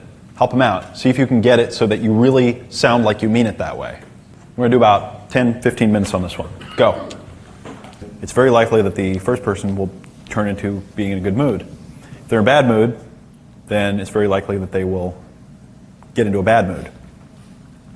Emotions are contagious. Also, if you're nervous and you're all freaked out and what have you, and that's coming across, you're going to seem sketchy. Okay? You're going to communicate, I'm a freak show, to her. It's not something that makes a woman feel comfortable when you're nervous. What makes a woman feel comfortable is when she looks at you and she looks you real close and you are not flinching at all. Okay? Who else learned something from that? Hi, I'm Bruce from Florida. I think it was more along the lines of I thought I was doing the second one, and in fact, he was hearing me do the third one, and he made a comment that made it very, very clear to me that the body language was 95 or better % of what you were saying. Yeah. That and the inflection in your voice. But after he had commented back to me what that one sounded like, I put myself in a different mindset and had my body and my eyes really ask the question, really make the comment. And apparently it was a lot more effective. How many people in this room need to work on that a little bit? Yeah, okay. It's very interesting to me because you can say, excuse me, in so many different ways. You know? You can say, excuse me. You know? By the way, there's this kind of thing, and I've said it a few different times, but I don't know if you can get the feeling of it here. When things start happening, when you're on a roll, when things are going well, do you know that kind of feeling where you smile and you kind of lean back and you kind of like go, yeah. Do you know what I'm talking about? Can you guys go, yeah, yeah. Everybody do it. Go, yeah. All right? If you can have that, some of that inside of a lot of your communication, of like, oh, it's on, yeah, things are happening for me. You want me. You know what I mean? Like, yeah. All right, so I'd say that. Got to stop there. It's getting a little weird. All right, anybody else learn something from that? That is a really big piece. Smart man. Well, this time I was taught something by a smarter man. He was doing the dramatic version, and I was all ready to shoot him down and give him a hard time, and I thought up some rejection to what he initially said, but he just kept talking. So then I thought up a second rejection to the next thing that he was saying, and then he kept talking, and then he was asking me if I had email, and I had to say yes, and then I was writing down my email for him. And I hope he doesn't email me. But by just keeping talking, I didn't have a chance to reject him. There are a lot of subtle references being made to, you guys liking each other. I don't know what to say about that. Anyway, got to have fun with it. Anybody else learn anything from that? I know everybody learned something, but anything profound? I've noticed as you're speaking a lot of head nodding, and something I was talking about with Chip earlier as well, and something that I like to do, and I don't know if this is important, but like when I stop a woman, for example, in the street approach, I like to give her the shoulder touch, excuse me, the pause, just a slight shoulder touch, the pause, along with the direct eye contact and a slight. And that's, I think, along the lines of the underlook that we're talking about here. Mm-hmm. Interesting. Thanks for putting that piece together, because there are a lot of little subtle things, a lot of pieces to the puzzle. Okay, great. Good job. That's one to practice in the car, to practice at home, to practice all the time. Jerry Spence, I mentioned him, he wrote How to Argue and Win Every Time. He talks about riding around in the car when he used to drive on these long drives between law, like he'd be going to court for this thing or he'd be going for that, and he would just make the sounds of emotions, and he'd practice just making the sounds. Like, what if I'm intense and hear him going, ta, ta, ta, ta, ta, ta. And he's making all these weird sounds, and I'm thinking, I'm going, whoa, that's freaky. And then he's talking about, make the sound of the wolf. Da, and growl the wolf. I'm sitting there going, wow, that's kind of weird. And then you start doing the exercises, and it is weird, but you get what's going on. You start to experience those feelings and realize what they communicate. So that's some homework there. Practice that one until you get it. Date requests. The concept of dating, I use the word because it's convenient, A lot of associations tied to it. Double your dating was memorable, and the URL was available. It's kind of hard to find things like that these days. Alliteration in marketing is good. So dating works as well as any word. Double your dating. So we're going to talk about the date request. And to clarify, I don't think I really ever say, hey, want to go on a date. And I don't say, let's go to dinner, and I don't do any of the typical date things. To me, the date request is, let's get together. Let's get together because I want to get together with you. There isn't some pretense like, let me buy you dinner, which is what happens all the time. Can I take you out sometime? Anyone here ever said, can I take you out sometime to a woman? Can I buy you dinner? Let me buy you dinner. Let me take you to dinner. What that is saying is, on one level, it's saying, I don't feel like you would want to just be with me myself, so maybe if I bribe you with dinner, you'll come, and then I can try and convince you to like me. That makes sense? Is that really clear? So if I say, hey, let's get together for a cup of tea, the tea is so small that I can't be trying to bribe her. Right? Okay. Just wanted to get that frame together. Okay. Call 1 to 2 days later or so. I like to call sooner than later, but not the same day. You can watch Swingers and hear a, timeless dialogue about this kind of thing. But I just call the next day. Hi. Whatever. Actually, email. Waste no time. If you're on the phone, say, hey, I don't have long to talk, but I wanted to touch base and say hi. I'm going to be busy today and tomorrow night, but let's get together to Saturday for a cup of coffee and some stimulating conversation. Don't linger any longer than you have to. Talk about times when you're busy before you talk about times when you're available. Okay? Let's see, I'm busy tomorrow morning and the next day, and I'm going to be out of town this weekend, but I can do it tomorrow at 3. I'm talking about times I'm going to be busy after the time that I want to get together with her. Does that make sense? Talk about 2 or 3 times you're busy before you talk about when you're available all the time. Do it all the time. Why? Scarcity, exactly. You're a busy person. You got a life. Oh, I'm busy. Oh, I'm busy. I'm busy. But it also makes you selectively available. There's a lot of really deep research behind this one, but it makes it so that you're saying, oh, I'm busy, I'm busy, I'm busy. But you're also sorting through your mind to try to fit her in. See, it changes changes what's going on, the dynamics subtly in the conversation. Who's in control when you're saying, oh, I'm busy at this time, I'm busy at this time. I can do it this time. And then if she has times that she's busy after that, And if she says, well, I'm busy. that's okay, because you've already used that tool. Yeah, you played the card first. Right. Right? So sure she has things that are busy, but they don't even Sure. meeting anymore. It just means that she Exactly. can't get together at 3. Yep. What's really good is to do a lot of these things that I'm talking about and have a woman go, I was just going to say that. And then you go, oh, I got your game before you. Right. A lot of things that you hear me say, it's like you just take their game right from them. The game is removed before they have a chance to play it.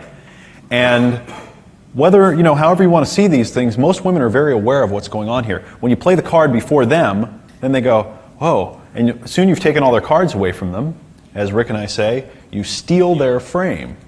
You steal their whole game, and then they're not left with anything. You know what's funny? If you take enough of their cards away, they'll start acting like a loser, frustrated guy who doesn't know what to do. They will. They'll start getting nervous, and they'll start fidgeting and getting strange because you've taken all their game away. I'm going to throw out one other thing really quick here, something that I just thought of in the hallway. Does anyone, somewhere inside of them have something on their shoulder going, I don't know, it feels a little weird, or, getting ready for what I'm about to say in a seminar room, that's a little bit weird. Anybody have a little, thing on their shoulder? Yeah, a couple of people? Yeah? Okay. Let me ask you a question. When you see a really attractive woman, how long do you think that they took to get ready to meet with you? How long did they take to get ready with their presentation? Interesting, huh? They're not standing in front of that mirror applying that makeup and lipstick in no 30 seconds. Those clothes were chosen very specifically. I'll suggest they were chosen more to compete with women than attract men, but they are also done to attract men. Question? Comment? Yep. I'm in sales, and part of my job is to make sales presentations, and I practice the same sales presentation every single morning that I work. Doesn't matter. Even though I do it the day before, the day before, the day before, the day before, I still practice it every single day. That's part of the job. It's just practice. Absolutely. Right. I went to the Cheesecake Factory and went downstairs, and I looked, and they had these beakers in this little holder, and there was a guy there with a bottle of, looked like vodka or something. He was pouring it into the glass, and then he would pour the glasses into the beakers, and then he'd dump them out into the sink. And I was like, something doesn't seem right here. And I'm like, what are you doing? And he said, I'm warming up. And I said, warming up? He goes, yeah, I'm pouring the alcohol into the glass, and then I'm pouring it into the beaker to see how much I poured so I know what a correct shot is. And I said, oh, what are you new here? And he's like, oh no, I've been tending bar for 8 years. And I said, really? And he said, yeah. Just do it every time, just to warm up. Get in shape, practice. Always be practicing, so I'm always right on. Fine-tuning the skill. I thought, wow, that's really interesting. Something different that they do there. It doesn't surprise me that the Cheesecake Factory has, tasked on that level, broken down on that level, that they're so successful. Start off with tea. If you want to continue, you can lead into more. Tea's great. I love to say, other words that I love to say on the phone, as soon as you're talking, you say, let's get together for tea, great. They go, okay, great. You say, if nothing else, sounds like you'll make a nice friend. Bam, the friendship frame. Very powerful. Scrambles their whole game. That one just is really amazing. And no, it's not because you want to get them to be friends.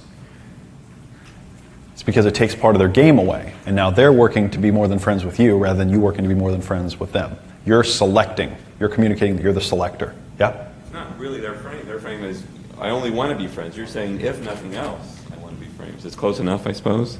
Yeah, well, the point is that what it does is when you say that to a woman, it's ambiguous. They don't know what's going on now. They don't know whether you're interested in them as a friend. They don't know whether you're trying to pick up on them. They don't know what's happening. Does that make sense? It just takes the whole thing out of the situation, and it makes them curious. Puts you in the role of the selector. Why not just pull their exact line and let's just be friends? Well, you can say let's just be friends, and sometimes you can, but the thing is that if you say let's just be friends, then you're kind of doing something that's a little bit deceitful. You know what I mean? That's like closing the door. Yeah, it's like, then it's certain what you're kind of talking about, you know? Building any anticipation or any suspense. Exactly. And if you say to a woman, I really like you as a friend, it's still ambiguous. When you say, I only like you as a friend, then it's not ambiguous anymore. Does that make sense? These are little semantic things, but they really are very, very powerful. If you say to the woman on the phone, if you say, I only want to be friends with you, you've now, in her mind, she's going to now kind of try and fit that in and go, oh, he only wants to be friends, that's all he wants. But if you say, if nothing else, you sound like you'd make a nice friend. Right? See that? Go ahead. So you've gotten their email in 3 minutes, and you've kept the conversation brief, and yet you're already saying you know enough about them that they just seem like they might be a good friend? Uh-huh. Okay. Email, shoot off first email. Hi, it was fun talking yesterday. I'm thinking we should get together for a cup of tea and some stimulating conversation. Obviously, like that stimulating conversation line because it is interesting. Gets their attention. If a woman doesn't email back, you got something, Sarah? Yeah, just one thing, you were talking about the selection of the words. Mm-hmm. Women listen for the specifics of the words. And they read into everything. I'm sure you guys have had conversations with women, and they said, they will give you the exact word-for-word conversation, and they're breaking down every single word, and they're, going to ridiculous levels of trying to analyze this stuff. So that's why ambiguity with women works really well, because, if you make it a concrete statement, they don't have to think about it anymore.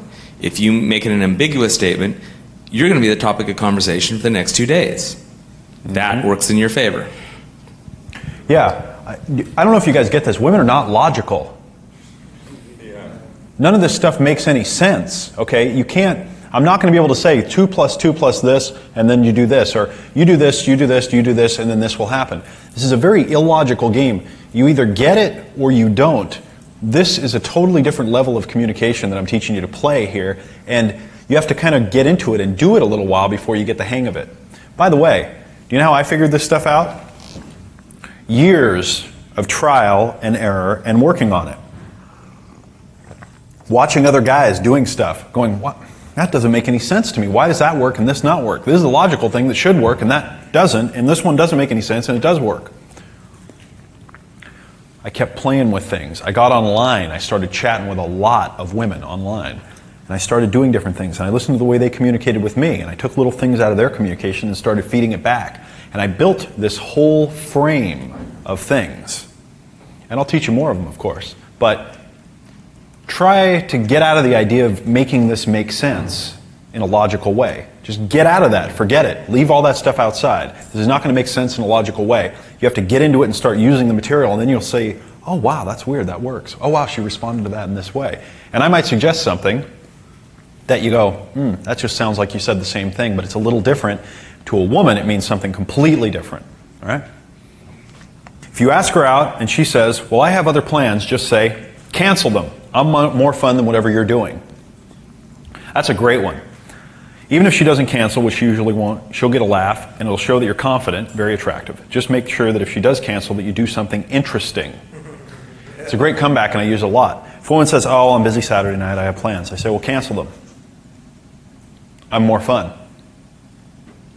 All right? It's rare. It does happen. They'll go, oh, well, let me see what I can do. Sometimes they will cancel them. But worst case scenario, what did you do? You were cocky and funny. Cancel them. I'm more interesting than whatever you are doing. Of course, if she does cancel them, better go do something cool, or you better entertain the hell out of her. Yeah. I think you started saying something about if she doesn't respond to the initial email. Yeah, I'm going to get into that right now. If you email, because I love email, it's so easy. You guys, none of the marketing that I've done has ever been anything outside of the internet.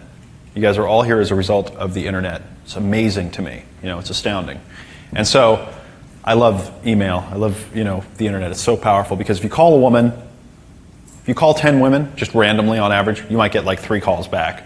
If you email 10 women, if you call 10 women, you might get 1 or 2 phone calls back. If you email women, on the other hand, you'll probably get like 5, 6. And then the ones where they don't email you back, the next day, day after, you just send them a quick email that says, "What? Are you trying to play hard to get already?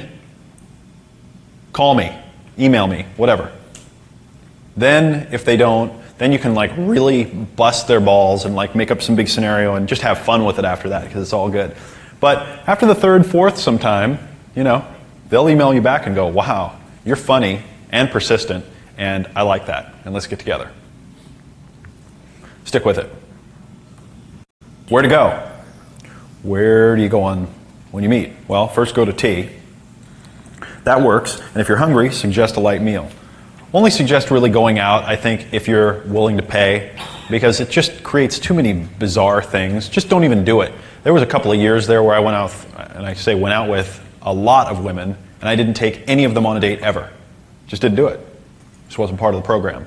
You don't have to. It's not, But if you're having a good time and you're hungry and you want to go somewhere nice, just suggest, hey, let's go over here and do this other thing. It's good to have those things lined up, all right? Take her somewhere that has a lot going on, somewhere that has interesting conversation built in. You guys have probably read this in Double Your Dating. There's a review for a lot of you. In most cities, there are areas that have lots of eclectic, artsy, trendy shops. You can walk through one of these areas. You can't walk through one of these areas without having an interesting conversation. Games like pool, miniature golf, etc. can be fun as well, as long as she's of the fun type. Okay, that's the next thing. It's active. There's a lot of fun built into these kinds of things. They're not boring. Not the same old, same old. The idea is to do something interesting that doesn't cost a lot of money. Once money comes into the situation, unless you're operating at a completely different level, and maybe you have a lot of money, you're financially very well off, and you're dealing with a woman that has a lot of money, and she's used to that lifestyle, and you say, "Let's go to dinner at Spago or this really nice restaurant that costs $200. And she goes, "Yeah, okay, of course." If she's already living in that reality, and it's nothing to her, I mean, if you spend $200 on dinner, you might as well have just dropped like 20 cents on the ground because it just doesn't matter, and it will be completely irrelevant, then it doesn't really matter, Or if you buy her a taco, or you take her somewhere and it's an $8 meal and she's a pretty successful person, it's, you know what I mean? It's kind of irrelevant, but don't get into money. Don't let money start passing back and forth. Don't ever buy her attention. It's just a bad idea to do. If you are really into that role of being the man and taking care of things, do it after the 10th time you get together. You want to have a relationship and you want to be the guy that takes care of everything. Do it after the 10th time. This way you can be sure that that's what you really want. Okay? I've been just saying to someone, like, what's your favorite coffee shop? Just trying to make it convenient for them in their neighborhood. Maybe the second time I'll have them come to my neighborhood, but the first time I'll just go for somewhere like, is there a nice coffee shop? Or what neighborhood do you live in? And if I think of a coffee shop in that area, I want it to be literally around the corner. Yep. No big deal for her. Well, what I'd say the greatest thing to do is tell them to come to your house to start. And there's a very specific way to do it. And I think you're going to talk just for like about 5 or 10 minutes tomorrow, okay? In this little section I'm going to do. That guy changed my life back there because he showed me how to meet women on the internet. And he really changed my life. It's really amazing. And tomorrow I'm going to do a little section. We'll have him talk for a few minutes. How to get those. Also, how to get them to come to your place instead of meeting them on their own turf, which is a good alternative thing to do. So remind me of that tomorrow. Maybe we'll have him talk a little bit about that. But anyway, the long and the short of it is, I would say, hey, you know what? There's a little coffee shop. We can get a cup of tea right really close to my house. So here, yeah, you know the area? And she's like, yeah, great. You got a pen? I'm just assuming. You know what I mean? I'm not asking for permission or wonder, great, you got a pen? Great. Here, let me give you directions. Just ring the bell. I'll come out and we can go. Okay? Ring the bell. I'll come out. We can go. And then I do all those things. She rings the bell, I come out, and then I say, let me go grab my things. Come in for a sec. Comes in for a sec, and then I say, let's go. And there's a whole psychology around that of, she comes to the house, you know, she's expecting that you're going to come out and you're just going to leave. You say, all right, well, you know, here, let me grab a couple of things. You know, if she's comfortable, step in for a second or two. And then you say, all right, come on, let's go. And you kind of rush her out of the house. And it creates that tension of, wait, why is he trying to get me out of the house? Most guys would try and get me, now I'm in the house, to stay. Now she wants to come back in. So when you come back, now you come back in, and she wants to go in. Does that make sense? Yeah. Little trick, but it's great. I shouldn't say a little trick because it's a technique. It's no more of a trick than lipstick is for women. And thank you, Dave. What is class and what is style? I've been asking myself these questions for a long time. How do you describe them? And class is understanding styles and what's stylish, knowing what is in fashion, choosing classic, timeless basics to mix with the new. Class is understated, class is timeless, and I didn't write it down, but class is knowing what you like. Okay? If you ever hear a woman say, he's classy, he's a classy guy, do you know what that typically means? Like, he's stylish, classy guy? How could you interpret that? It means that he is with whatever trend there is, but he also knows what he likes within that. Does that make sense? Now this is not, you don't have to do these things. This is just one of the things that's a piece of the puzzle. All right? I'm not a particularly stylish guy. I don't wear a lot of stylish clothes. I wear a lot of t-shirts and a lot of jeans, okay? But if this is kind of your thing, I wanted to go into it because it's nice to know what it is. It's good to make fun of too, by the way. If you choose not to be stylish or trendy, then you better at least mention it and make fun of it in an intelligent way so you can communicate, I'm aware of, yet above it. Okay? When you're not aware of something and you seem ignorant of it, then you can get into a land that you're not comfortable of. But if you're aware of it and you're like, I don't participate in that because that's not part of my reality that I want in my reality, that's turning it all around and more attractive, more powerful. Chivalry and romance. Who here likes to be romantic and chivalrous with women? Okay, good. Does it seem like there could be a conflict between the things I'm teaching and this? Yeah, a little bit? Okay. Chivalry is very powerful, especially with attractive, intelligent, powerful women. It creates a subtle atmosphere of romantic fantasy. Remember the picture I showed you? Yeah. The romantic fantasy? That's the kind of thing that makes a woman feel like, ooh, oh. Chivalry is very interesting, and I like it. Open doors, pull out chairs, walk on the outside of the curb. Do you guys know why you walk on the outside of the curb? So you can throw things out of the window? That's why I used to No, I know. I used to dump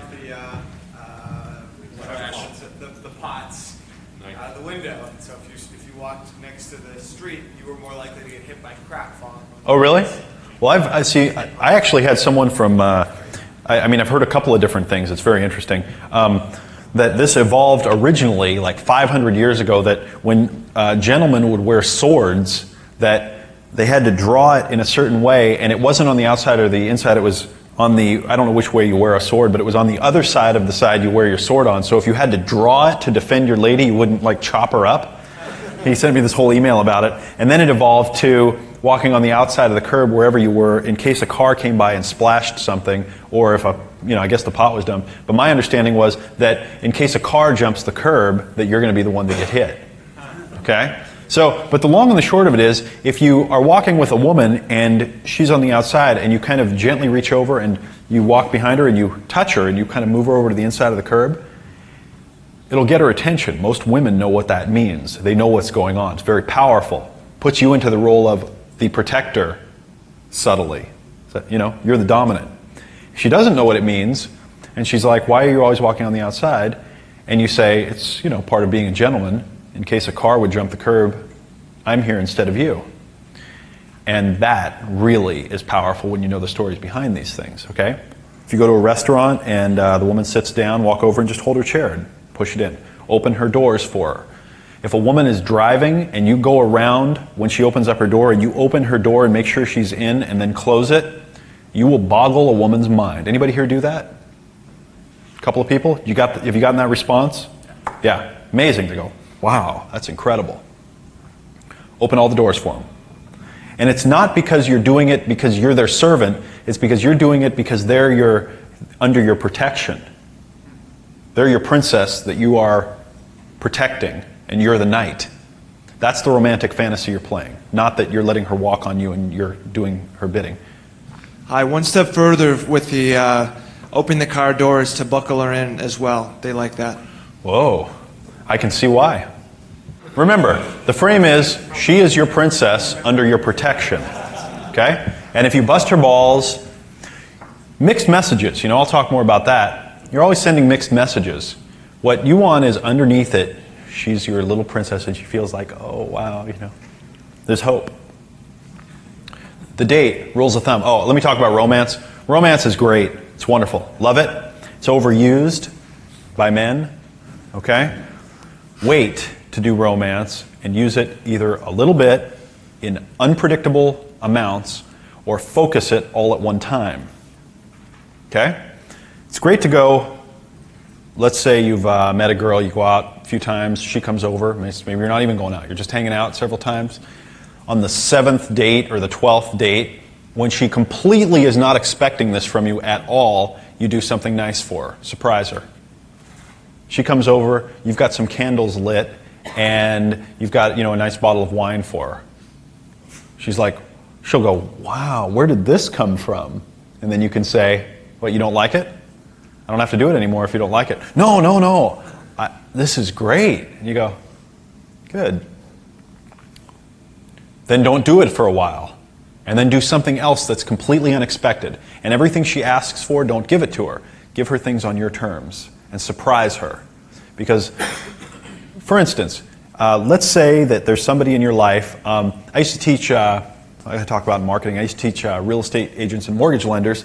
And one of the things I would teach them to do is don't give your client a gift when they would expect it. Give it to them sometime when they would least expect it. Totally out of context. Stop by with something that you heard them say and just give it to them because you were thinking about them. Makes a huge impact. They go, oh my gosh, wow, that's unbelievable. Not when, oh, it's just the expected thing. At Christmas, when you get a card from everyone, you go, oh, another Christmas card, how nice they sent it. But when someone sends you a card out of the blue and says, hey, I was just thinking about you, that's the one that stands out. Special. You have a lot of special friends? I'm a real estate broker, yeah. Oh, you are a real estate broker? Yes, and I do that. Oh, okay, cool. Take them flowers and at unexpected times? Movie tickets, stuff like that. Yeah. Just not connected to anything else. Exactly. It makes them feel like they're the only people I would ever consider doing this with. They go, well, do you have any other clients? No. Okay, the date, rules of thumb. Have her come to your place to start. Talked about that. Don't act boring. You can't bore a woman into feeling attracted to you. You've got to get that. You cannot bore a woman into feeling attracted to you. You got a comment? If you have any ideas about how to set the date, one technique that I used in the past was if anyone ever played Dungeons and Dragons when they were a kid? Only everybody in here? Well, what they had is they had these dice. You could get a 30-sided dice or whatever. Just in your own mind on your side, you can roll a dice and it has a random number, 17. So you figure, the first of the month, 17th day, you're going to do something for her. That breaks it up and gives it enough where it keeps them off track because there's not really a pattern being done. But it is a powerful way to keep you spontaneous as well as her not knowing when to expect something. Sometimes it could be 3 days in a row and she's like, wow. And then boom, 30 days later, something else. But it gives them just enough variation and, it's a good technique. How do you make somebody want something? Anybody been thinking about that? How do you create an obsession? How do you create an obsession? How are obsessions created? Do you know? Give them a taste and take it away. Give it a taste and then take it away? The way to create an obsession is to have a reward and a punishment, and have them only work sometimes and unpredictably. Okay? Animals and humans will become obsessive if that happens. What's a great example of that? That's sweeping the nation? Gambling. Why do people become obsessed with gambling? Because there's a mechanism inside of humans that if you can win big, and you do sometimes, and you can see it, oh, here's the money, you go, oh wow. But you can also lose big, and it creates these huge emotional swings. I think it's related to the fact that emotions are very addictive. We get addicted to the emotions, and we don't know why we're doing these obsessive things, but it's because they're given those emotional ups and downs, and we're addicted to the emotion whether or not it's good for us. So some of the things that I'm going to teach you are to actually create a positive obsession. You want her to really be positively obsessed with you. But not to get into the neurotic type of obsession, the kind that is negative, that hurts people. Okay? And you have to be careful with this, because I get guys that'll go, oh yeah, I've been really pouring on this stuff and busting her balls and really being a bastard, and she's really loving me, but it's scaring me because she's starting to stalk me and acting jealous and weird. And I'm like, well, quit being psychotic, man. Like, lay back. Be cool. This stuff isn't to like mess people's heads up. It's to make things interesting, fun, and challenging. You got to get to that balance. You got to strike that balance of fun, not over the line. All right? How do you make somebody want something? Now you know how to create an obsession, and some of the things that I'm teaching you to do, hopefully we'll do that on a positive level. All right. Don't talk about boring things like family, work, school, and the weather. Like I said, you cannot bore a woman into feeling attracted to you. If you are boring, do something about it. Learn to be not boring. You cannot be boring. Get rid of boring body language. Okay? Boring body language is sitting there like this, or not moving, or whatever. Learn to not have boring body language. You see the romantic heroes? They sit back. They have big body language. I don't know if you know this, but when you watch people that are powerful and in control, they sit back. They have a lot of large body language. They take up a lot of space. Do that. And don't be boring. Know exactly what you're going to do before you ask her, and make sure it's interesting. Is any man in this room guilty of a woman saying, well, what are we going to do? And you say, I don't know, what do you want to do? Anybody ever done that in your life? Stop that. Don't do that anymore. That's very bad. Never do that. Don't ever say, I don't know, whatever you want to do. On the 27th date, when you roll your die there, and you go, hey, what do you want to do tonight? They'll go, what? Me? What do I want to do? Oh, wow, and it'll be special. But wait till the 27th, okay? Or maybe the 36th. Always know what you're going to do, where you're going to go, how it's going to happen. I've got story after. Just take my word on this one. Just know where you're going to go. Leave her alone once in a while you're out together. Example, you're together at a store window shopping. Most guys will stick right alongside of the girl that they're with the entire time. Instead, walk away from her into a different part of the store once in a while and let her come find you. Again, see the difference. At a subtle level, walking away from a woman communicates, I'm confident and independent. I do what I want with my life, and I don't need to stay right next to you every second to get your approval. Following common social courtesy is bad for attraction.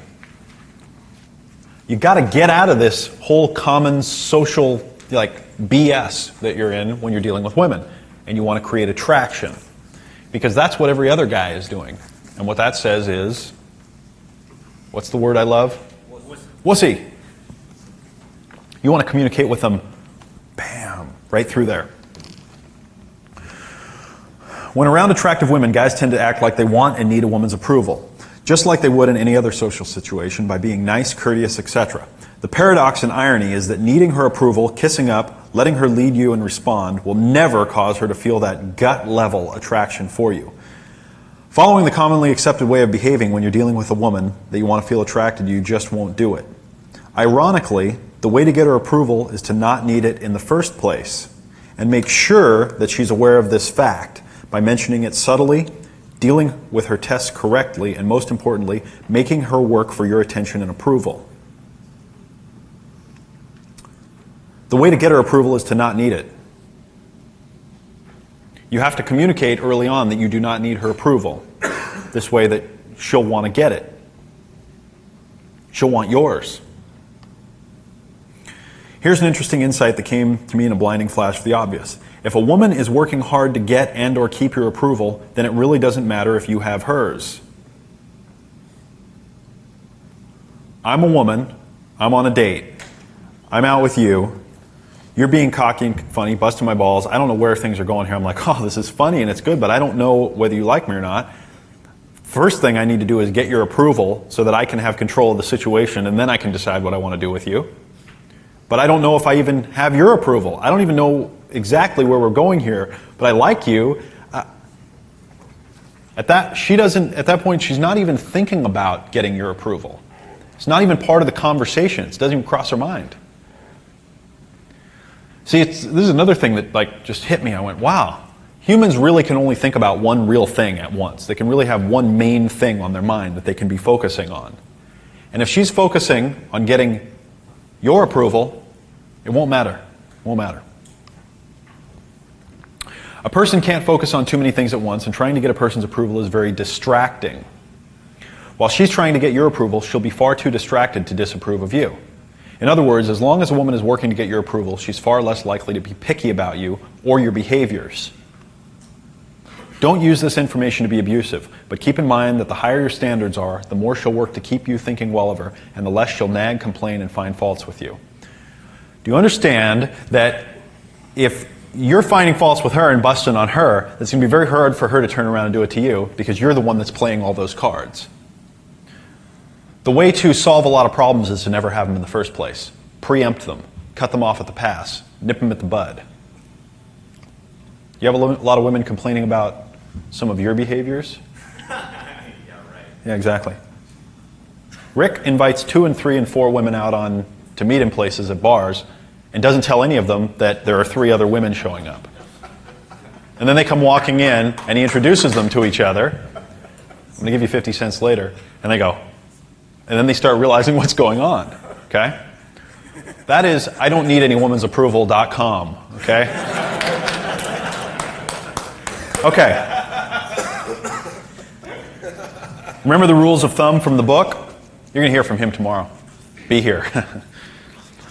Never give a woman direct answer unless the answer is no. If she says, can we sit here? I say, no. Let's sit in the one next to it. Or if she says, how do you like my dress? I say, well, I think I like it. Just give me a few minutes to see it on you. If she says, call me tomorrow, I say, no, you call me tomorrow. Come on, you want me and you know it. That's rule 1. Never give a woman a direct answer unless it's no. It's fun. Do this in a fun way. Don't be abusive. Just don't give any direct answers. You got to think about this one. Direct answers, by the way, you give everything away. When you don't give direct answers, and as long as you do it in a charming way that's cocky and funny, it'll be entertaining. It'll be fun. She'll have to read into your answer to figure out what you're saying. Are you being sarcastic or not? Keeps things interesting the whole time. As soon as you start giving direct answers, you get boring. If you act too funny without the cocky, and your jokes are dumb, she won't like you because you've gone too far. Okay? It's the right balance. Rule 2. If she complains about you or doesn't like something, say, I'm glad you like it. Right? I don't like that music you listen to. I'm glad you like it. Or turn it up a notch and do it more. If she says, I don't really like it when you say that, say, well, then you might want to leave because I say it a lot. Okay? It's a test. These are tests that are coming at you. I don't like it when guys do this. Oh, I don't know what to tell you because that's one of my favorite things to do. Whatever it is, even if you don't do it, you're just having fun. Look for an opportunity to bust her balls. Never give a woman exactly what she wants. If she says, kiss me, say no. If she says, come over to my house, and then say, I'm busy right now, I'll come over later. If she says, I want you so bad, please make love to me, say, well, I think you need to wait a little longer. And besides, I'm not finished kissing you. Everything is done on your terms. Never give a woman exactly what she wants. If a woman says she wants something specific, that's it. Unfortunately, that's off limits. You can do it at a different time, surprise her. Always send mixed signals. This is the one that creates the thoughts, the obsession. Keeps coming up in her mind. Wow, I'm thinking about him. Why am I thinking about him? Tell her you want to be friends and then kiss her. Okay? let's say that you're out on a, you've hung out twice, and, you got together the first time. Second night you're out, look at her and say, let's be friends. Ambiguous, let's be friends. She'll be like, what? Kiss her. She'll be startled. She won't know what happened. Okay? It's fun. It's interesting. It's teasing. You're playing. You're having fun. Tell her that what she just did was unacceptable, then kiss her. Spank her if she does something nice. And she'll be like, what? Why'd you do that? You go, because you were a good girl. Does that make sense? Yes. You get that? 100%. All right. Also, respond differently to the same thing. For example, one time if she comes over and sits on my lap, I'll kiss her. Another time, push her off. Never be predictable. Right? You guys get what's going on there, right? Yeah. Mark that page. It's very important stuff. Setting up the relationship correctly. Some of the things I like to say to women when I first get together with them, let's say they come over to my house, and these are just, things I'm going to give you in random order here. They walk in, I'll say, my house is a safe place with calm, positive energy, and I want you to feel safe and open here. Okay? I want you to feel safe in my house. This is the place where I live. This is my domain. I like calm, positive energy. I don't like drama here. So you're safe here. Anything you want to talk about, feel free. This is a good place. It's a very territorial thing that you do right there. You're saying, this is my place, you're establishing that, and you're talking about how you rule it, and this is the way things are going to be when you're in my place. Rules for relationships and friendships. I'll say to this to a woman that I just met, I'll say, look, if I'm going to have a relationship with a person, ambiguous, I have 3 rules. It's got to be fun. For me, I've got to be having fun all the time. If I'm not having fun, I don't want to be in the relationship. It's not good. I'm a good friend. I mean, if things get tough. But I mean, in general, if I'm not having fun, I'm not interested in being there. It's got to be honest. Got to be direct with me. Got to tell me what's going on. And there's got to be respect for my time and my property. And when you drop those things first, like right at the beginning, it's very interesting because you're setting up a territory, but it's on a relationship level. And sometimes women will go, oh, well, I have those rules too. And you're like, and you kind of go, oh, great. But what she's doing is playing catch up, and she's trying to play a card you already played. One of the things I like to say when I'm on the phone with a woman and I'm asking her to get together, because I question them. I mean, if I'm getting their phone number, as you guys have read, I'll say, pick their phone number up in their email, and I'll go, is this your phone number, like the one you answer? And if they go, well, and I go, I don't want it. Here. What?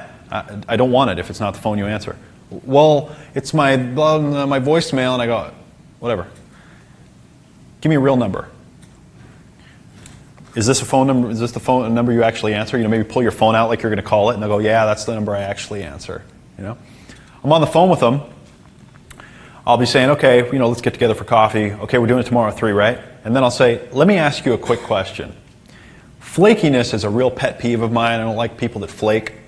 On a scale of 1 to 10, what are the chances that you're going to not be there? Call me up, give me an excuse. What are the chances that you're just not going to show up on a scale of 1 to 10? If they say, oh, I'm going to be there, I'm definitely going to be there, that's just the way I am, just say, great, just wanted to check with you. Had bad experiences in the past. If they say anything else, like, oh, it's probably about an 8, or there's this, I just go, you know what, I'm not interested. Call me sometime when you can do it. Because that's a flakiness detector. All right?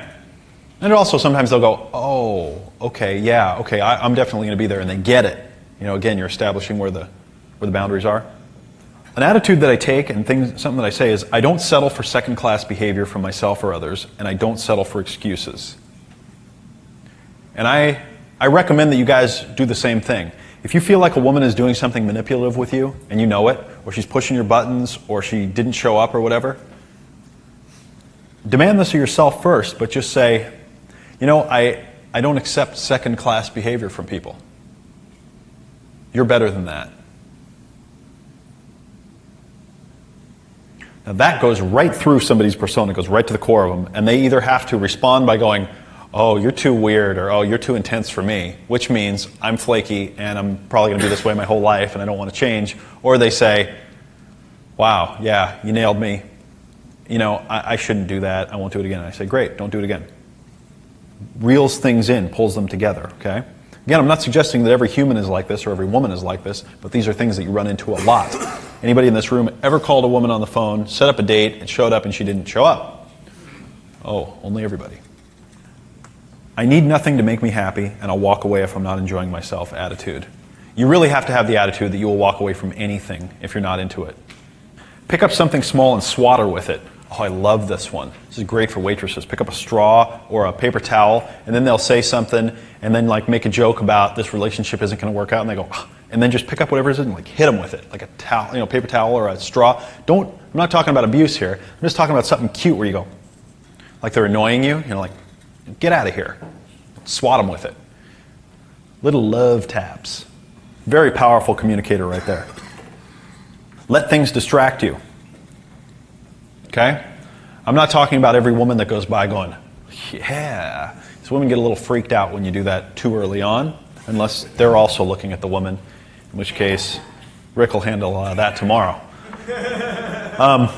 But let things distract you. Be just like you're hanging out with a friend and just not inattentive, but you're just so comfortable that you're not checking it out. Turn, sit the other way. One thing that I've noticed is very powerful. I haven't really gone to a lot of topless clubs lately. But when I used to go with some friends once in a while, I'd sit down and I'd turn my chair with the back to the stage. Interesting. The dancers come walking by and they're like, hi, looking for a tip or something, and I'm like, hi. I never even knew they were, existed.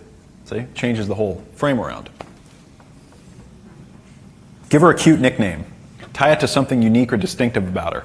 Let's say she had a dog when you met her, start calling her Dog Mommy. Hey, Dog Mommy, what are you doing? Let's say she's a barista, call her Coffee Goddess. Disney princesses are great nicknames as well. Oh, this is a powerhouse right here, guys. Just ask a woman, just say, if you were a Disney princess, which one would you be? And then call her that name. Confuse her with ball busting. Complain in a serious tone about something she's doing, then give her a sly smile. To create the feeling that you're too comfortable and to be cocky and funny, confuse her, complain about something she's doing, and then when she's like, oh, then give her that sly half smile that we saw there. Okay? Conversation skills, cocky and funny, steal her frame, bust her balls. Comment on little cues and subtle body language. Treat drama or emotional outbursts as cute enough to chuckle at. Say, I already talked about on a scale of 1 to 10. It's really interesting to say to women, on a scale of 1 to 10, whatever. On a scale of 1 to 10, how would you feel about riding a roller coaster naked? Or if she's like, you're like, well, let's go do this, and she's like, well, on a scale of 1 to 10, what do you feel? It's an interesting little conversational trick.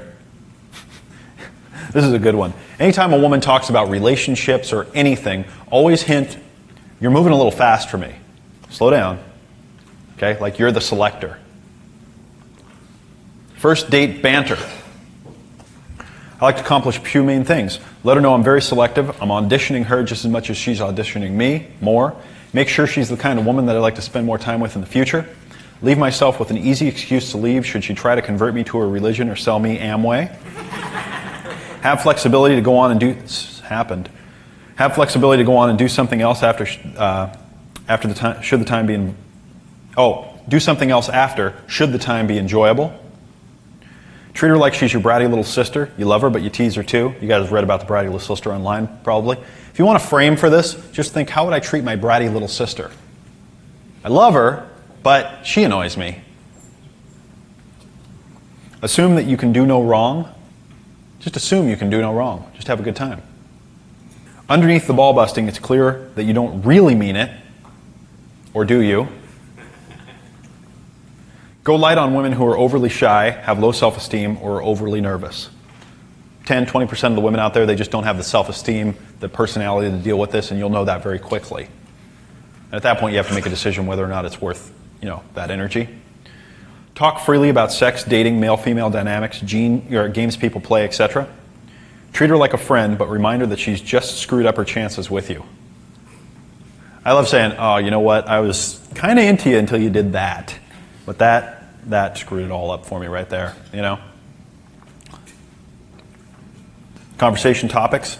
Humans, women in particular, love to talk about, think about, and watch drama, comedy, adventure, and particularly scandal. Think TV and movies.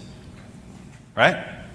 What's everyone sitting down and watching? Those topics. So talk about them. They're fun. You don't need to talk about anything regular ever in a conversation. Have fun.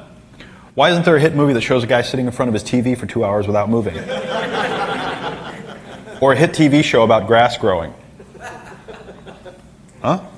Humans find some topics particularly interesting because we're wired to find them interesting. 100,000 years ago, they meant the difference between mating, being alive, being dead, eating, right? This natural attraction to and interest in other people's lives and their drama, adventure, and comedy helped us survive and gain status in primitive times. Learn to mix these elements into conversation and use arrogant humor to comment on them. Bring up something scandalous and make comments about it. Play psychology expert with society. Guess what's going on with another couple seated nearby. Discuss current music trends. You with me? Discuss things that are going on, comedy, drama, and have fun with them. Don't talk about normal things. How to make your personality interesting. How to tell a story. There's a good book called How to Tell a Story. I'd recommend that you check it out. What's interesting? Drama, humor, scandal, pop culture icons, fun things, movie and interesting critique, formula of 90210, Dynasty, Cosmo, MTV. Watch these things and don't watch them. Go, what are they talking about here? Watch the way they talk about them. Become a Renaissance man. Learn about music, art, dance, story, culture, history, all this different stuff. Learn a little bit about everything. Just pick up a book and read about it. It's when you just say, you know, I was reading this book the other day about Leonardo da Vinci. And when I was reading about Leonardo, it said all this stuff. It's fascinating. It's really interesting stuff to talk about. Apply something that he was talking about to something that's going on today and say, you know, they figured that out a long time ago. By the way, there's a book called How to Think Like Leonardo da Vinci. Yeah, by Michael Gelb, and I own it. Okay, How to Think Like Leonardo da Vinci by Michael Gelb. Very interesting book. Okay, romantic stories, history, and interesting trivia. Talk about the story behind things. If there's a little restaurant that's a scary little dive restaurant, but they serve really good Italian food, it's great to take her there if you know the story behind it. Watch 9.5 Weeks. He takes her to this little place and tells her about how guys were shot in that restaurant or whatever. Remember that in the beginning? All right. You guys ever see this? Point, counterpoint, travel. European men are so much more romantic than American men. I just got back from a semester abroad in Europe, and let me tell you, it truly was the most magical, amazing experience of my entire life. The French countryside was like something out of a storybook. The Roman ruins were magnificent, and the men, well, European men are by far the most romantic in the world. You American men think you're so suave and sophisticated. Well, think again. European men make you look like the immature, inexperienced little children you are. They really know how to make a woman feel special over there. Unlike the so-called men here in the States, European men know how to treat a woman right. For one thing, European men aren't afraid to come up and talk to you, and they know how to start slowly, with a nice cup of Italian espresso or a long walk on some historic street. They know the places you can't find in any tourist guide. They know the whole history of the cities in which they live, who the fountains are named after, who the statues are. I remember one unforgettable night in Athens. I sat and listened to a Greek sailor for hours as he told me about the countless men who fought over Helen back in ancient times. Afterward, he told me he loved his homeland even more now he'd seen it through my eyes. I ask you, would an American man ever say something as deep and beautiful as that? European men know the most romantic little cafes and bistros and trattorias, candlelit places where you can be alone and drink the most fantastic wine.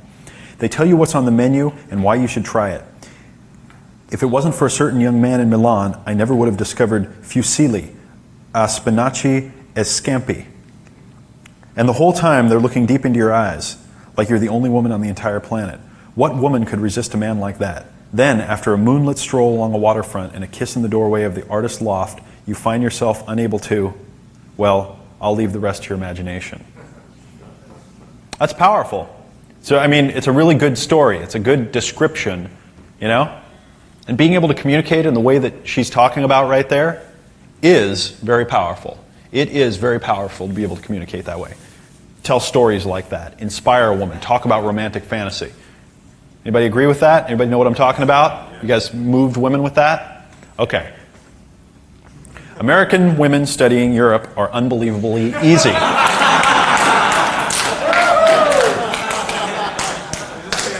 I'm a 25-year-old carpenter living in Rome, and I don't mind telling you that I get all the action I can handle. I'm not all that handsome or well-dressed, and I'm certainly not rich. In fact, my Italian countrywomen could take me or leave me. But that's just fine because Rome gets loads of tourist traffic, and American co-eds traveling through Europe are without a doubt the easiest lays in the world. Being European gives me a hell of an advantage. I'm not sure why, but there's something about the accent that opens a lot of doors. All you have to do is go up to them, act a little shy, and say, "Would you like to go with me, Signora, for a cafe?" I actually have to thicken up my accent a little, but they never ever catch on. After a cheap coffee, which to them always tastes better than anything they've ever had because they're in Europe, it's time to walk them. Now, all they know about Rome is what they read on Let's Go, so you can pretty much just make up a whole bunch of shit. It's fun to see how much they'll swallow. As long as I refer to Italy as my homeland and other Italians as my people, they'll believe pretty much anything. I don't know who most of the local statues are, so I tell the muffins that they're all great artists and poets and lovers. Once, just for the hell of it, I told a psychology major from the University of Maryland that a public staircase was part of the Spanish Steps, which she'd never even heard of. Another time I told this blonde from Michigan State that the public library was the Parthenon, and she cooed like I had just given her a diamond. For dinner, I usually take them to some cheap little hole in the wall, someplace deserted where not even the cops eat. American girls think candlelight means romance, not deteriorating public utilities. So they just poke their nipples through their J. Crew sweaters and never notice that there's no electricity. Just as well because Roman restaurants aren't exactly the cleanest. After a bunch of fast talk about the menu, I get them the special, which is usually some anonymous pasta with spinach and day-old shrimp, and whatever cheap generic Pope's Blood Chianti at the bottom of the list. By this time, they're usually standing on a slippery little puddle. Going in for the kill, I walk them past one of Rome's famous 2,000-year-old open cesspools. Then, as we open the door to my shitty efficiency, I kiss them on the eyelids so they don't see the roaches, making sure the first thing they see is the strategically positioned artist's easel I bought at some church sale. That's usually all they need to see, and like clockwork, they fall backwards on my bed with their Birkenstocks in the air. I mean, they're hardly Italian women, but we have a saying here in Europe, why buy the cow when you can get the milk for free?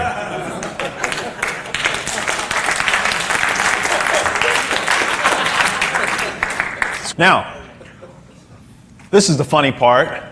The other part, though, is real. Okay? The other part's real. That's the Onion. Yeah, you found this on the Onion. I found this on the Onion somewhere. .com. Cocky and funny. The magic formula is cocky and funny. You want a balance of both. If you're too cocky, you'll seem arrogant and insecure. If you're too funny, you'll come across as goofy. The formula. Come up with an arrogant statement, then say it in a funny way. Example, that girl has a big butt becomes, J-Lo is in the house. The exercise, get together with some partners, come up with 5 common situations with attractive women that currently make you uncomfortable. Next, come up with an arrogant statement to diffuse the situation. Finally, add humor to come up with the cocky plus funny lines to use in these situations. Let's get going right now. Okay.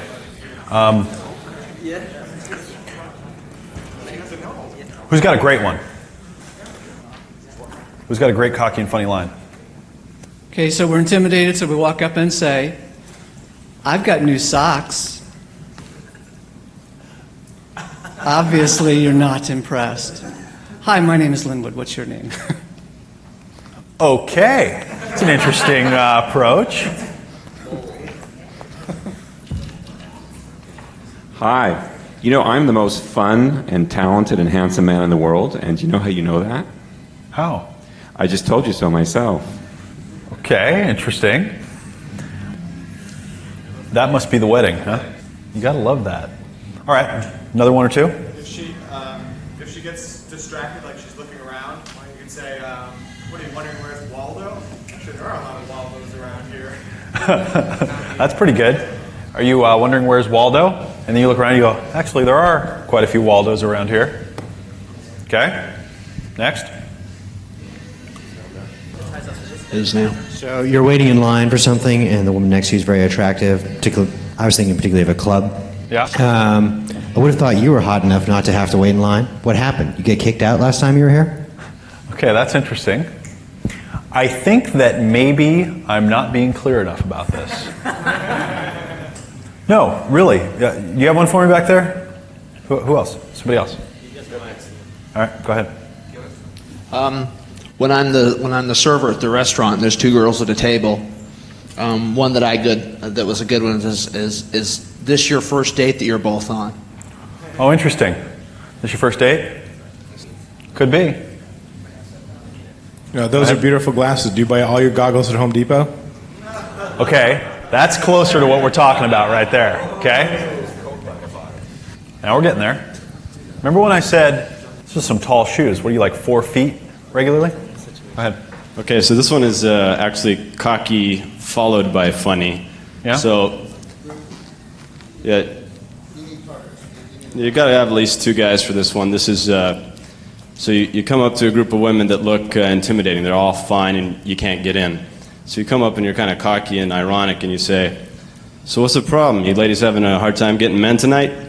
And so obviously they're going to get pissed. As if. Because, baby, I got some man for you. Look at this fine beefcake. Look at the ass on this one. Well, come on, lady. That's funny. You got to go into a pimp. There you go. That's good.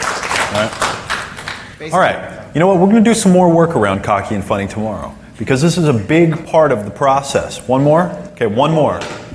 Basically, anytime a girl wants to touch me, anytime I say anything funny, I put a price on it. I say, that'll be $20. This shit ain't for free. I'm not giving it away. That's cocky and funny. All right, yeah? $20. Okay, one more. Which reminds me, if you're talking to a girl and you talk to her 2 or 3 minutes, then you, as soon as the song changes, or you go to the next song, you just look there and you go, that's been 2 songs, $40, please. That's cocky and funny. All right? So we're going to do more work around that tomorrow. We're getting through some of the really detailed parts here, okay? We're starting to put all the puzzle pieces together. Stick with it here. You guys excited? Yes. You learned something good today? Good. All right. I feel like yesterday, when we started talking about humor and cocky and funny, I felt like we needed to kind of get another level going there, okay? So we're going to take a little bit of time right now, and I did a little work over here. Got a couple of things I want to talk to you about. Cocky and funny is a magical combination. The guy that taught me cocky and funny has been here for a couple of days, and you've heard him mention a couple of things. And at first when I heard it, I didn't really get it myself. But after I got it, then when I started explaining it, I thought, oh, well, that should be easy to understand because I'm explaining it. And because I get it, everyone else should just naturally understand it. And so I don't maybe realize that it's not that easy to get the flavor of it. But I think that once you get it, then all of a sudden it opens up a whole bunch of possibilities. Cocky and funny is arrogant humor. It's taking a statement that's arrogant and then making it funny. And in order to do that, you actually have to understand how to be funny. And you have to understand what an arrogant statement is. And then you have to kind of mix them together. And it might be kind of like, for some people, trying to get a mouse and an elephant to have sex, which is kind of a cocky and funny statement. There's a book that's called Comedy Writing Secrets. I don't have the dust jacket on mine here. But if you haven't read this book called Comedy Writing Secrets, and you're not naturally that funny, then I would recommend that you get this book. Now, I think of myself as being a reasonably funny guy, and I've still read this book a couple of times because it's so good. I have several books that I got on comedy writing because I wanted to review them and find 1 or 2 that were really good to share with other people. I recommend this book all the time. I recommend it in a lot of my newsletters. Anybody have this book? Yeah? A bunch of people? Yeah, good. Good book, huh? And it teaches you a lot of different things about ways to create humor. And what I'll tell you is, even if you get finished reading this book and you don't feel like you have it necessarily, you'll find out that day when you go out, you'll just start making jokes all of a sudden. You'll make different jokes. You'll come up with different types of humor.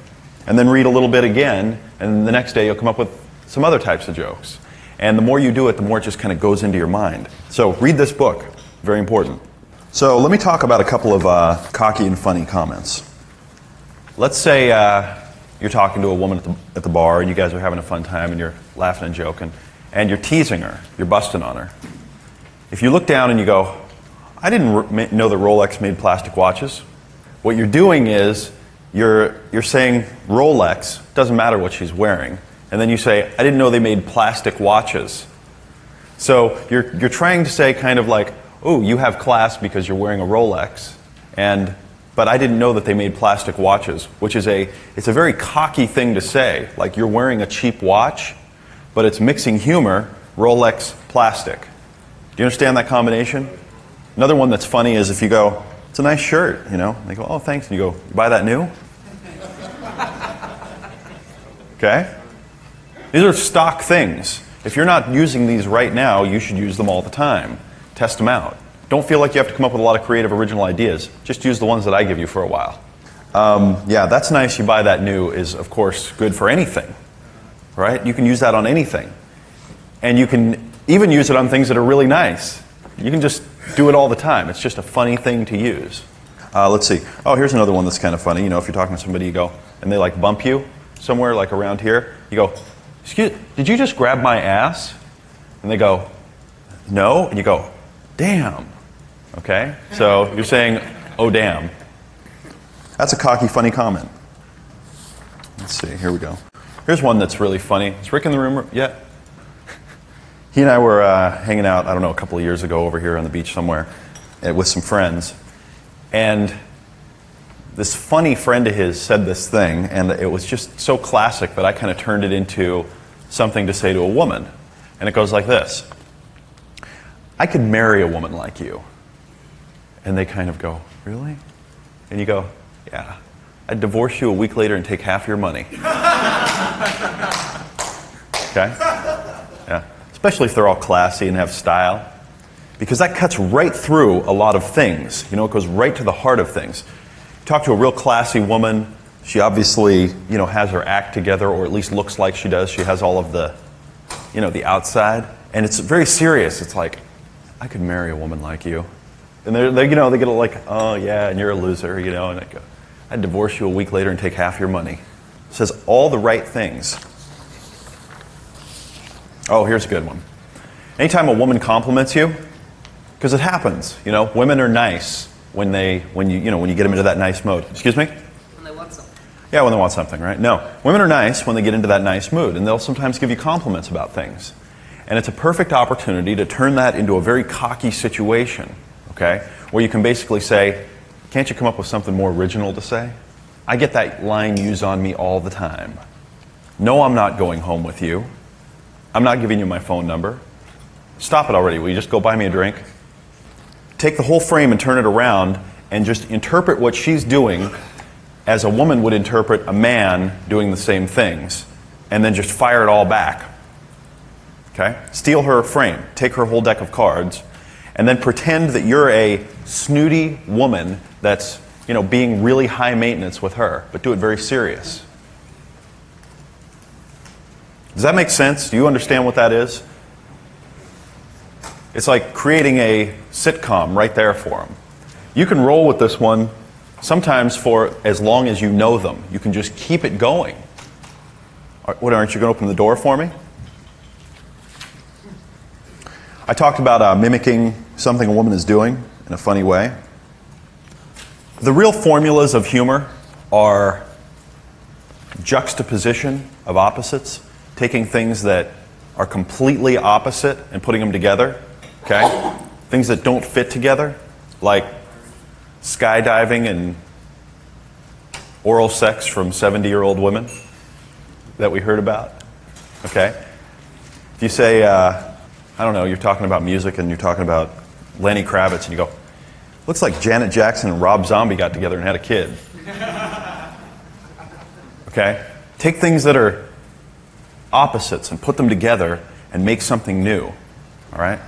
Maxim magazine is really great with stuff like this. they'll be featuring all kinds of weird gizmos and gadgets, and they'll have some cool little MP3 player or something, and it'll say, it looks like a Volkswagen Beetle mated with a taser, and it made this thing. And when you look at it, you can see how it kind of looks like a Volkswagen Beetle, but it also has like some buttons on it, like a taser, okay? And you go, wow, that's funny as hell, because these things don't make sense. So if you can learn to juxtapose opposites and put them together, that's funny. I think I'm understanding the concept of cocky and funny. Yeah. I think my difficulty is knowing, and I think a lot of guys have this problem too. Where you're looking at the woman and where's the limit? There is no limit. Well, okay, maybe I'm not reading it right then, because I always feel like isn't there a line between being cocky and funny and then just being downright frickin' cynical? Well, yeah, but I'm just saying that if you're being cocky and funny, then there is no limit to being cocky and funny. There's a match. Remember I said it's 50% cocky and 50% funny. It has to be funny. They have to be laughing. If they're not laughing, then you're not doing it right. Does that make sense? But all her friends are laughing, except her. Well, then that's a great opportunity to go, what's your problem? And then laugh at her. You got to get outside of her reality. Just remember that you're not trying to mess a person up. You're not trying to manipulate them, screw their head up. Or make You're them having cry. fun on your terms. And if they want to be involved, that's great. You're treating them like a bratty little sister. And if they don't want to be involved, what? Just walk away. Well, remember, whose reality do you live in? Whose reality do you live in? Mine. Okay. Well, then who cares what she wants to do? What she thinks of you is none of your business. Okay, so I'm seeing that I'm basically depending on her for approval then, if she doesn't respond to what I think she should. Look, here's the deal. Every once in a while, it's good to make a cocky and funny comment, and all of a sudden she'll go, oh, I can't believe you just said that. You want to give a little example? You have to watch the response that you're getting, because sometimes they'll go, oh, and you have to look through that and go, that's not like I really mean it. Because a lot of the times when women go, what they're doing is testing to see if you've got the balls to stand on what you just said, or go, oh, I was just kidding. Oh, I'm just kidding. This girl at Starbucks I flirt with once in a while, and she's pretty hot, and she was sitting down one day, and the way she was sitting, she was kind of with her legs up, and it kind of made her, she was bent over, so there was like a little bit of a, we were talking about dieting and whatever, and she's really hot, and she's got So a in other great words, body. she was bent over and she had a little tiny bit of a chub roll because she was bent over, and how it hangs over those tight pants that girls wear? So she lifts up her shirt and she shows it to me. I go, you just ruined everything. I said, I used to be a little bit attracted to you, but you got a lot of work to do. And she goes, you are an asshole. I can't believe you just said that. I'm like, and she was flirting with me the rest of the night. And every time I go in there, she's just, and every time I see her, I say something crass to her. I'm like, because I'm like, I got your number, and it's me you're talking to here. And it's just, it's amazing. So it's cocky. Go ahead. How long after you called you an asshole did you start flirting with her? Within minutes. Within minutes. Oh yeah. You have to remember that when you're dealing at this other level of communication here, things don't make sense anymore. You have to stop looking at the surface. Okay? So what did you say when you called you an asshole? He just went like this. She said, you're an asshole, and he went like this. He gave her the look of, look, I'm just calling it the way it is. All right? And now she's going, what's going on here? And a lot of times they'll laugh and get upset at the same time. Have you ever seen a woman laugh and get upset at the same time? Yeah. That's the sweet spot. That's the sweet spot right there. Okay? Now there is one form of laughing and getting upset where they go, like, I can't believe you just said that, you loser. Okay? That's not the one that you want. All right? That's not the one you want. So you're going to look for the one where they're going, and they seem offended, but it's fake. Because what they're looking for is, are you going to get off it and go, oh, I was just kidding, And what you really need to do is just keep it going and going, well, just, maybe try that Hollywood diet. It's like $25. I hear it tastes pretty good. Just work that last little bit off there, and they'll go, See, the thing is, he's talking to a really attractive woman. She knows she's really attractive. She has guys talking to her all the time. She works at Starbucks, for God's sake. She knows it. So he's messing with her, and at one level it matters, and at one level it doesn't. Go ahead. I had this dieting book that has worked for me, and I went so far as to actually push the book. I had it on the table. I actually pushed the book towards her. After I said, I'm like, you know what? You really need to read this book. It's just that subtle little thing. You know, remember when Orion was talking about, walking funny and things like that? There are always things you can do that are a little bit funny and goofy. If, I'm sure, because I know him so well, he was sitting at the table and he was probably talking to her, and he probably reached over and grabbed the book and kind of subtly went, "You might need to check this out." It's really important to be able to do fake emotions so that they look fake, okay? So if a woman does something like she spills something on the ground, you can go, "Oh, you're so embarrassing." That's funny, okay? Or if a woman says something really like, fantastically like, oh, she starts talking about sex or mentions something that's kind of taboo, it's like you can go, get that shocked look on your face. Can anybody here do a good church lady impersonation? All right? Santa. All right? Do church lady whenever she says anything. Okay? Act offended. When you were talking about earlier about making the comment regarding plastic Rolex, it occurred to me that there's a comeback that or something that I've always said in regards to Cracker Jacks. And there was another comment that you'd made about, we'll just do this all the time. Did you buy that new? And I've looked at people's watches, or looked at something that they had and said, oh, it's amazing what you can get inside a box of Cracker Jacks these days. And the more expensive it is, the funnier it is. And it occurred to me that there's things that we all know that have always been funny. There's things that have always worked for us with our buddies or with people who we know. And it occurred to me that we don't have to memorize a whole bunch of new things, that there's things that we already know that have been consistent. Just remember those items, or remember those things, and we can build off of those. Things that when we were in our comfort zone with just buddies and just hanging out are always funny. Things that we would always throw out there with people that hadn't heard that one yet. And so we've already got things within us that we've used for years and years. This doesn't all have to be brand new things. We have to remember that we're on stage for. You guys watch Friends? Okay, I don't watch a lot of television, but you guys have seen Friends? If you haven't seen Friends, watch it a couple of times. Buy a couple of the seasons on DVD. Okay, not because those actors are particularly interesting to me, but because they have the best comedy writers in the world. The highest paid comedy writer team in the world is working for those guys. And they write some funny stuff, Could you just elaborate on the, do you think men understand women, how you turn that into a cocky and funny routine? I mean, no response is no. I mean, how do you then get that going into a sort of something cocky and funny? That one, they're so open to possibilities. That's like you know what I'm saying? Like if you don't know, I'd say you need to kind of get into it a little bit. Sit down and think about it. I mean, these guys last night talked about modeling lesbians and getting together with lesbians and finding out how they, pick up women and getting a completely different perspective. Do you remember that book? Let's see, Secrets of whatever. It was How to Please Your Man, written by a gay guy. It was a book for women. Do you ever remember the name of that book?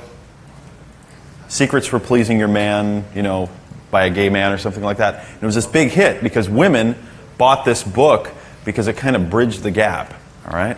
And so these kind of ideas about, like if, you opened it up and you just said something like, I really feel like if I could just get in touch with my inner lesbian, I could really understand women better. It could help me bridge the gap, I need to make more lesbian friends. Okay, these kinds of things are just goofy. They're funny. Okay, go ahead. You could say, I need to get in touch with my inner lesbian, but the problem is I think I'm going to spend so much money in batteries that it's probably not worth it. Exactly. One of the issues is you've got to take out of the equation worrying about whether or not she's going to laugh. If you're sitting down there and you're relaxed, you're funny, you're having a good time. When David's shown you various subjects, remember the exercise yesterday? Different scenarios? That's not just an academic exercise. Sit down, think about them, write them out, like he was saying. Think about what you would say, so that when those things come up, you've got some stuff pre-scripted in your mind. The thing I was saying earlier, like, I could see guys worried about Billy's comment that this woman said, oh, God, you're such an asshole or something. Look, You have to understand, you guys say comments like that to each other, to you and your buddies all the time. Oh, you're an asshole, you're a dick, you know, all that sort of stuff. Look, take it in the context. She's playing. It's not like you're an asshole. That's a lot different from, you know, you're such an asshole. Big difference there, guys. And that's the context, you know, that's the scenario that was there. I like to play around, he knows, I like to go out with women that are really intelligent, okay? It's one of my criteria. You have to look good and be intelligent. One of the things I love to say is when we're talking about something serious and she's about to say something, I go, oh, wait, is this the part where you give me like your little opinion? That's really cute. You have an opinion too. Oh my God, wait, okay, what is it? And you know what? The smart, secure ones get it and they laugh because they know it's a joke. The insecure ones freak out. Great screen. And it's like I said yesterday to somebody, look, it's a front row seat. It's my party. I'm the funniest guy I know. They get a free front row seat. If they don't like it, they can walk out at any time. And that's exactly what he's telling you. Be prepared to have her leave if she's not meeting your criteria that David's talking about. Yeah, it's really important to remember that, let's say you're sitting with a woman and you tell 10 jokes over the course of an hour. And she laughs at 4 of them, and 4 of them are funny. And she thinks that a couple of them are kind of offensive towards her, and the other 3 just go by and you don't get any response. You're still probably doing okay. Better than Letterman. Yeah, it's better than Letterman, huh?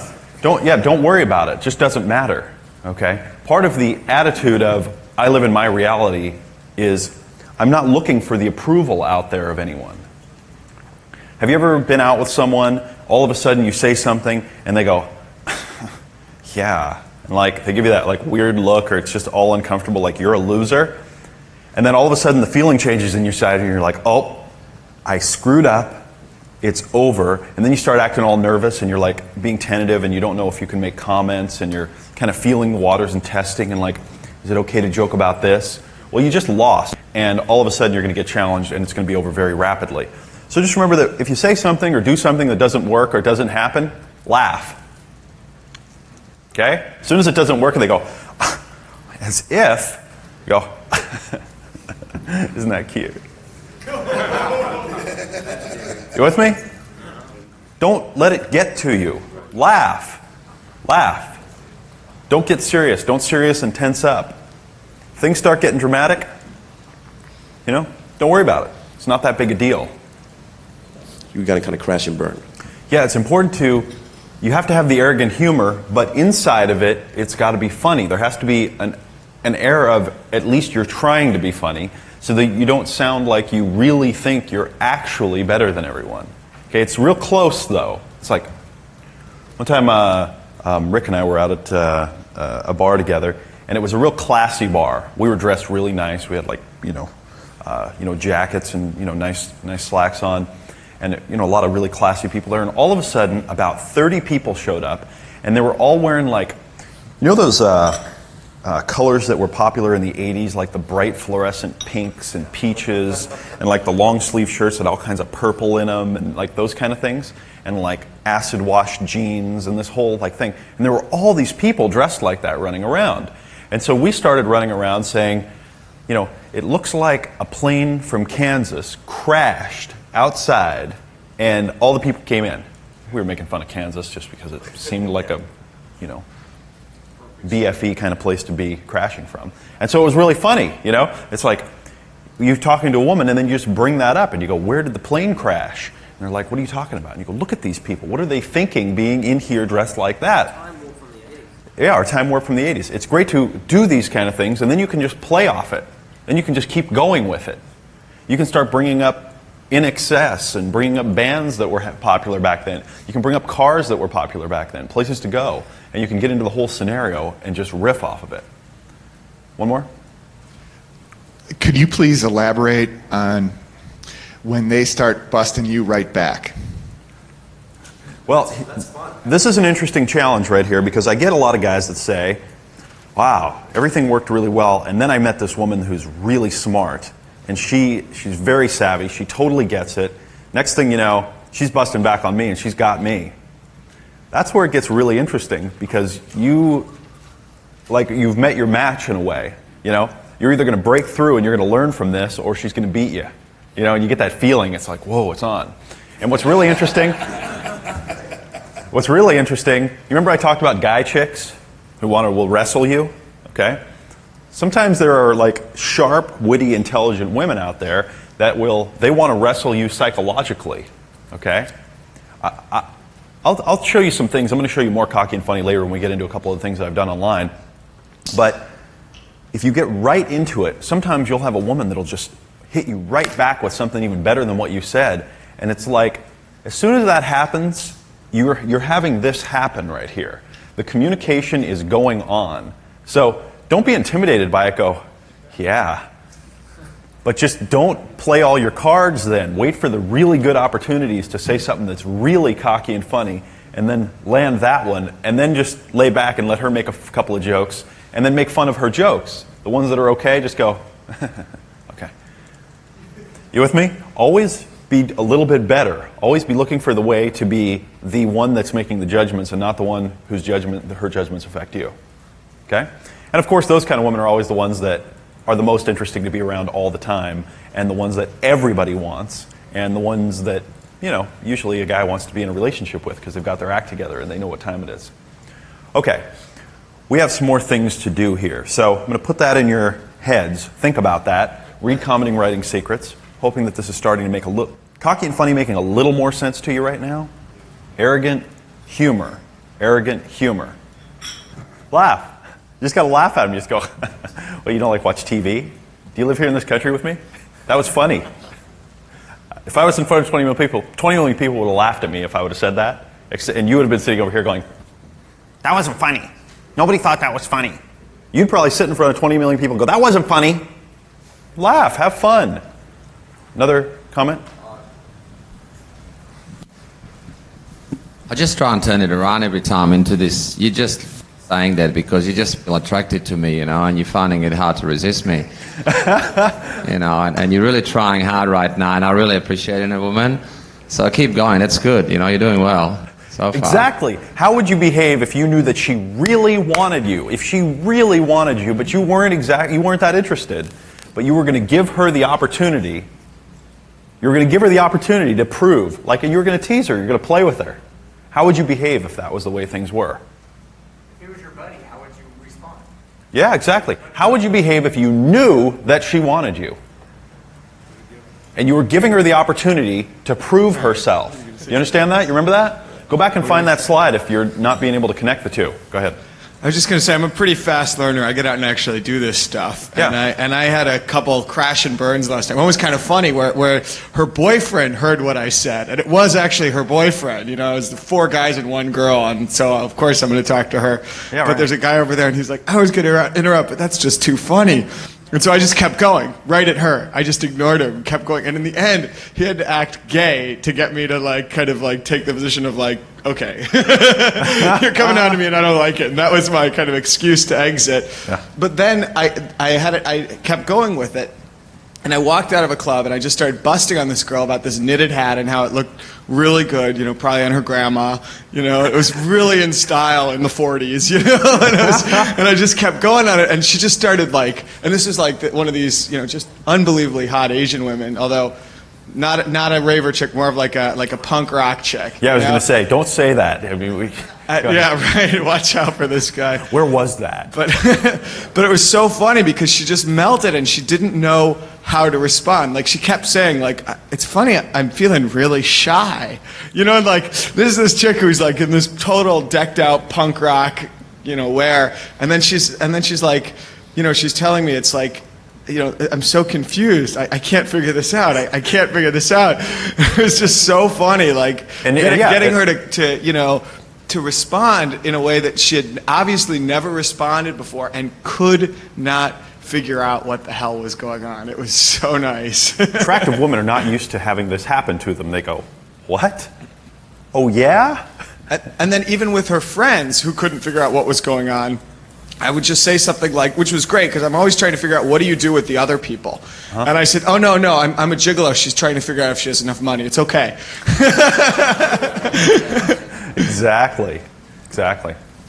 You're probably going to go overboard once or twice with this, and you're going to get slammed for it. You're going to get women that are going to get upset. It's going to happen sometimes, okay? That's the risk of learning how to do this the right way and learning to do it effectively, okay? You almost have to fail. Well, you have to fail so you can learn from the failure, which eliminates it, and then you can go on to success. You just have to do these things. You have to get out there and make it happen. You can't be afraid of doing it. Just ease into it, okay? I've seen some people that they just don't get that you need to, kind of ease into things, and they jump out there and they walk up to a woman and they go, "You look like a bitch." And it's like, well, that was really smooth, man. And then when she slaps him, he goes, okay, that was really a lot of sensory acuity there, bro. Go ahead. I actually noticed something when I was learning comedy and even other things in my life. When you first start doing something, right, people will pick up on your weakness and they pick up on your energy, so they will attack you, right? And you will get slammed, and expect that when you're first trying anything new. As you develop your own strength, nobody challenges you anymore. You don't get that stuff anymore. They don't say that stuff. They don't slap you. You just don't get it. When you get to the level where it is you, and you're strong in yourself, you never get the resistance from the others. But it's like in nature, if you're weak, a dog smells your fear and the dog will want to bite you. But if you turn around and look at it and the dog feels your power, it'll run away. It's the same sort of thing. People are just the same. They'll bite you if they feel you're weak. But the minute you get strong, all this disappears. You've got to keep doing it. Exactly. That's a very powerful point. Exactly. Okay. So let's get back to where we were yesterday. Being alone with her. This step is all about trust. If she trusts you, she'll feel more comfortable spending time alone with you. On some level, she has to trust you and feel like it's okay to be alone with you. The bridge to this step starts back before the first date or meeting. It's when you say on the phone, "Why don't you just stop by my place and ring the bell and we can leave? I know a great coffee shop." Then when she shows up, let her in for a minute and then leave quickly. That establishes trust that you're okay. She walks into your house, even just a few feet, you go in for a sec, come out and go, "All right, let's go." She's like, "Oh wait, I was looking at your whatever." It's like, "No, come on, let's go." Okay, that establishes a trust level because it's communicating, I'm not a needy guy who just wants to take advantage of the fact that now you're in my house. And I've got things I want to do. I've got another agenda. When you insist you want to leave immediately, it sets in her mind that you're not needy or trying to take advantage of the fact that she's in your house. Of course, you can do the same if you meet at her place. If you go to her place, she says, "Come in for a second." You say, "Great," and she's doing something, and you say, "Okay," and whatever's happening, you're talking, you go, "Okay, well, come on, let's go. Let's go." If you're going back to your house to drop her off, you can say, this is a great one right here. She's come into your house, you've left, you've gone out to a cup of tea or something like that, and you say, "Oh, hey, you love tropical fish? Well, I've got a great aquarium. Come back, I just bought a new lionfish. Let me show him to you." Get back to your house. As soon as you get there, stop. And let's say you're just going back to drop her off. The pretense is you're just going to drop her off at her car back at your house. Whatever. You stop and you look at your watch and you go, "Okay, you can come in for a few minutes." Do you understand what's going on here? As if she asked and she's pressuring you. Let's say, and it's always good to have things to do in life, whatever it is you've got to do in the next morning or things you've got to do that afternoon. Think about them. Be real. Go, "Okay, remember I said talk about when you're busy before when you're available? I've got a few things I need to do tonight. I'm kind of busy, or I've got to get up early in the morning, but you can come in for a few minutes." Okay, you just pull that right out of the bag and you just say it. She's convincing you. What if she was trying to pick you? That's your model. She's trying to get into your pants. You can come in for a few minutes. And sometimes I'll even go, "But no funny business, okay? No touching. No touching." All right. When you're hanging out with her, never whine about, complain about, or even mention being single, being lonely, being a loser, being unlovable, having bad luck or not having good luck, or how long it's been since you had a date. Okay? This is wussy squared material right here. Okay? This is like the exponential wuss material right here. This is the stuff that will lose the game for you faster than anything. These are the biggest mistakes you can make, is being with a woman. This is your favorite mistake? Is that what you're... Oh, no. I turned those around. Good. Let me hear a couple of turnarounds on them.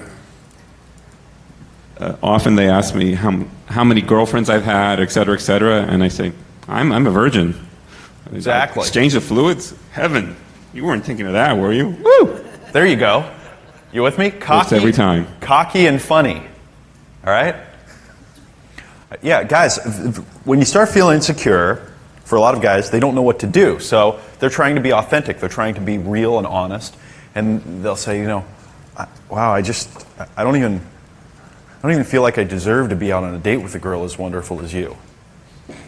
And you know what she thinks? You don't. You are right about that, sir.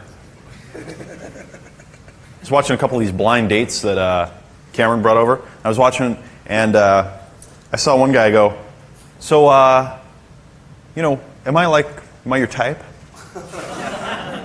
Oh, that's like shooting yourself in the foot with a large gun. Okay, that's like the grenade launcher foot technique. Am I your type? What kind of guys do you usually go for? Oh, no. Would you notice me if you walked in the bar? Oh yeah. If we had met in a bar, would you have been attracted to me? Don't ever ask any of those stupid questions. Don't ever ask how a woman is feeling about you, what she thinks about you. Don't tell her how you're feeling. Stay off that whole thing. There you go, Eric. A real powerful thing I learned at a seminar a long time ago was when you are talking to a woman and they bring up relationships.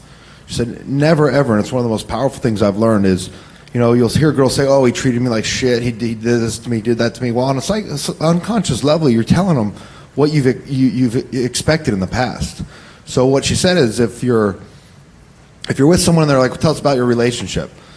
Say, well, the reasons people break up are many, but let me tell you the reason why we stayed together for so long. Because she treated me the best that I've ever been treated. She would make me food in the morning. She would rub my back for an hour at night, and those are the things that counted. But we broke up just for other reasons. So psychologically, you're telling her in the back of her mind, this is the model, and you're unconsciously telling her where to go with it. And it's a powerful thing. And I've told people that before, and they've been blown away because they caught themselves saying it, and they switched it around. They noticed that person tries to go up to that level of excellence. So, if someone asks you about that, just, say, make shit up, even if it's not true. Find out where you want her to be, and then go there, and make her go there too. I don't typically endorse making things up, but I believe that we all have enough experiences in our lives that we can put them together and make a story that is true. Do you know what I'm saying? Really, there's a way to say anything and put things together, all right, and weave them together. We're going to have you come and talk a little bit later about that because that's a really important thing. When the woman shows up, how do you set those high standards right at the beginning? Because if you set the high standards right at the beginning, the other person, the woman that you're dealing with, will psychologically go, okay, that's the bar. If I'm not willing to play that game, I'd better give up now, which saves you and her a lot of time. And what happens when you have high standards? You get high results. They did a huge survey where they asked people that were, in the richest percentage of incomes. I think it was all the $500,000 and up incomes. And they said, how much money would you need just to survive? Just survive, basic survival needs. And they said $80,000 a year. Right? Then they took people that were at the, like the medium poverty level. I think these were people who were making like $40,000, $30,000 a year for the family or something like that. And they said, how much money would you need just to survive? And they were like $25,000 a year. And so the interpretation was, well, these people did because they were, they needed more because they were used to living a more lavish lifestyle, and that's why they would need more.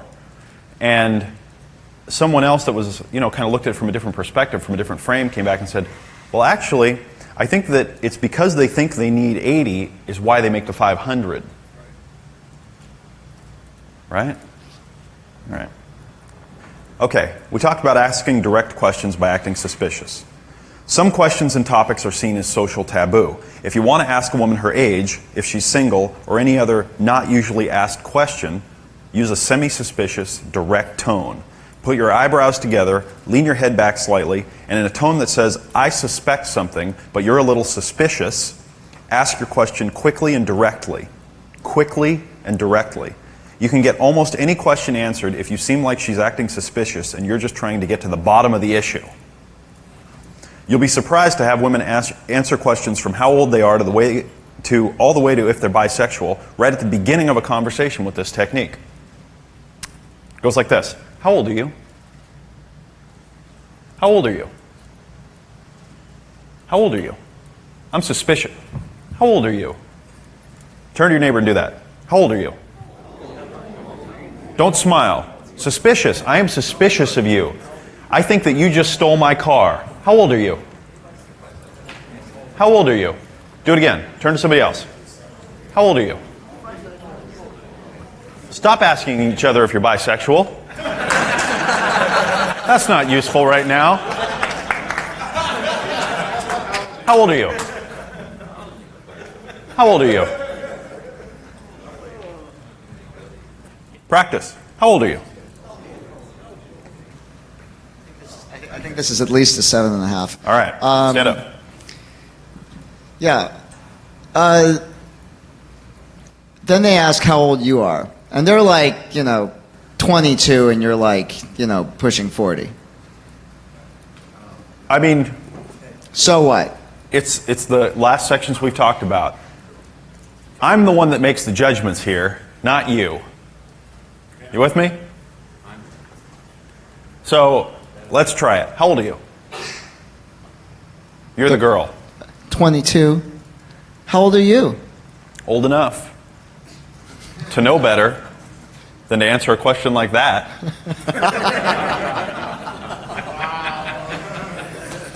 All right? Randy Watson.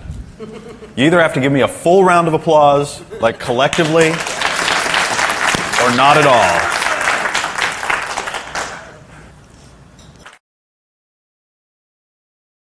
Giving things a little push and priming the pump. The question is, how am I supposed to play hard to get and act like she's picking up on me when I don't even know if she likes me? Or we're not even talking to each other yet? All right, that's interesting. Well, you have to give things a little push sometimes. And that was a great example of this. The answer is to give things a little push. Interpret comments and behaviors as her coming on to you, then resist. You're moving kind of fast for me. I don't think this relationship is going to work. I think she likes me, okay? These are little things that push things over into the edge. You start talking to a waitress, you got a friend there, you make a little joke about her, then she says something to you and you misinterpret it as her giving you a compliment and you go, thanks, women don't usually, approach me that quickly, but I appreciate it. And then you turn to your friend and you go, she likes me. Right in front of her, okay? And it's pushed things over from we're just having casual conversation to now we're making jokes about us getting together and this relationship not working out and she wants me. And giving things a little pushes, this is a great example, By the way, I'm 100,000 times better when it's in real life than when I'm trying to come up with these things, and sitting down at a piece of paper and going, give me a scenario. Because a lot of this stuff is scenario based. Eventually, I'd like to produce some products with me and other people going out and interacting live, real, and seeing this stuff happen and then going back with commentary. Okay, so I think that would be very useful. But this is a great thing. How old are you? She goes, I'm 22. How old are you? Right? And then you can just the whole thing, I just reframed it as, I just duped you into telling me how old you were, and I'm old enough to know better than to answer a question like that. I'm old enough to handle you. All right? It just keeps going. I was down in Florida with my best friend. We were watching The Real World reruns or something. He's a big TV fanatic. I don't really watch TV.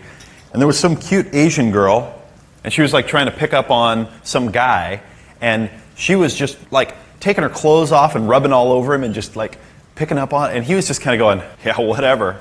And he was just the more he wasn't interested, the more she just wanted him horribly. It was painful to watch. It was like, oh.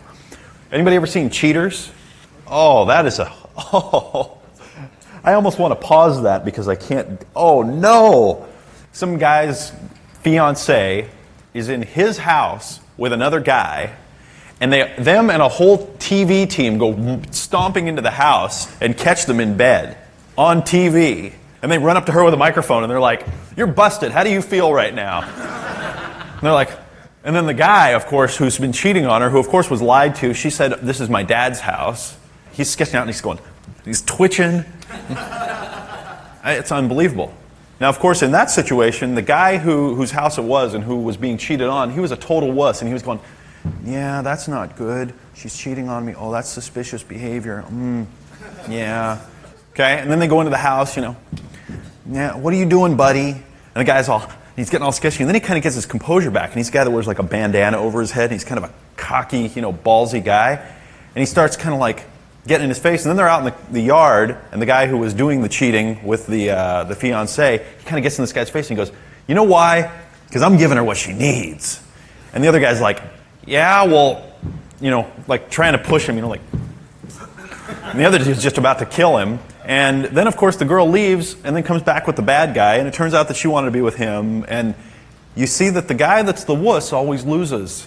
And the cocky bastard guy that probably wound up beating her next week is the guy that leaves with the girl. And it's sad. I mean, it's not that cool. But there's an element of something that's going on here. Remember when I showed you the picture of Marlon Brando and we talked about Rebel Without a Cause and how that just changed everything? Unleashed something that was inside of women that had been pent up for a long time? Well, that's what that does. And remember, if a woman feels attraction for you, no amount of logic or reasoning will stop that. Even abuse. Okay, flirting, teasing, joking about sex. Turning her comments sexual and accusing her of it. Feeding back what she says, changing the words or tone to imply sex, that she wants you, etc. Misinterpreting, even mentioning something as she wants it or you, and then telling her to calm down. Create and manufacture opportunities to misinterpret, tease, bust her balls. Sample standard common phrases to practice with. It, in, blow, go to bed, go home. If she ever says the words, it's time to go to bed, you misinterpret that as what? She's trying to get you to go to bed with her. If she says the word it, what is she talking about? Sex. If she's talking the word in, what does the word in mean? There you go. Yeah, that was cool. Does everyone in this room like Beavis and Butthead as much as I do? Okay, good. He said blow. All right. Answer complaints with, I'm glad you like it, and thanks for noticing. So if a woman complains about something you do, you go, glad you like it. Thanks for noticing. I hate your shoes. Thank you for noticing. The exercise.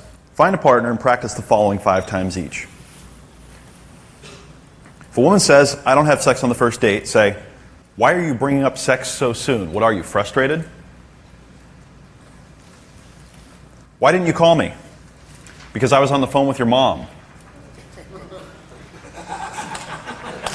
Does my ass look fat in these pants?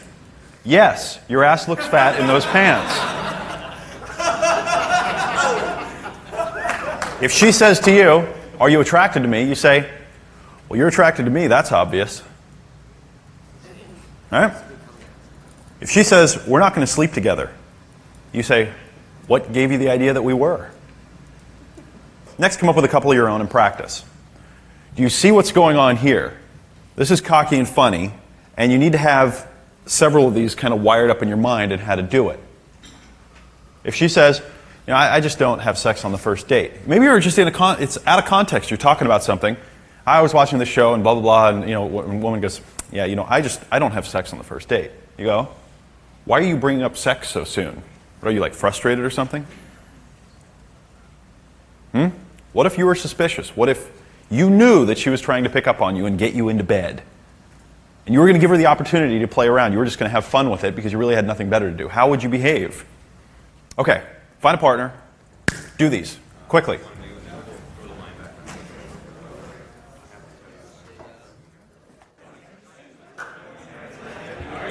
Okay, come back. Let me ask you guys a quick question. I need your attention for this. It's very important. And I need to hear a really spirited answer. Does my ass look fat in these pants? Okay, very good. What's up? I heard somebody say no, it actually looks cute. Who was that? That was you? Oh, I see. There's something wrong with you. I just want you to know. There's something wrong with you. There are a couple of interesting, funny, cocky and funny comebacks. All right, so we're working out with Peter about this idea of age, right? So I get girls asking me how old I am, and he gets girls asking him how old he is. And with me, they're thinking I'm younger than I am, and with him, they're probably worried in the other direction. So the answer for me is, what do you want to know so you can brag to all your girlfriends how you picked up this gorgeous older guy? And for Peter, it's, what do you want to know so you can brag to all your girlfriends how you picked up this sexy younger guy? You guys get that? Around. It's the opposite. He looks young, so he says, why do you want to brag that you picked up this sexy older guy? And then this girl last night was saying, well, I bet you say this to a lot of girls. I bet you meet a lot of girls. And it's, what are you, interested in girls? What, you want me to teach you how to meet girls? Are you bisexual? Yeah, if a woman, asks you if you go out with a lot of girls, why, you want to learn how? And you say it, and the great thing about that is the reality is you could really teach them. And there's a whole lot of truth in that joke. There is a lot of truth in that joke. Okay, we went through a bunch of this stuff about, if you want to hold her hands, little techniques you can do. Handwriting, tension, massage, reflexology. I don't really, this isn't my focus here, but we're going to talk about a couple of more advanced things like kissing, clothes off, sex, those kind of things. All right, kissing, kiss test, very simple. If you don't know how to tell, this is a simple way to tell while you're getting started. Talking to the girl, feel things are okay, reach over and touch her hair, okay? Just touch her hair. And just watch what happens. So your hair looks nice, soft, feels nice, smile. See what she says. If she likes it, if she's not going, you freak, things are good. She's like, oh, thank you. Reach over and do it again. And this time, while you're smiling, look down at her lips and then look back at her eyes. And if that's going well, it's good. Women are they know what that means. This is a whole bunch of communication at that deeper level. Okay? Go slow. Go in very slow and kiss her. And as soon as you're done with one nice little kiss, pull back and just look at her and build anticipation. Remember, anticipation with women goes like this. Up, and then it plateaus. And then up, and then it plateaus. And then up, and they get more and more turned on. Clothes off. 2 steps forward, 1 step back. Do you guys all know what 2 steps forward, 1 step back means? Does anyone not get 2 steps forward, 1 step back? Anybody not understand that one? You don't get that one? Okay. 2 steps forward, 1 step back is a way of building anticipation. You move forward a little bit, and then you pull back, and as Eric said, it goes whoosh, and it creates that vacuum, and she has to be pulled towards you then. And then as soon as she starts things up again, then you take it 1 step further, and then you stop and you step back again. Okay? And so you're going 2 steps forward, and then you go 1 step back, and it goes whoosh, and then she wants to pull things forward again. Then you allow it to pull you forward too, and then you stop and you step back again. Okay? And this is the process. It's the simplest way I've ever heard or come up with to describe how to take a woman from one level to the next level to the next level. And they love this. Creates tons of anticipation. At each phase, shirt off, bra off, pants off, stop and lean back for a minute or two. Turn her on before moving on. Kiss her a little bit more and then stop and pull back. As you're kissing, run your hands over her body, deliberately avoiding but coming very close to her R and X rated zones. The more you run your hands over her body without touching her in these places, the more she'll want you to. It builds anticipation. Right? Once she starts grinding on you, rubbing her body on you, doing that whole thing where you can just feel it, or she starts taking your clothes off, then you know what I'm saying? Then you feel that you've created that anticipation and now she's just, okay, it's over. Continue this and tease until she's very excited. Sexual paralysis. This is a fascinating concept to me. In the animal kingdom, different animals have different signals to tell each other that they're interested. When one of these signals are used by the male, the female actually becomes paralyzed and freezes in a sexually aroused position. Women have this same mechanism. Shh. smelling her neck and shoulders. Okay? Let's say you're maybe just rubbing a girl's shoulders a little bit. If you reach down and smell her neck, go, and then just lean back up just a little bit and go, that smells good. And then stop, okay? 2 steps forward, and go 1 step back. Keep rubbing the shoulders a little bit. Lean down, smell again. A little longer. All the goosebumps will stand up all over her whole body at that point, because you're not just smelling her, you're doing something that's millions of years old, okay? When 2 lizards meet on the Galapagos Islands and they walk up and they start flicking their tongues at each other, okay, you're watching and you're going, oh, what's going on there? What's actually going on is the male and the female are going, you taste pretty good. Nice. And they're getting turned on by that. There's a mechanism happening there. So then start moving your nose over her neck and shoulders and just smell her more and more. And just breathe it in deeply like an animal does when they are sniffing another mate. Do you know that humans and animals can tell all kinds of things about a potential mate by their smell? They gave women the t-shirts of men. They had a whole bunch of different guys wear these t-shirts all day, and then they had women smell them, and the women could tell you all kinds of things about the guy just by smelling them. It's fascinating. Quick. Comment about the smelling. I've just been to Thailand, and there they don't kiss at all. They actually only smell. That's what they do. They smell you. They don't kiss you. Interesting. Yeah. So that smelling thing, one of the things is it's usually never happened to a woman. I personally like the way women smell if they smell good. And it just gives you an opportunity. Do that for about 10 minutes. Just keep running your nose and your lips all over them. Not kissing or doing anything, just smelling them. It's unbelievable. It's like a super accelerant. And then just keep leaning back and stop. Okay, that's one of them. Puts her in sexual paralysis. Just you'll see that feel their back arch, and it's like pulling her hair gently. The way to do this is to run your hair up the back and through her hair like this, if it's long especially, and make a little fist right here, and just squeeze and pull, just gently. You're not like pulling on her hair or doing anything weird. You're just like rubbing her hair, and then you grab it and you squeeze gently.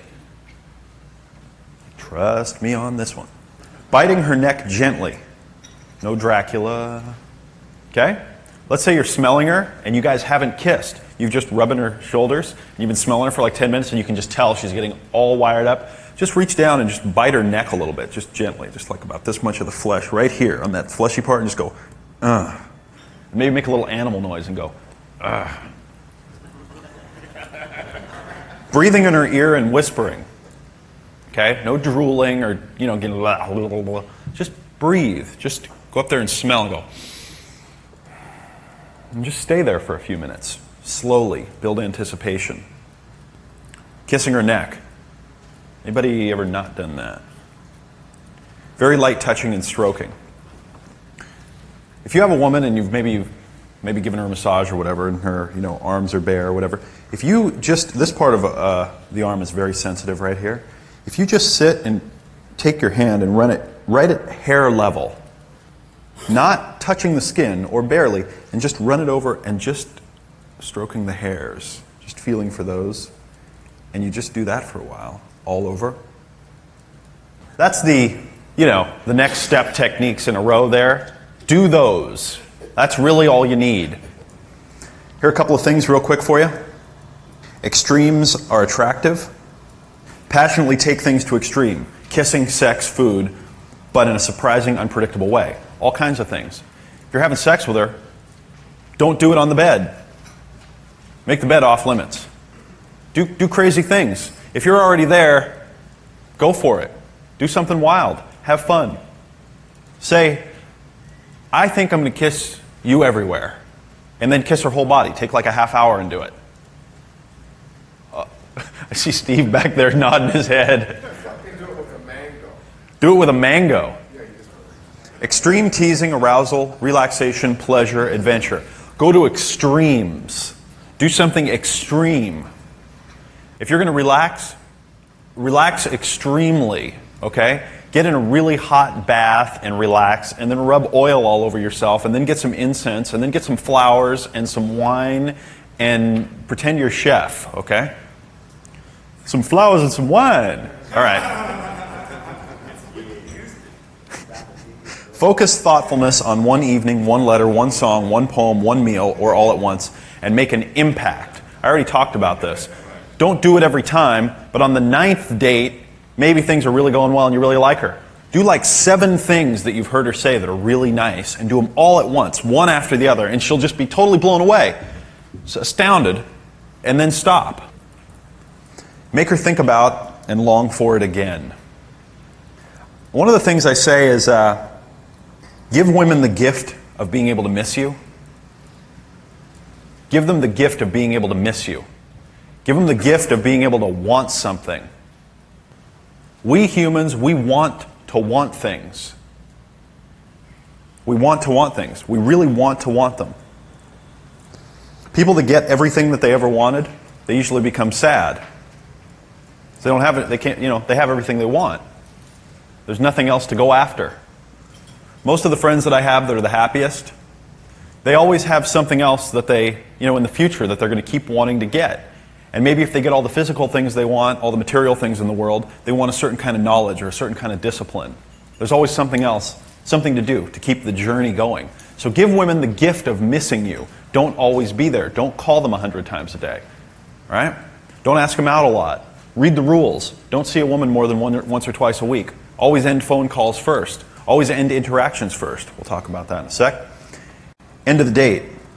And I don't care if this is, the next day or that night or whatever. Always be the one to end your time together, even if it's the next day. You be the one to end it.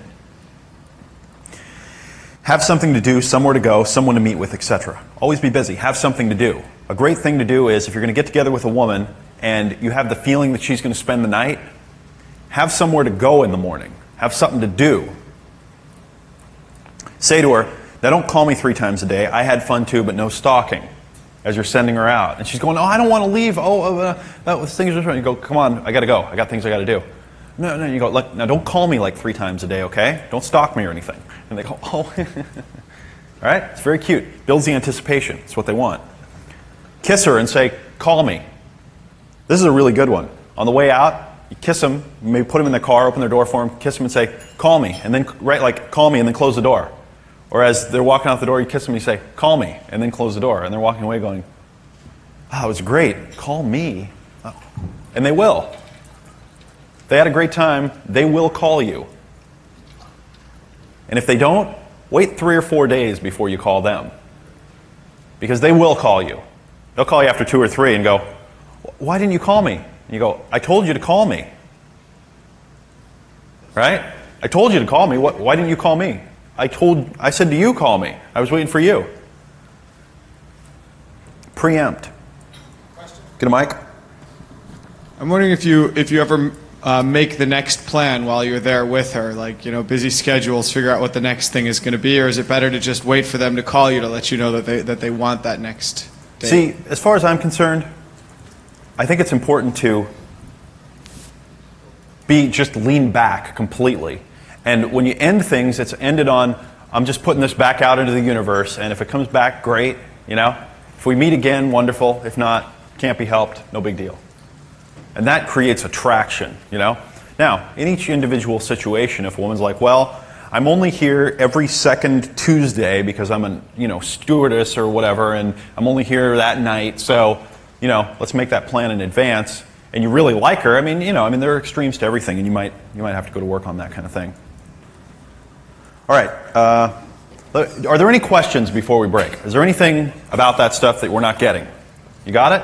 Okay, let's do a quick break. We're going to do 15 minutes, and then we're going to roll. If you haven't gone out on the internet and really hunted or gone to the bookstore and really looked, when you do, you're going to find that there are a lot of other things available to you out there. There are a lot of other systems that are available to you out there. There are a lot of other, tapes, seminars. There are a lot of people starting to do this, okay? There are probably 10 or 15 guys right now selling ebooks on how to meet women, how to seduce women, how to do all this stuff. I haven't had the benefit of reading all the new things that have come out in the last year or so, But before that, I checked out a lot of stuff. I really read a lot of things. And the reason I'm here right now is because I tried a lot of it and it just didn't really work for me. And so I went out and learned a bunch of other things, and I learned from guys. I found guys that were really successful, and I watched what they did and I listened to them. And then I interpreted that, and then I went out and I tried it and I tested it, and I broke it down into all these thought processes and formulas and how to think. And that's what we're in the middle of right now. I feel like I have something to say. Some of these other guys out there have something to say too. But just like 90% of the businesses out there, most of the guys that have something to say are just saying another version of something that's already been said and trying to make a quick buck. Okay? So I'm not going to talk directly about anyone or badmouth anyone, because there are some people out there that have some really interesting, unique, original ideas. But I'm going to say kind of look at it with discernment, and don't get caught up in just learning a lot of technique and thinking that if I learn another way to punch, I'm going to win the fight next time. Okay? You need to learn the basics. You've got to learn the fundamentals. You've got to get the inner game in shape before you can go out and use those other things. Because if you have the inner game in shape, if you have your self-confidence, if you have your self-image together, and you feel comfortable in your own skin, and you understand how the game works, and you know how to do this kind of communication here, then any technique will work. You can walk up and go, "You are shimmering with power." And it will work, because you know where to go after that. You know what to do. One of our favorite lines, he had this friend that was just a guy that needs to be made fun of a lot because he was kind of dumb. And he just did the stupidest things. And he walked up to a girl one time and he went, "Who's your favorite magician?" And then he looked away. That was his pickup line. So that's one of our favorite things to make fun of, is who's your favorite magician. But I'm going to tell you something. If you know what you're doing, you can make that work. You said that one time. Oh, I said it once. I walked up and I said, "So who's your favorite magician?" What happened? I don't remember. Who knows? Probably got her phone number, left and went, "I can't believe anything works." You know? Did I? Who was her favorite magician? Me. All right. So that's kind of my thought on that. So let's do a little interaction here. Orion, you share a couple of minutes with again? Remember the guy that can do reframing better than me? You want a mic? Or you want a Got mic? one. You like that one? This one's just fine. Well, fine. Be that way. One of the things that I admire about this guy is that he and one other guy, who happens to be in this room too, who you'll hear from later on, are the guys that are the least afraid to approach women that I've ever seen, and the most able to do it effectively. And it's just astounding. Wow, thank you. Well, you're welcome. I've seen this guy. We'll be out walking around, and he'll see 3 guys that are 6'3" and 1 cute woman, and he'll walk right through them, right up to the woman that they're with, and go, "Hi." I go, "It's totally unbelievable. It's amazing. What are you doing?" And he's like, "Well, she's with 3 guys. She's obviously not with any one of them in particular," or something, And I go, "How do you see it that way?" Okay. I was with him like I said, one weekend in Chicago. I watched him get 25 phone numbers in one weekend, and we were going to a seminar from day to night. Okay. It was a really intense experience, and we would be walking down the street. We'd be walking, and I'd be saying something. This literally happened, and I'd turn her, and he was gone. We're in the middle of a conversation. He's gone, and he's back here with his pen out. Yeah, phone number. I'm like, "Dude, come on, we got to get to the seminar." Astounding. We'd get back to his house at night, and he'd pull out, the scraps of paper with all these phone numbers. He'd have 7, 10 phone numbers on it. He'd go, "Okay, this was the one, the blonde one, right? The one that was the attorney. Okay, yeah, it's that. Now, who was this? Right, Sarah. Who was that?" He's like, he just couldn't remember who they were. He's got his Palm Pilot, just trying to put notes in there.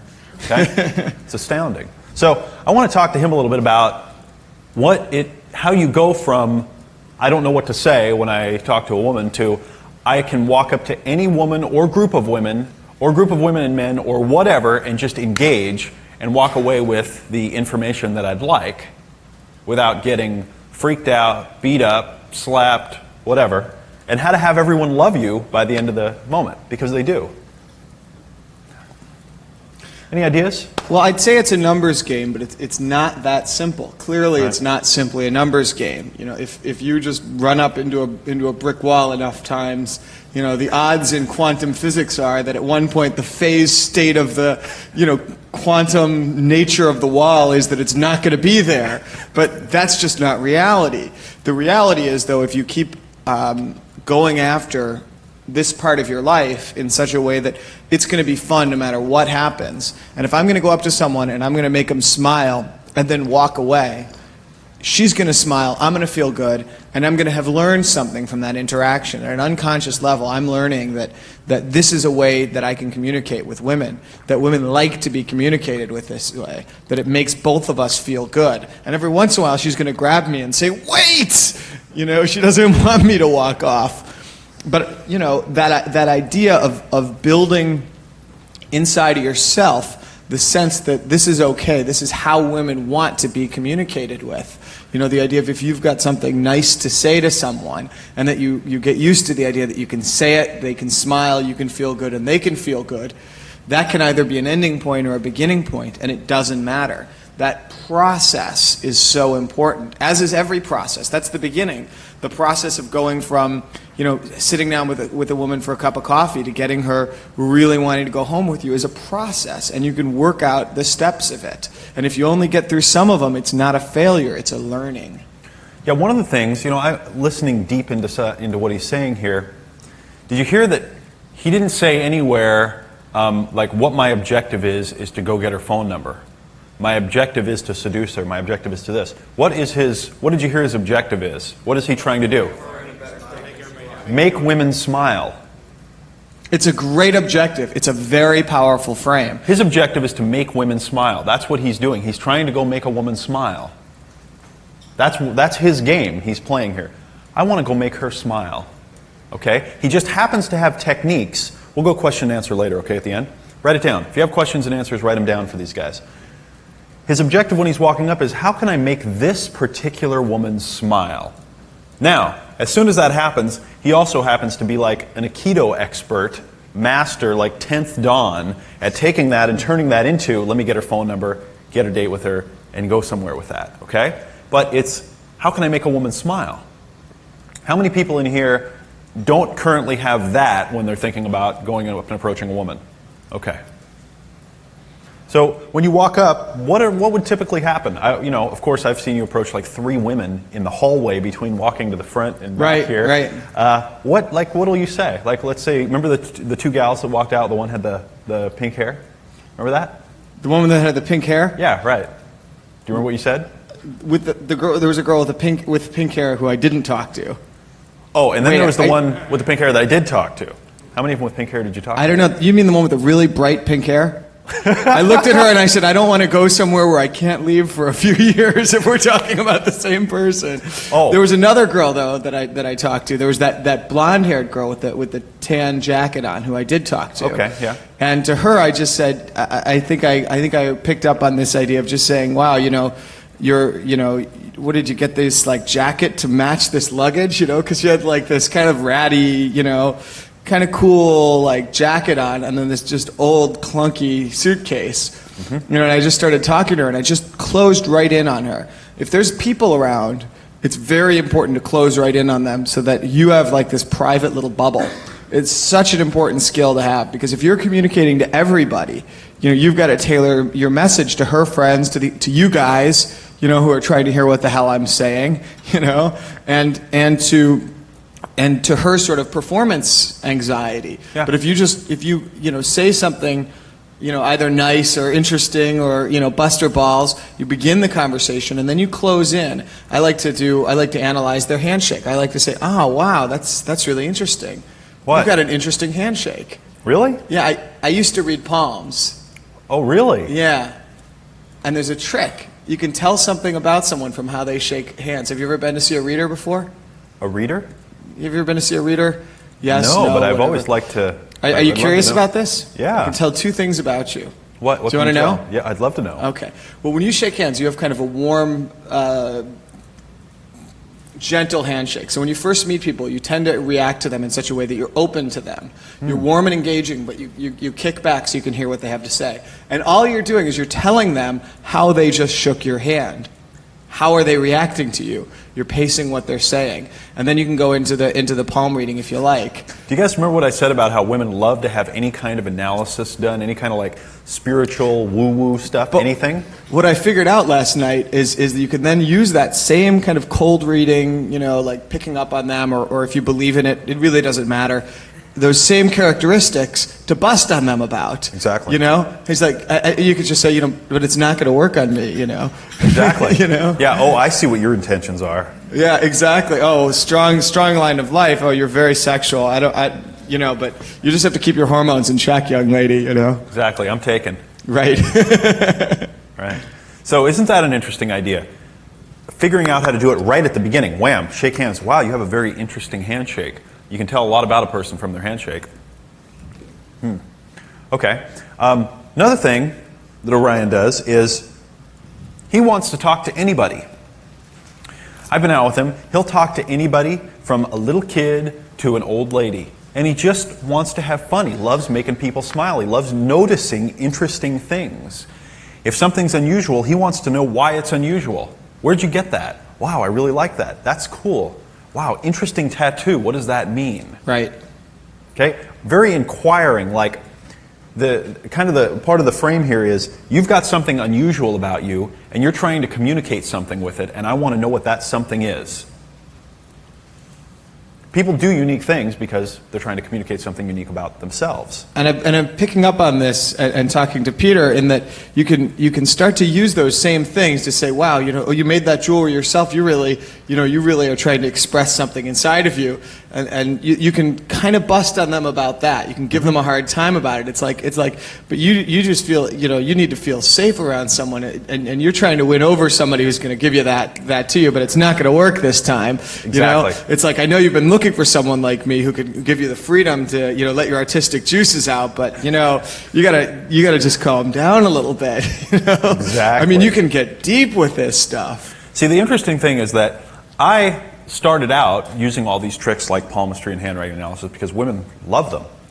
But if you don't know that other level of communication that I'm talking about, if you don't get that you have to start that immediately and have that be on, have that deep sexual connection, like wham, that attraction going on, if you don't understand that process, if you start doing this, you're going to be doing it from a perspective where, oh, let me read your hand and let me be this guy. I had that happen just last night where there was a bachelorette party and I started talking to them and doing this busting on them stuff. I'm too sexy for you guys. I know there's like 6 of these just gorgeous girls. And one of them's and they're all going and they've got their suck for $1 little lifesavers on the t-shirts, and I'm like, no, you got to pay me more than $1 to suck your.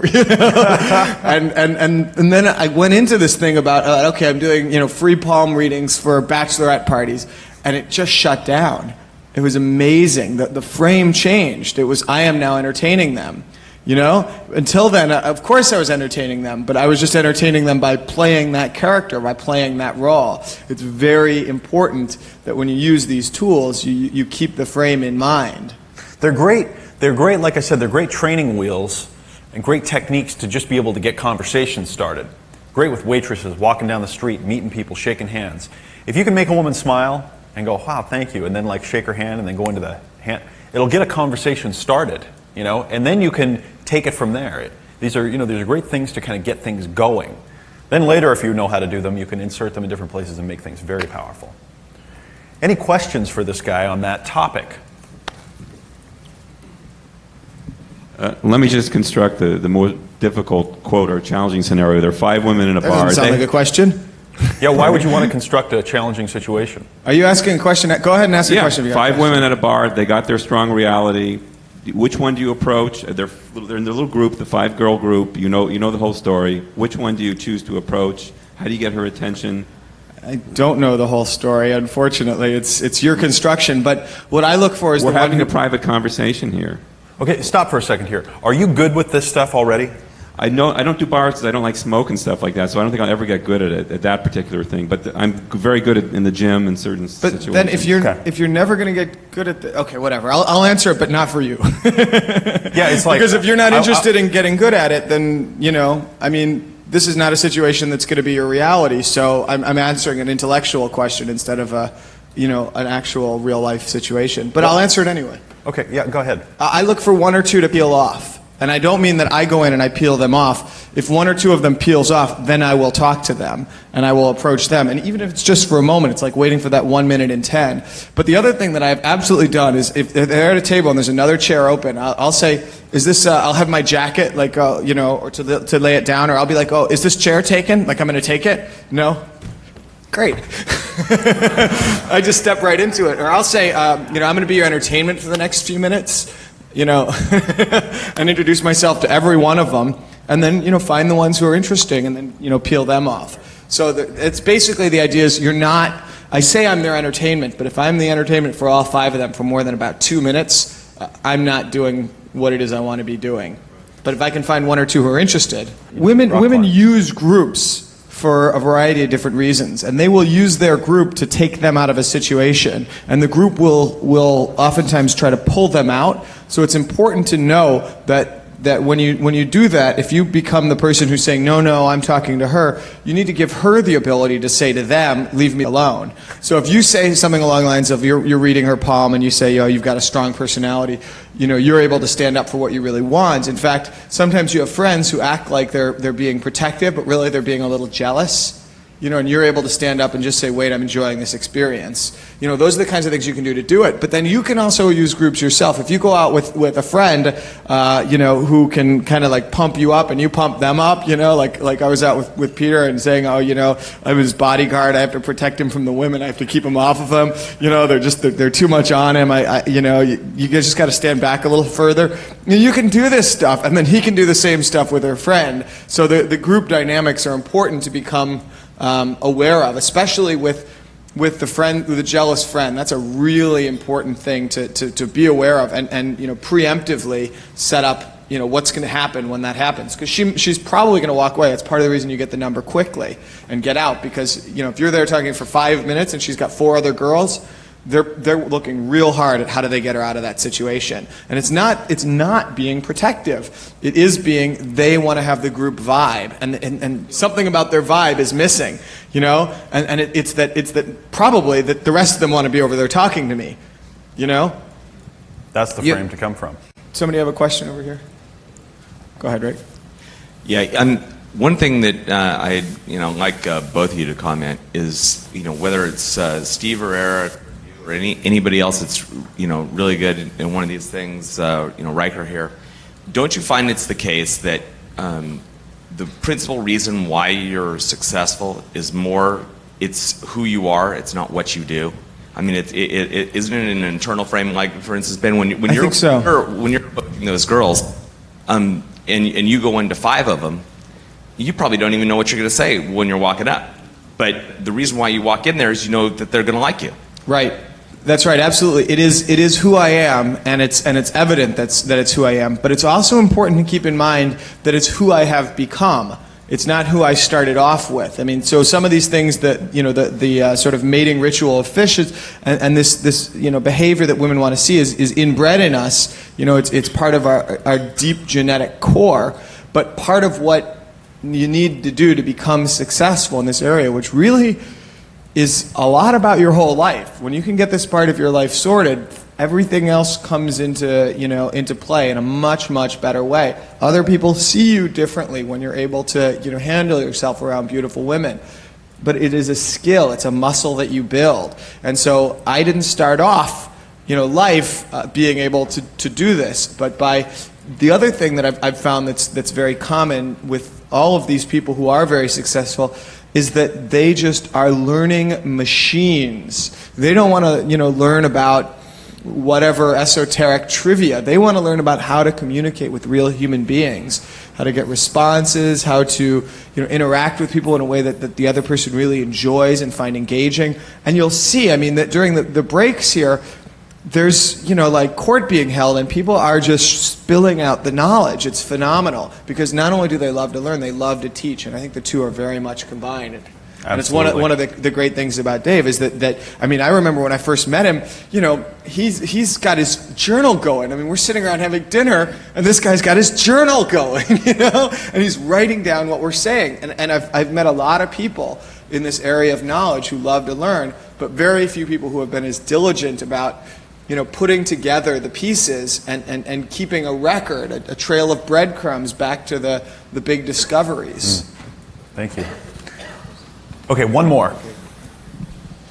Orion, I know how to walk up to women and get a number quite rapidly, but then what I find is afterwards, if I try to call them, it's a totally different story. They don't call back, or they don't want to talk to me, or if I invite them to a meeting, they say, yeah, I'll be there, but they don't show up. So what do you do to prevent that from happening? Well, like I say, that these are almost discrete. It's a whole continuum, but these are almost discrete and separate skill sets. And that skill set is like a whole thing. I mean, it sounds like a simple question, but it's not. It's a whole universe of what happens next. And I think a lot of what Dave is adding on to this is really changing the way I think about the whole process. So there's kind of what I do, but then there's what's possible out there. And I'll try anything. I mean, for me, the statistics are not where I'd like them to be, right? I mean, I'm getting 25 numbers, but there's only a percentage of them, that I'm getting to the next and the next and the next step with. So I'm always looking to improve that mix, not as a statistical exercise, but as a human exercise. Where is it that where are the kinks in the road, and how do you straighten it out and have it go in the direction that you want it to go? But in terms of that, part of it is going through it and just doing it. If it happens and you show up and you sit there and you have a cup of coffee by yourself and she doesn't show up at the coffee shop, chalk it up. You're one closer to getting where you want to go, as if you make it a learning. In the same way, if you sit at home and she doesn't show up, so what? I mean, you're still getting on with your life. Yeah, part of the attitude is beginning with the end in mind. And if the end in mind is, I have a coffee shop that I like to go to, and I have some time available on Thursday evening at about 6, and you know what? I'm probably going to go down there and hang out anyway, and why don't you come join me? And she goes, oh, that sounds kind of fun. And you go, yeah, well, just come by my place, ring the bell, and we'll go. You got a pen? I'm not asking her I'm not trying to get her permission. I'm like, get out a pen. I'm going to give you directions right now. Then I talked to you already a little bit about grilling them. On a scale of 1 to 10, what are the chances that you are not going to show up? I have a pet peeve about people that don't do what they say they're going to do. And it sounds a little, gruff at first, and if they say, oh no, I will definitely be there, that's another step. It's another, commitment and consistency step. And if they say, it's probably about an 8, it's like, you know what, I'm probably not interested. Why don't I'll just go alone, I'll just go do the things that I'm going to do anyway, and we'll get together a different time. If you begin with the end in mind, who you show up as is different. You have another piece you want to add? Somehow I feel like I'm not doing a good enough job up front of attracting them in order to make them want to. You got it right there. You got it right there. If the response is strong enough, if they're into you enough, you could be really weird about how you get the date and where you're going to meet and when, and it'll still happen. But he is at a different level than you are, and I'm going to say that if you guys can just collectively, in a kind way, I think you guys are feeling what I'm talking about. You come across as a really nice person. Are you a nice person? Are you generous, giving? Do you tend to give more than you take? Do you tend to want to give to a woman and provide her with a lot of things, and then she winds up taking advantage and leaving? Does that happen? Okay, it's just my gut feeling about you, and that's not going to work. It doesn't matter what you do. I could give you all the greatest moves in the world, and it's not going to work for you unless you get that handled. All right? Okay, here's the deal, guys. Give this man a round of applause. No, wait, stop. Before you do, this guy, that we just talked about this little thing that he does right here, this much, okay, and he is unreal in all these other things. The guy knows all this stuff about hypnosis and NLP and magic, and he's fantastic at all these things. But what I wanted you to just, I want to grab some of these guys and let you know, here's a little piece that they're really great at. And the thing that I want you to take from this is, when he goes over to talk to women, he's going over to make them smile. That's why he's going to talk to them. He's going to go make them smile. And if they're nice, you might give them the opportunity to, let's say, give him their number and email address. Yep.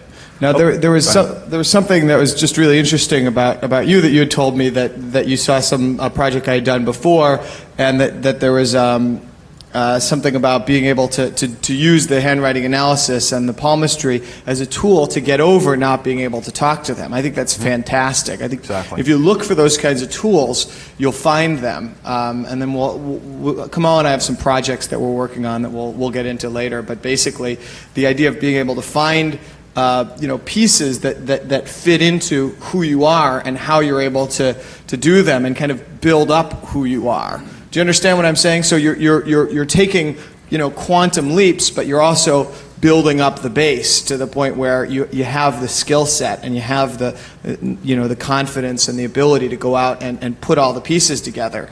But the way to really get it is to go from both directions, from the macro global, this is who I am, this is my kingdom, right? And also from the what are the pieces that I can put together to figure out that particular situation and put the right piece of language in that's going to make a difference in that particular piece.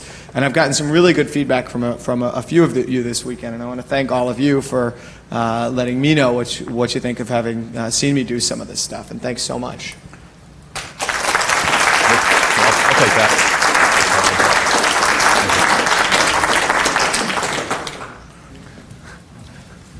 Okay.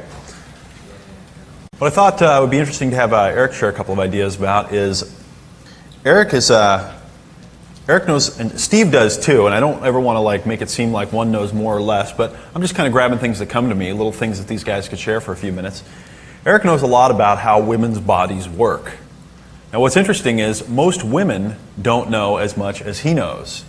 And it's fascinating to watch him walk up to a woman and just start talking about what he does and how he helps women make their bodies feel even better. And they go, what? And then he starts talking in a way that they go, wow, it's very clear to me that you know more about how my own body works than I do. And what does that do? It makes them want to know, because they didn't know before. So maybe you could talk for a sec. Like you walk up maybe and you'll start talking to a woman, let's say she's attractive. And what do you say to introduce this topic? Well, I usually want to know, what their level of experience is. What do you normally experience with a man? And hi, I just met you. What do you normally experience with a man? Huh? Okay, go ahead. And my goal is just to educate them.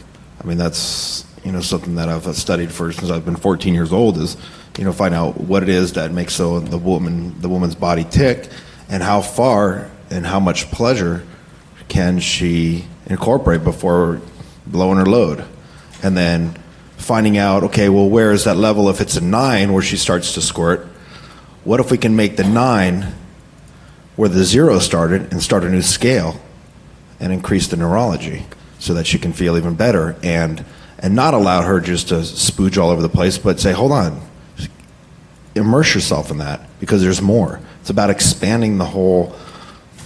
That is exactly what it's about. It's about expanding the whole.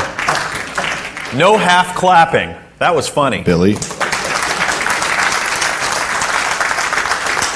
So let me ask you a question. How many guys in here really have fun making women feel really good? Okay? Enjoyable, huh? It really is. It's enjoyable to do that. What he does is he's not ashamed of it. He's not trying to hide that fact or thinking that it's some little thing that he can't share. He walks up and he's like, let me find out what your experience is so I can just kind of figure out where we stand here. He's assessing you got to the understand situation. too that everyone here is a complete sexual being. I mean, that's why we're all here. It's through the sexual procreation. It's ingrained in us. It's at the deepest level, and I think it's one, Timothy Leary said the best thing you can do to know that your consciousness is free is to walk up to someone and say, do you want to fuck? Wow. Billy. Chicken soup for the hole.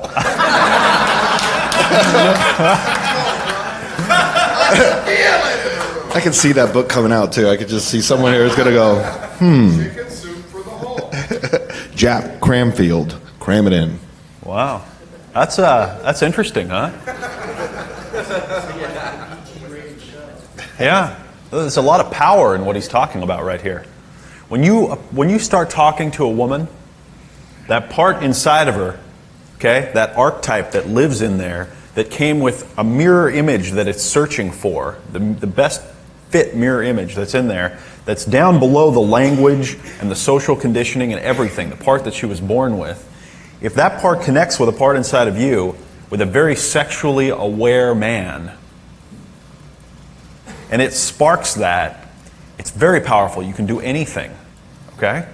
It's very powerful. One of the archetypes, I mean, if you're going to find the ultimate mindset, and we talked about this in the beginning, I used to just go, there's more to it. I know there's a better mindset. And that was way back in the early days. And the ultimate mindset for me is taking the female, you have the yin, the yang. Everyone know what that is? There's a little bit of female in the male and a little bit of male in the female. Well, in an archetype, it's the animus, and that's basically like the part of the female that's completely pure, that understands, that can read through the bullshit, but it understands the woman. And I take that on. I said, that's who I've kind of created around. That's the archetype that I go in, is that I'm that part of the woman, the deepest part of her that is that. And I know more about her than she does. And if she's going to attain that wholeness, it's going to be through me. And I'm going to show her the way. If she's soft enough and if she's in tune enough with expanding the world around her. Because there's a lot of girls that won't. There's a lot of girls that are straight, frigid. They're angry and they're not ready yet. And when they are ready, and that's their choice, I usually ask them. I say, I'm not going to show you any more than you want to know about it. And I kind of let them go, and I say, okay, here, I'm going to show you this up to this point. And I suggest you take that mindset of, that you're that part, because it is a protecting part, and you're going to protect, because if you learn to open women up at this deep of a level, you better be there to protect, because if you walk off, in my opinion, there's going to be some scarred people out there, and that's just karma. Why do men buy women gifts and dinners and take them out and buy them flowers and try to use that stuff to get them? Because they don't believe that they are that part that's missing inside of the woman. When you see a woman that looks like this, women that are all made up, all fixed up, all toned up, and you watch Britney Spears on TV, if you can see through that, if you have enough experience, knowledge, understanding to see through that and realize that if you put 100 attractive women in a room, that maybe only a few of them are fulfilled. Maybe. And the rest of them have an empty part inside of them. Maybe it's gotten covered over. Maybe they're covering over it with makeup, dress, beauty, glamour, image, putting layers to try to cover that and make up for it. Remember what I told you about interpreting things as the opposite? Projecting the opposite of what your insecurity, taking your shadow and making an image, a persona in front of you that's the opposite of that, so that you can try and hide behind it. When Eric walks up, he realizes that he is that piece inside of them. He's that piece. He's that little thing in there that's missing. And he's figuring out whether or not she deserves to have that fulfilled by him. Does that make really clear sense to you? Do you really get that? Yes. All right. So what happens if she is? What if she's ready? If she's ready, then I'll teach her as much as she's willing to know at any one point. I mean, well, that now that I'm engaged, so I've found one that is fun, very, very cool girl. But there are others that still want to know, and as long as they keep that open mentality and they don't, they stay open and they want to learn, I'll teach them. I'll teach them, through language, and it's to the point now where I can expand their neurology just through language and just teaching them how their body works, and that's why I say, study stuff about breath, study stuff about massage, study stuff about, pressure points, because when you can learn to touch a woman on that level, you're giving her a gift, and it's a very powerful place to come from, because if she does start to bitch out on you, it's walking away. I'm there, and I know that her life's going to get better, and by me walking away, her life's going to stay the same. And it's just a very powerful place because you have so many cards. You got your deck, your deck stacked, and you got your 4 aces and a royal flush in the same hand. And if she wants to pull a card, hey, she can pull an ace, but I still got a royal flush, and I walk away the winner. Yeah, when you go start talking to these women, and again, I'm trying not to do too much stereotypical and say that women's bad again, or do that. But as an image, when you go up and you try and play this game, okay, and you try and impress them with your match to this, and you do that, you're starting in the wrong place, and now you're going to be playing a game. When you walk up with this, when you have this knowing and this knowledge and this power, see, the rest of it is kind of ancillary. You could use this maybe to enhance yourself if you know how the game works, but it's not the primary. The primary is, I know what you need. I'm very confident of that. I can give you a gift. I can show you things. Some of you may have to go learn a couple things. Go learn some massage, pressure points, read some books. It's a good book up here that I think I picked up that I found interesting. Secrets of Sensual Love Making by Leonardi, Leonardi. It's great. It's a great book about a lot of this stuff, how to make a woman feel really good. And if you know that, and then you know how to do it, you'll be coming from a different place. I was talking to Chris. I'm not an advocate of closing. I don't believe there is closing. And I was talking to a few people, and there's things you can do. I mean, explore the woman's body. It's phenomenal. There's things that you can do that make them feel pleasure that seem stupid, but aren't. And it could be a matter of, if you're engaging in a conversation, something as simple as just going like this. Say, on a scale. That's one of my favorite ones I learned from Mark. Is just go up there and go on a scale of 1 to 10, and real lightly. And guys, you got to learn the light touch. Just imagine like a feather light. Women, and I love that the Don Juan DeMarco movie when he's like, I find how a woman wanted to be touched, just like silk. They do. Okay. So you'd be talking to them, just go, let me show you something, how a woman's body can feel good. Just grab and go on a scale of 1 to 10. How good does that feel? Presupposing it feels good. And they say, I've never had a man stroke my sideburns. Well, not your sideburns, but I know he stroked other things. It was about a 7. Okay, good. Now notice, how's this feel? That's about an 8. Okay, now what do? I've not even gone to any of these areas. And stay away from these areas. Taking in that a woman receives energy, guys are like this. They go from here outwards. Women are the opposite. You start with their hands and their feet and you move up. This place is going to want it by the end. It's just a natural train of doing things. So, you start there and you can just, you could start to throw, well, what about this?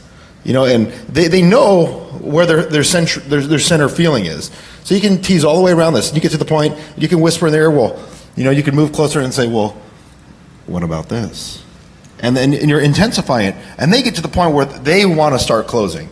They want you to touch them. Do you remember when I said, coalescing them?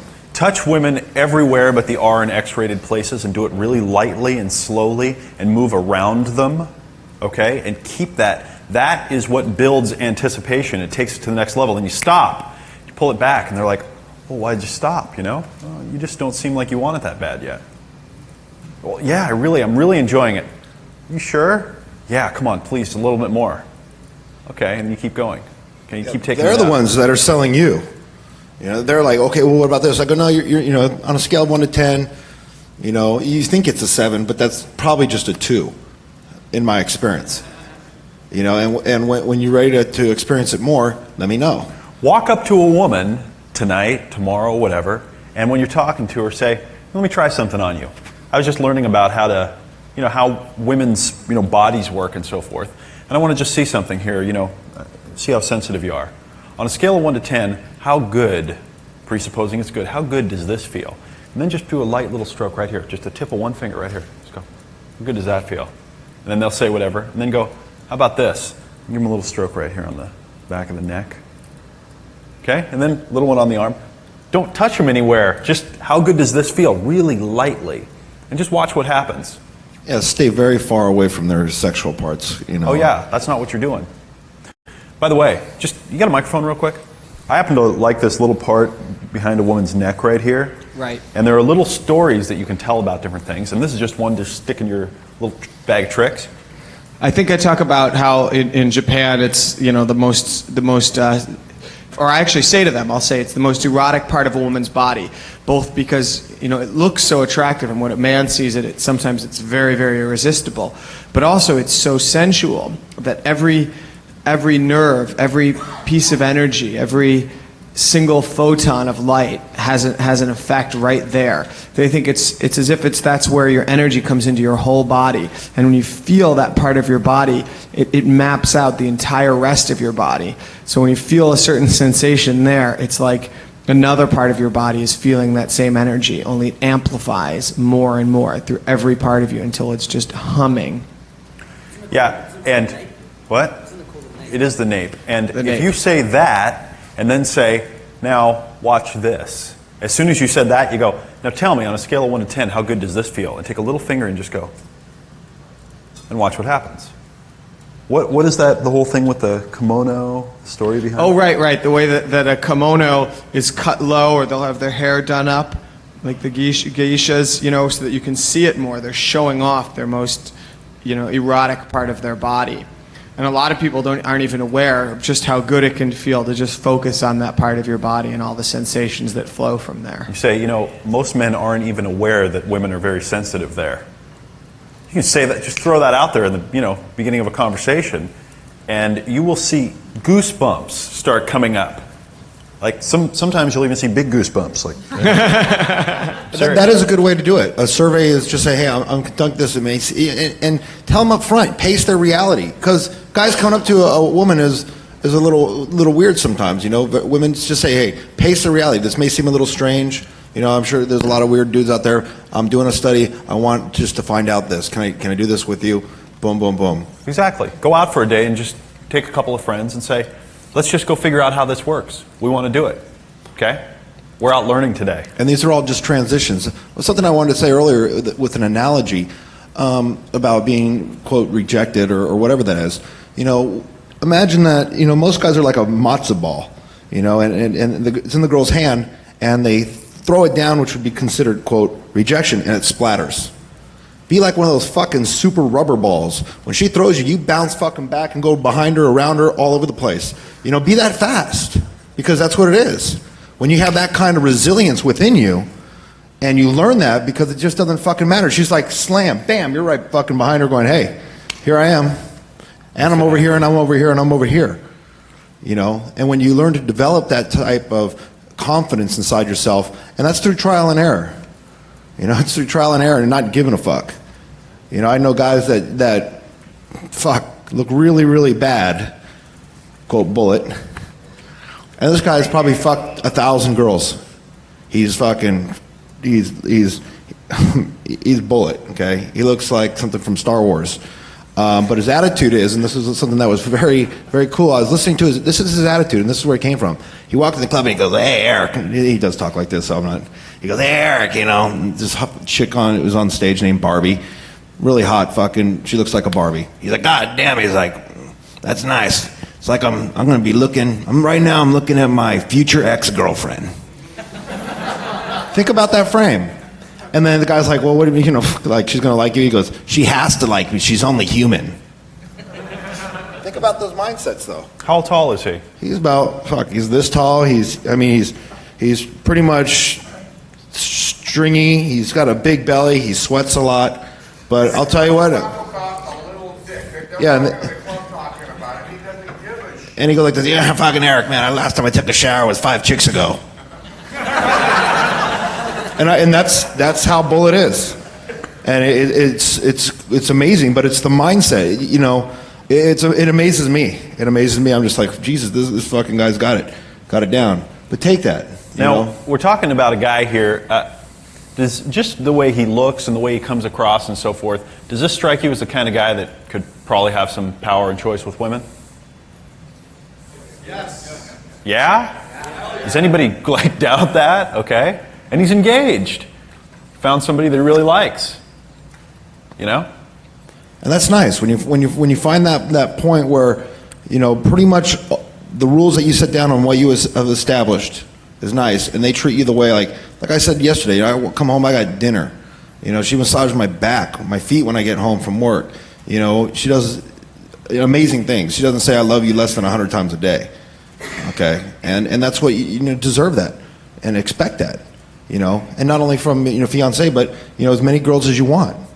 You don't have to buckle and say, okay, I'm cool with one. You can have a multiple of them. Like the Bullet guy, he walks into a club and girls run up to him. And I've heard girls say, he sucks in bed and he's got a small dick and he sweats and stuff like that, but his attitude is so there. So he's already made up in his mind. And that's so magnetic because he's already steps ahead of them.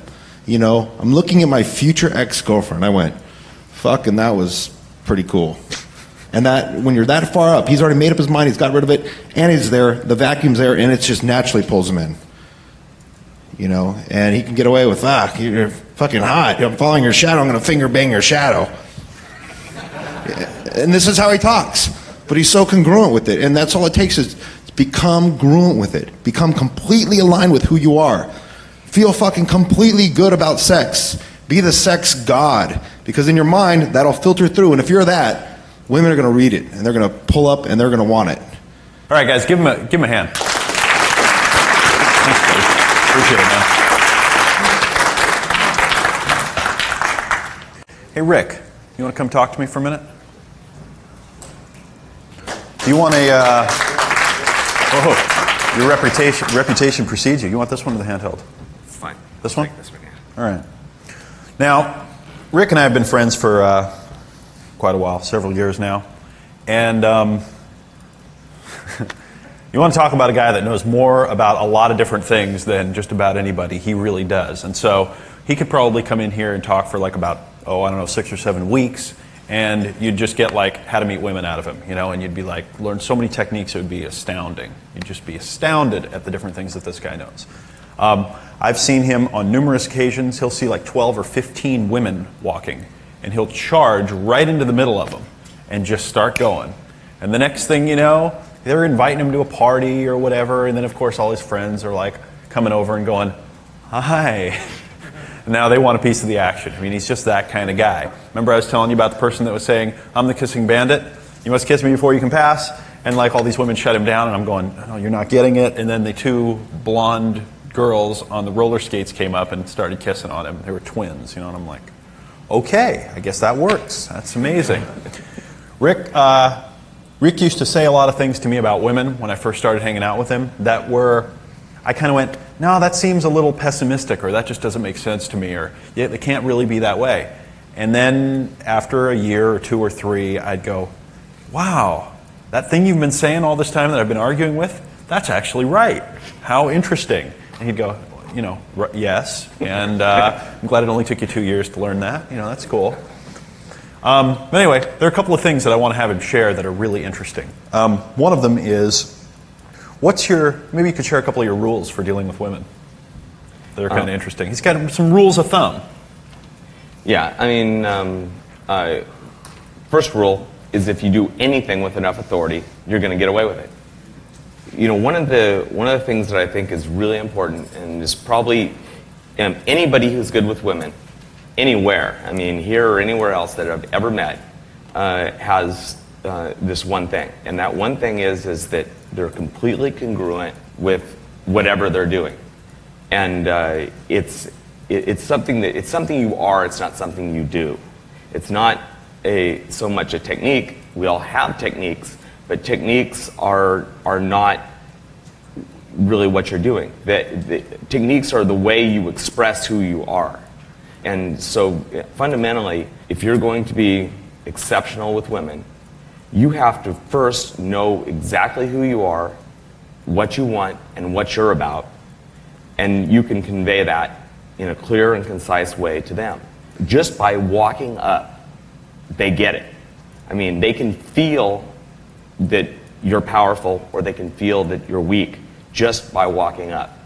And the way you carry yourself, the way you present yourself, it's very, very different. One of the biggest obstacles guys have is they don't have a clear objective, and they really don't know who they are. They're confused about them, and so if you're going to bring a woman into your reality, let's say you have the techniques, the skills, and I know guys have taken other seminars and things that have developed a lot of linguistic techniques, but didn't get the inside part. And what they inevitably do is they bring this woman into their reality, but their reality is clouded because they don't even know who they are, so what they generate is confusion on the girl's part. I mean, just to summarize, that thing, this is all about who you are. It's not about what you do. What about good deeds? Oh, no good deed goes unpunished. That's the second principle that I've discovered with women. Whereas, with your guy friends are in trouble. You go there, they're appreciative, they're there for you. I mean, they're your bro. Women don't work like that. If you are available to them, if you rescue them, if you get into all those things that many of us, it's our natural instinct to want to do that. I mean, like myself, I like to help people. I have to resist that temptation because every time I don't, it comes back, and then there's power plays. They see an opening, they start to play games. Give an example, please. Okay, I'll give you a great example. There was a girl that I had dated, and she was actually very good playmate. We used to go and pull a lot of girls together and the whole thing.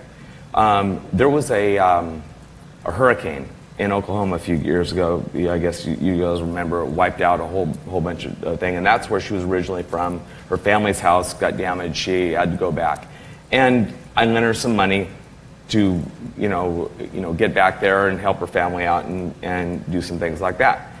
Up until that point, she pretty much did whatever I wanted. As soon as I actually stepped forward and helped her out in this legitimate family tragedy, from then on it was her attitude had shifted entirely. It was all right, now what's in it for me type thing. I mean, it's a huge shift, and I just basically I just had to cut her loose. You're out. I don't accept bad behavior. I have the same rule that Steve has. It's you have about 6 seconds to reform that bad thought that you just had, and if you don't do it, the door's right there. And I'm sure that a lot of people have the experience that the more you do for them, the less they do for you. It's a difficult thing to get. And I mean, on a couple of levels. I mean, first of all, it's not logical. Second of all, it's not your experience with all your guy friends. And third of all, it's a less than useful philosophy on their part. But I mean, you can't fix them. Let me throw something out here. As you listen to some of these things, if there were a panel of feminists that were feminazis sitting here, they'd be listening. They would, in their minds, they'd be going, "These are men that abuse women." That's what they'd be hearing. They'd be going, wow, these sound like guys that probably go home and beat their women and tie them up, tie them to the bed, want them barefoot and pregnant in front of the sink, okay? The point is that I've known these guys for years, and I've watched them interact with women. I've watched them have confrontations with women and so forth. And they're not abusive. They're not controlling. That's not what this is about. This is not about how to control the woman and own her and be abusive. It's about a zero tolerance for bullshit. It's about no controlling behavior. It's about no game playing. As soon as that happens, bang, the door comes down, it's over. It's not like they want to be that stuff. It's not who they want to be. They don't want to have to be that person, but it comes up and they have to know what to do. Okay? There's a difference between having control and being controlling. There's a difference between being dominant and being domineering. Big differences. If any of these guys, particularly any of the guys who Dave's got up talking, were abusive towards women, he would not have let them into his house. And the people and the philosophy that underlies everything that he does and teaches and has other people teach is to not be abusive towards women. This is not what it's about. But it is a little paradoxical because these are the ways that you go about actually making people happy in the real world. Exactly. What gives people fulfillment, happiness, joy, it's not always logical. What's underlying things doesn't always make sense. So those are a couple of his rules. There's so much, there's such a wealth of knowledge here. One of the things that Rick likes is to date women that like other women. And he is just a powerhouse at this stuff. He just happens to like menages, and that's his thing. And how many of those have you been involved with, maybe? Oh shit! I mean, this week. I mean, no. So I mean, it's not just like 2 or 3 that have happened like over your life, and you were like, wow, I really like those. no, it's women really like them. I mean, it is actually much easier to get 2 or 3 women in bed than it is one. I mean, it's much easier to have 2 or 3 dates at the same time than it is one. The thing is that women love women. All women are bisexual. I don't care what they say. Now, a lot of them are going to object to the term, but when you go in more deeply, we've both experienced this a million times. You talk to a girl and are you bi? And she goes, no. And, well, have you ever been with another woman? Oh, yeah, I was in a 5-year relationship with a woman. Okay, all right, we got a communication issue here. Yeah, that sounds a little far-fetched, okay? But I'm telling you that it is really amazing when you get down below the surface and you figure out what's going on. I remember I dated a girl for quite a while, and I asked her when I first met her, and she was like, no. And I said, look, I've learned by now that, all women either have or have wanted to at some point. It's just, now it's been proven to me. We probably went out for like 6 months on and off, and I finally just didn't buy it. I just go, no. And she's like, okay, actually my first relationship was with a girl. And we were together for like 6 months, and blah, blah, blah, blah, blah, and blah, blah, blah, and I thought I was a lesbian, and this and that and the other, and I'm like, it's amazing. It's astounding, And as a matter of fact, I don't have the book here. It might be Living with Our Genes. I can't remember which one. But I actually found the scientific research that shows that men are polarized. They've actually figured this out by doing huge studies. Men are polarized, either heterosexual or homosexual. Not very many men are in the middle in the bisexual department. Women, on the other hand, tend to fall much more into the bisexual category, and the distribution is much higher. When they show men porno movies of men and women having sex, men having sex with each other, and then women having sex with each other, okay, the men get turned on by the man and the woman having sex, and then the woman and the woman having sex, but not by the men having sex. Women get turned on by the same things. They get turned on by the man and the woman having sex. They get turned on by the women just having sex, but they don't get turned on by the men having sex. I'm just throwing that out there. When you walk into a situation and you're talking to a woman, you can pretty much be sure, reasonably sure, that she has either had an experience or wanted to have one at some point in her life. Everybody likes pussy.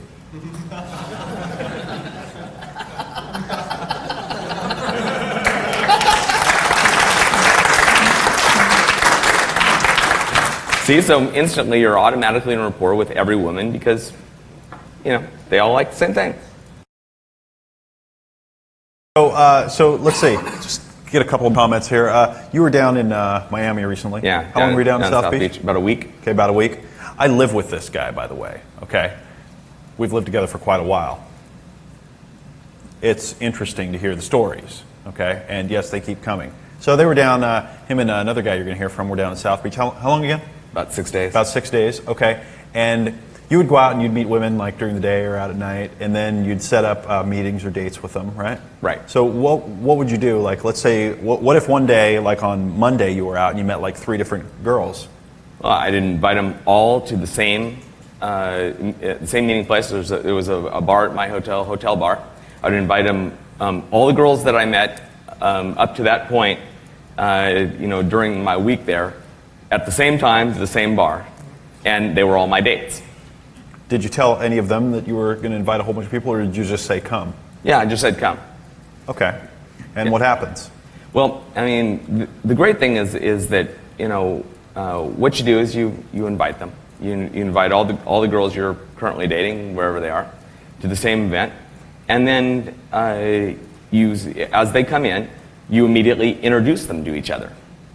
And, as they keep going in, it's, there's the first, the first one shows up and you're talking to her. Then the second one, it's like, Nicole, this is Sally. And then I would immediately excuse myself, go get the new one, go to the bar immediately, let me get you a drink. And I would go and grab her a drink, and I'd stay away 10 to 15 minutes, because the whole goal of this is to get them, the two of them talking. Neither one of them knows what's going on, But you know, I want them talking while I'm gone, and then I come back in. They figure it out 10 to 15 minutes, but there's an instinct that, you know, they've been introduced, they really don't know what's going on, and you know, the instinct is to build rapport. I mean, you've been put in a social situation. All their conditioning, all their social conditioning is, you know, to build some level of rapport. If I stayed in that situation and tried to orchestrate a conversation from the very beginning, it's much more difficult for me because there's also an instinct between women to compete. So, I want to first establish, get them building some level of rapport. Then I step back in, put my arms around them and just join into the conversation very naturally. And I'm sort of like, the fraternity rush chairman. It's like, welcome to my party. And one of two things happens, universally.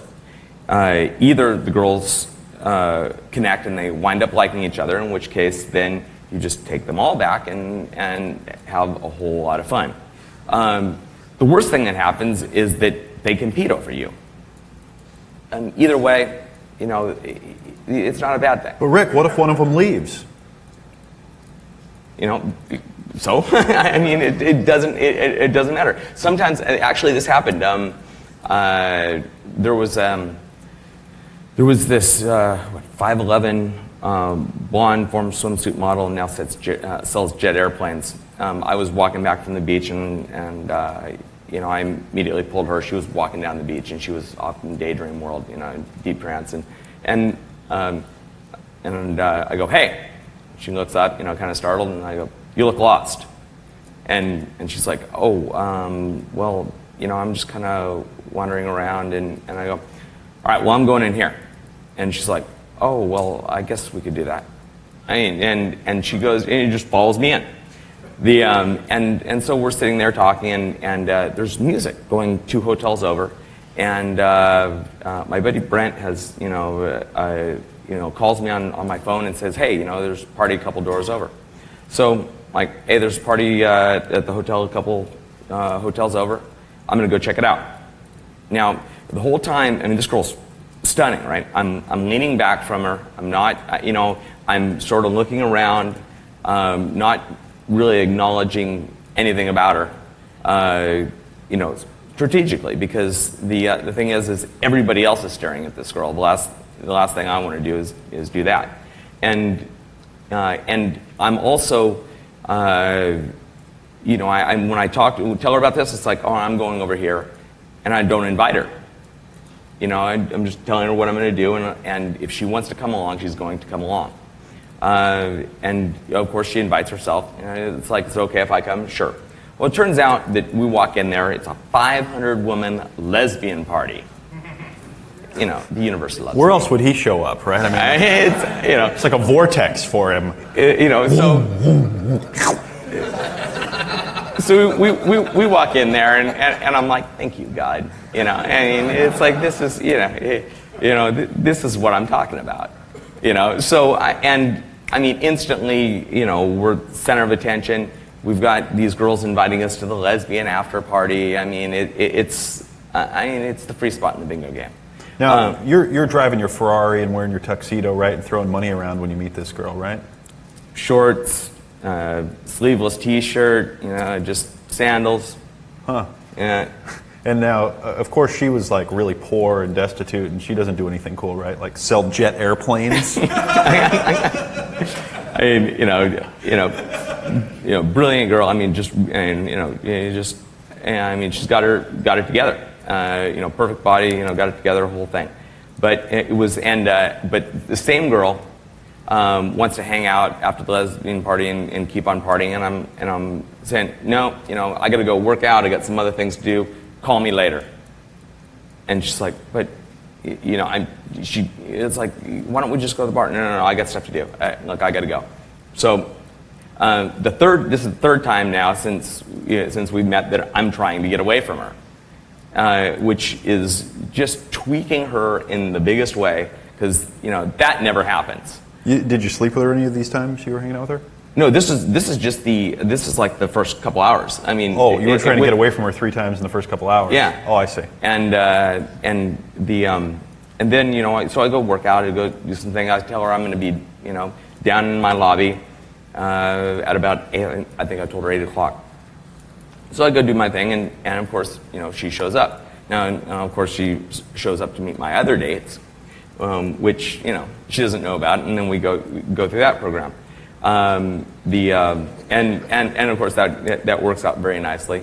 The very next day, I'm sitting in my lobby in the afternoon, and I'm playing chess with this one beautiful girl. I've got another one of my dates sitting there quietly watching us play chess, and then and this one comes over and there's no chair for her, so this model girl is sitting here squatting next to me, watching me play chess with and while these two are here, and she gets a little bit huffy. After a couple minutes, she's like, well, I'm not going to pay attention to me. I'm going to go. And I'm like, all right, well, we're going to dinner in a couple hours. If you're welcome to join, give me a call. Let me know what you want to do. And she walks out of there. Now, I just had sex with this blonde girl 2 hours before, and did things to her that decorum prohibits their mention here.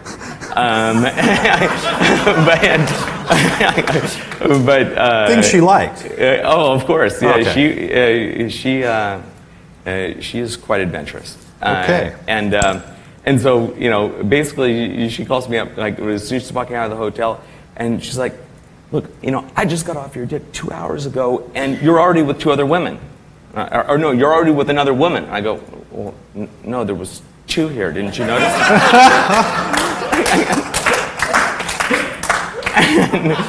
and it's like, look, I'm playing chess. I got to concentrate on my game here. So call me later if you want to join us for dinner. And I hang up with her. About 15 minutes later, the model calls me again. It's like, "Hi, I'm back in the lobby." I'm like, "Yeah, of course you are." Now, is he trying to, be somebody he's not? Is he trying to, do a lot of, serious false pretense here or anything like that? He's just going through the world saying, "Hi. Oh, yeah, hey, come meet up with me." And they show up. And instead of them showing up with their big game that they think they have, they walk in, and it's a totally different game than they thought they were getting into. Oh, wait a minute. There are 2 other women that are competing for his attention. There's another woman here that's like me that fixed herself up. The dynamics change completely. The game is totally different, right? It just goes back down to you can do anything you want with enough authority. I mean, we laugh about this all the time. I mean, it's the stuff that we do and we get away with. It's really funny. It's the best. It's the best comedy there is. It's a very powerful communication. Now, if you don't do this right, by the way, this is all these things I am not, advocating or suggesting in any way, because if you do that and you do it the wrong way, you can get yourself into a lot of trouble. All right? Yeah. But if you have the right communication going with another person, it can be a very powerful way of communicating. If it's done in a fun, flirting kind of way, if it's done in that dynamic situation. Absolutely. And you have to be totally congruent. The thing is if you're even 1% uncomfortable doing that, you're not going to get away with it. You're going to get creamed. She's going to come back and knock your block off. Yeah, you're going to get slammed. Because she knows that that you're not comfortable with it. I mean, she can feel it. But the thing is Steve or Eric or any of these guys. I mean, they could do damn near anything they wanted, and the girl would just go, okay. I mean, this is the reality. But it's David, same thing. I mean, I've seen him, just get away with unbelievably funny things, and these girls will sit there and they will cave and cower and do whatever he wants them to do, but he's completely congruent with whatever he's suggesting, and and his reality is more powerful than their reality. And that's what it's really all about. If your view of the universe, if the way you think, if what you believe is stronger than what they believe, your belief system dominates. And that's not only true, with women. That's true in business. That's true in every aspect of life. The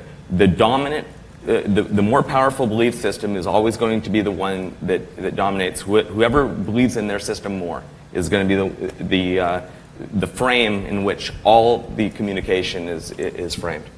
First of all, let's give Rick a huge hand.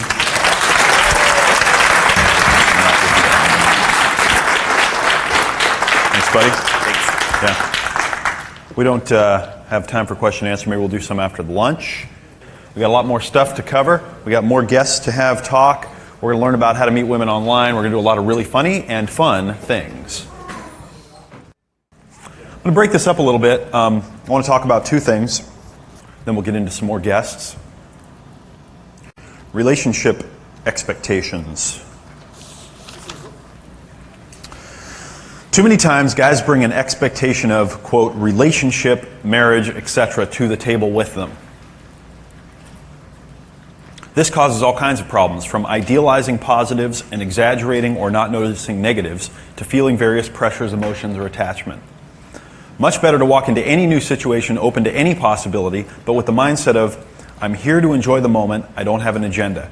If something physical happens, fine. I don't have any hang-ups about sex, but I'm not going to think about relationships and marriage until at least date 10, if it ever gets that far. No relationship talk or behavior for at least 3 months. I tell women when I first meet them, if we start going out and, say, I have a philosophy, and it goes like this. I think that a lot of relationships end because people got into them too quickly. They didn't get to know each other. And then they get into a relationship and they find out that they just can't stand each other. And then it destroys the whole relationship because they have conflict in a relationship and they're in this thing. And so I think it's much better to get to know each other, become closer, become friends before you decide that you want to be in a relationship. What's that doing? Takes all the pressure off the situation. Fine, whatever happens, happens. But I don't think that we should get into a relationship for a while. Right? I've had women say, I don't sleep with a man unless I'm in a relationship. I go, fine. Doesn't matter to me. Why are you thinking about sex anyway? Frustrated? You know what they usually say? They usually laugh and go, well, now that you mention it. Yeah. Wait at least a day to call her. Don't call more than every other day. Don't see her more than twice a week. Be a man, not the friend. Be a man. Don't be a girlfriend. All right? I've had a girlfriend for quite a while now. Fantastic gal. And sometimes she'll get into that mode where she just starts talking to me like I'm one of her girlfriends. Like the way girlfriends talk. And sometimes I have to just go, stop. You know what? I'm not one of your girlfriends. That's not who I am. That's not the relationship we have. Have that conversation with your girlfriend. And we have a real good communication. And so it's not said in a disrespectful way. It's just said in, that's not the part that I play in your life. And it's great. She gets it. I get it. Keeps us out of that whole kind of interaction. When you get into dramatic talk and all kinds of, emotional conversations about, things that are happening at school, work, life, girlfriend relationships, family relationships. A lot of women like to escalate things emotionally. They're very expressive. All right? So, psychologically, it's a pretty healthy thing to do for them. Keeps them healthy on the inside. How many of you have ever allowed yourself to get involved with that stuff? Okay. Everybody? Anybody ever not? How many of you are chronically involved in that stuff and have no idea how to get out of being involved in it? Me? Yeah, come on. That's okay. Yeah. It's natural to want to help. Guys want to fix things. As soon as the woman starts talking about drama, all of a sudden it's like, oh, let me talk to you about that. Let me help you out with that. As soon as a woman starts getting dramatic with me, the first thing I assume is that she likes drama. I just assume that she's addicted to the emotion of drama, loves it. It's not negative, it's not bad, it's just that that's the way that I assume that it is. So I'll say, well, why are you asking me for help? You obviously like the drama. You obviously like it. Just enjoy it. Get into it. Get some more going on. Right? Figure out a way to do this more often. Gives you a good charge, doesn't it? Knocks the game right out from it. You know, just disengage. Don't let it get you upset. Don't get into it. I used to know somebody that as soon as a woman would try anything, he'd freak out and like argue with him and just drove him away instantly. And all the women in his life get to know him for a little while, and then they were just gone. They were repelled, and he couldn't figure it out. Tried to talk to him about it for a long time, and it was like, but no, that's not the problem. It's that they're screwed up, not me. Has anyone ever had the experience of walking into a bar or being in a place and talking to a woman and her being like real cold shoulder, and you say, would you like to dance? And she's like, no, thank you. I don't feel like dancing. Or, can I buy you a drink? No, I don't feel like drinking. Nah. And then like 30 seconds later, she's on the dance floor with some other guy dancing, and he's buying her a drink, and you're like, okay, wait a minute. Was she lying to me? Am I a complete and total loser? Like, what's going on here, right? Well, women are very, very, very adaptable. Very adaptable. A woman can be standing there, and one man will walk up, and you can be standing on the other side and listening, and she'll be one person, and as soon as he leaves, another guy will walk up and start talking, and she'll be a completely different person. Who can verify this and just say that is absolutely the way things seem to me, okay? So, if you start communicating on this level here, then you'll be communicating in a different way with a different part of her, and she will adapt to that. If you start communicating with her and she starts using different types of tests and figuring out and assessing what's going on with you, because that's what they're doing, figuring out where you fit on a lot of different levels, and you start getting into it with her and accepting the drama and going, and trying to fix it and help, well, then you're going to be the new drama outlet. And you're also going to be something that starts with a W. A wussy. That's not cool. Stand up. So that basically means that you don't have heart-to-heart talks with women, whatever heart-to-heart means. You just don't let it happen. Well, you can have a heart-to-heart talk, but just don't have your relationship be a big heart-to-heart talk, And as far as I'm concerned, most guys, especially when they meet an attractive woman, they just screw the whole thing up.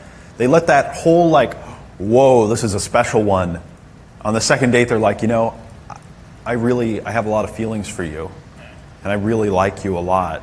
And that's it, man. It's like you get immediately slotted right into all the other guys that have ever done that. You've got no self-control, and it's a done deal. Sure, after date 10, have one heart-to-heart talk with her. When she says, I'd like to be in a relationship with you, and you say, what? There's your heart-to-heart talk. Expect her to be a great mate. We humans will take as much as we can get, take advantage of situations, etc., if we're given or can get the leeway.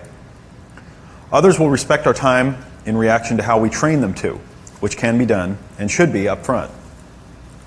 Set high standards and expect them. Don't be afraid of losing someone because you expect the best of them. The paradox is the higher your expectations and the more you bust balls, not tolerate BS, etc., the more attractive you become, and the more you kiss ass, act like a wuss, and compromise, the less attractive you become. Has anyone ever done a lot of favors for somebody and been really nice to them, and then in the time of need, when you needed them, they weren't there for you? Has that ever happened to anyone? Okay. Well, do you know how to make that happen a lot? Do it a lot for people, and it'll happen a lot to you. Do it a lot up front. Okay?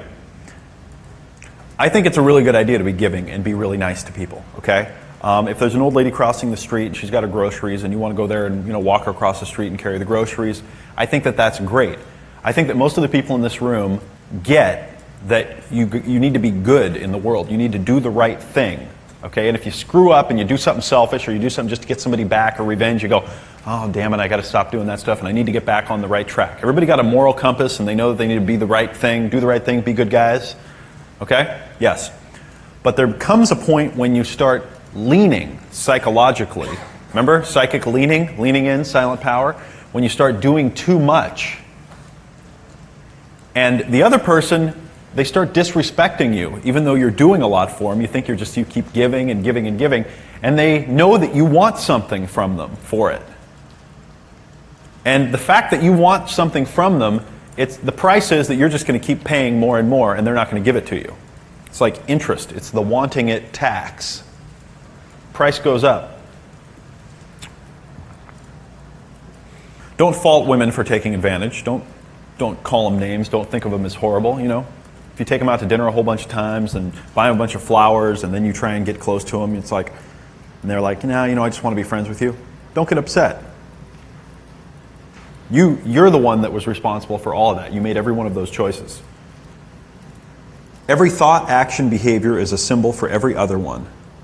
If you say, I can't do it, it's a symbol of how you approach things. If you ask her, what do you want to do? It's a symbol of you not leading. Sure, it may be a pain in the ass sometimes to be the man always, but it sure beats the alternatives. Deal with it. A lot of guys say to me, but do I really have to maintain that all the time? Do I have to be the decision maker? Do I really have to stay in that position? That's a pain. I don't want to have to do that. And I go, oh, you poor dear. You don't want to have to just, kind of stay in control even when it's tough to be able to attract any woman you want in your life. Well, I don't know what to tell you because life is not fair. Okay? Life isn't fair. When I started learning this stuff, it did not come easy to me. It did not come easy at all. When Orion talks about me being out there with my journals, I have journal after journal after journal of writing this stuff down, trying things, practicing, not getting women calling me back over and over, and like going, oh, this just is not working for me here, okay? Meeting psychos, having all kinds of bizarre things happen. I said, all right, I'm going to figure this out. I will figure this out sometime. And yeah, I'd meet guys, I'd go to seminars, I'd go out and meet people. They'd just learn something and they'd go out and bang, they're using it, they're getting laid like rock stars. I'm like, wow, good for them. And I just keep at it. And after keeping at it for a while, I started to get some skill, and that's my lot. And like I said, there are guys that are going to walk out of here, amazing success. Well, there's a price, and one of the prices for this kind of thing is what I'm talking about here. You have to maintain control. You have to really be the man. Again, remember the difference between dominant and domineering, and the difference between control and controlling. The wuss cure. She acts more controlling. She's less interested in sex. You're being nicer and nicer, but she's only getting annoyed and distant. Has that ever happened to anybody in this room? Ever? Do you recognize that pattern? In the whole wide, like in all of your existence in life, has anyone ever said, have you ever had this situation happen and here's what to do about it? Probably your mom, and she said, buy her more flowers, right? Stop acting like a wussy immediately. Put some space between you and her. Call her once for every 3 times she calls you. See her half as much as you're seeing her now. Get a life of your own and stop trying to be her servant. Take some time to reflect on any areas that you've made the mistake of acting like a girly man, and stop it. The wuss cure. This is very important right here. This is like a magic formula here. This is like an antidote. This is a situation that happens universally to guys. This happens all the time. All right? Now, of course, what do most guys do? They don't do the following. They act more like a wussy. They don't put space, they cling. They see her twice instead of half as much. They don't get a life of their own. They devote more of their time and energy and effort to trying to get her attention. And they don't take any time to reflect on their own selves. They think that it must be something, and they go, and they try and get her attention even more. You with me? We've all been there, right? Yeah. Mm-hmm. Yeah, stalking, exactly. The ultimate wuss behavior. And it just pushes her further and further away, and every time you do it, it puts one more nail in your coffin. It makes it more impossible to ever solve that problem. Okay, you guys learned something there? Okay. Quick question. Yeah, it was like my 4th or 5th date with this girl, and I suggested, you want to go to, I'm sorry. I suggested... Name, where you're from? Oh, Mike from D.C. Welcome. Hi. And I was making plans to go to this restaurant. It was like our 5th date. And I'm like, why don't we go here? She's like, no, why don't we go here? And I kind of went along with what she said, just because I didn't have a comeback. I mean, I wanted to do my thing, but she's like, no, I have a better idea. Let's do this. Uh-huh. I mean, how would you handle a situation like that? Because I want to stay in control, but Sure. I couldn't think of anything to say. I have a good one. I say, why don't you pay? That's my answer. Why don't we go here? I say, great, why don't you pay? And if she says, okay, I say, great, when are you going to pick me up? Totally cool. I'm great with it. I've run into this one numerous times. You know? The gentleman pays. What? Because it's the gentleman is supposed to pay. I'm not a gentleman. I'm a man. Come up with some, there's all kinds of good things going on here. Do you consider me gentle? You should say, I need to spank you more, obviously. Right? By the way, part of the answer is you've programmed her to expect you to pay. What you just experienced right there was another kind of test. All right. I'm going to give you a couple of ideas here, and then we're going to have my buddy Riker come up here and talk a little bit. I was trying to meet women the old-fashioned way by going out and actually talking to them. I'd done some personal ads and what have you. And one day, I had AOL for like 5 years. Never looked into it, never thought about it, maybe looked at the personals once or twice, but never really did anything with it. And one day, he was talking about it, and I said, let me see what you know. Went over to his house, he lived near me, and we sit down at his computer, and he's got this command center, and he's like, yeah, let me show you how AOL works. And he proceeds to show me this incredible thing. I mean, if you could see a video of him showing me what he showed me at the very beginning, you'd just go, that isn't real, that's impossible, no way, bullshit. It's impossible. Oh yeah. Whoa. See, so things that are shown to me as well as he showed this to me, it just clicked, it all made sense. I went, wow, that's amazing. So I went home, started playing around. I was completely new to IMing. I didn't really know how to type. Learned to touch type. It's good to be able to type fast. Recommend that you learn to do that. What? IM is instant message. It's a little text messaging. It's like ICQ or chat, where the two of you are talking back and forth, and a different line of text goes for each of you, and then they type one, and then you type one. And at first, it's like you say, hi, and they're like, hi. And you're like, okay. It's going to be a really fun conversation. And then the more you get into it, the more you realize that you can do a lot. And the power of chatting is that you get a long time to think about what you're going to say between them. And you can really plan. You can have a list of things right here that you normally say, and you can have it right there, and you can look at it and go, okay, where can I use this? And where can I use that? Awesome. So I'm just going to give you a couple of the things that I do. I'm going to tell you something. I really strained over this one. Do I go into my computer and do I pull out my real secret stuff, or do I not? And I know that sounds kind of like a little hucksterish or whatever, but it really happened because I'm thinking, I really worked hard to figure some of this stuff out. And then I went, well, if I'm going to give them everything, if I'm going to give them the best that I have, I got to put this stuff in here. So let me share a couple of my ideas with you here. I filtered through a lot of stuff to get these best of the best things here. There are a few aspects, in my opinion. Chatting, starting conversations while chatting, designing great profiles, personal ads, and personal ad responses, and photographs, how to use photographs. I included in there, you guys might remember the personal ad newsletter that I wrote, one of my newsletters, and it's the one where everybody emails me and goes, where's that personal ad that everybody talks about, cutting and pasting? Everybody know what I'm talking about there? Okay, well, I reprinted it in the workbook for you, but not for everybody else.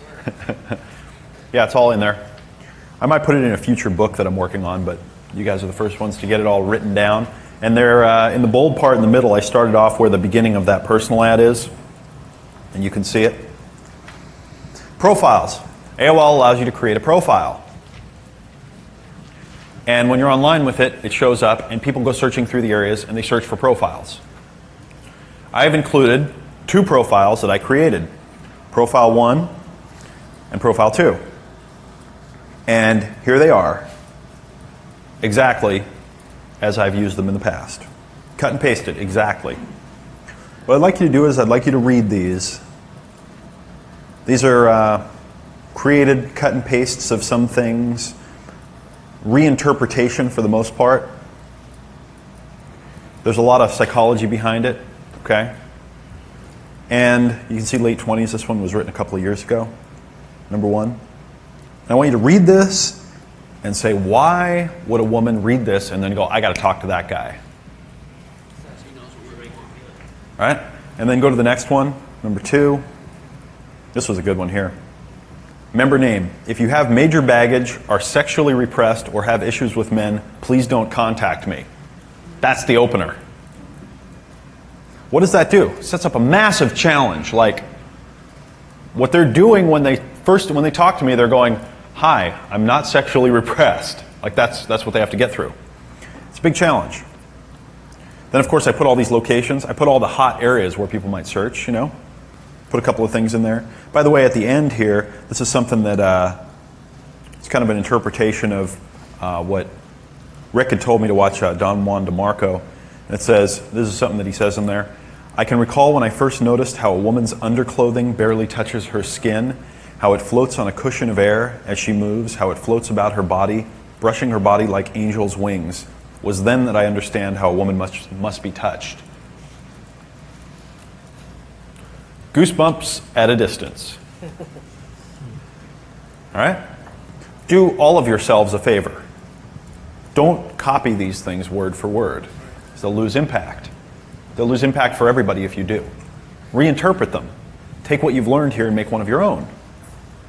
I stopped using these a long time ago because they stopped working for me.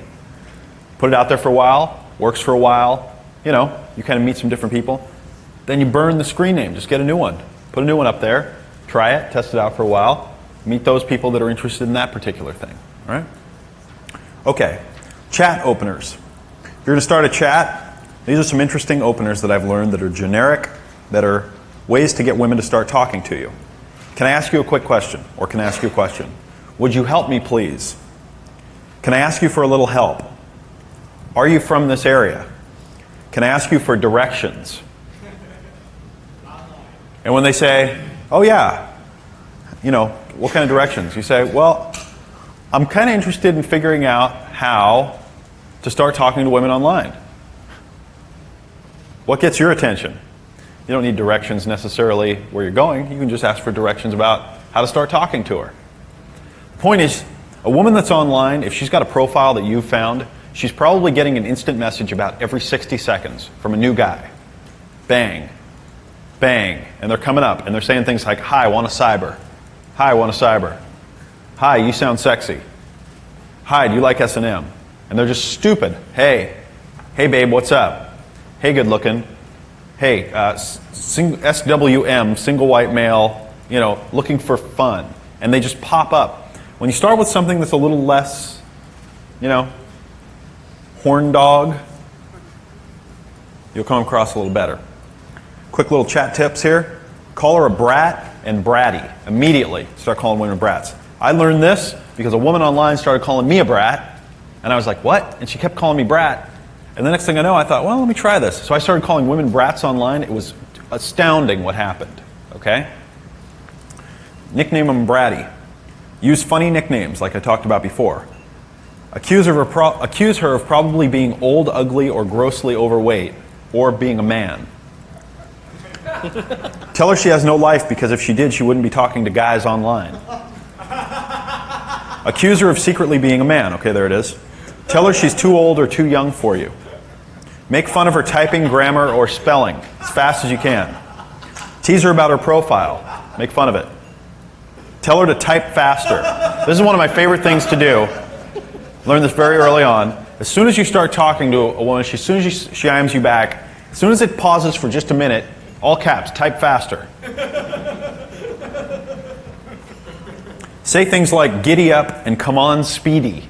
Because women are usually talking to more than one guy online, you know. All right. I got some chats I put in there. I just put one of them in here. These are little clips of parts of conversations that I've had with women online. And this is a perfect example of how to chat, how to be cocky and funny, all rolled into one, real live. This is the real world right here, okay? Her, what do you look like? Me, I'm 4'11" and I weigh 345. Her, LOL, which is laugh out loud, whatever. Me, I have long facial hair and a hairy back too. Her, what do you really look like? Me, hold a sec. Her, K.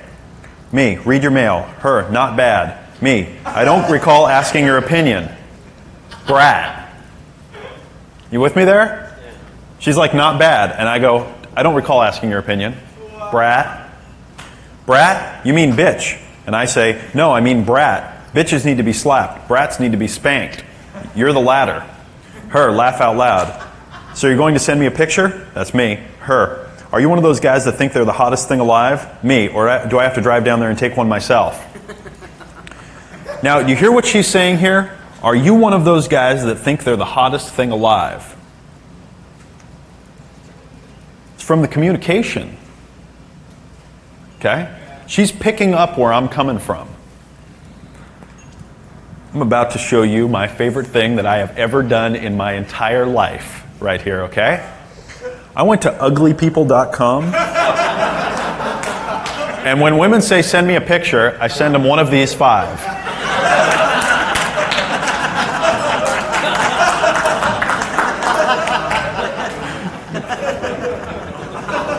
Swear to God, this is what I send them. Okay? I like the one with the cut-off flannel shirt and the large breasts. All right? And then they don't answer. And I go, what, don't you find me sexy? Come on, baby, I showed off my chest just for you. Don't you like my cleavage?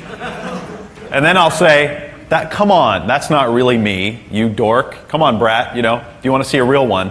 And then they're all freaked out and they go, oh, whew, that's not really him. And then I'll send them that one up there in the corner.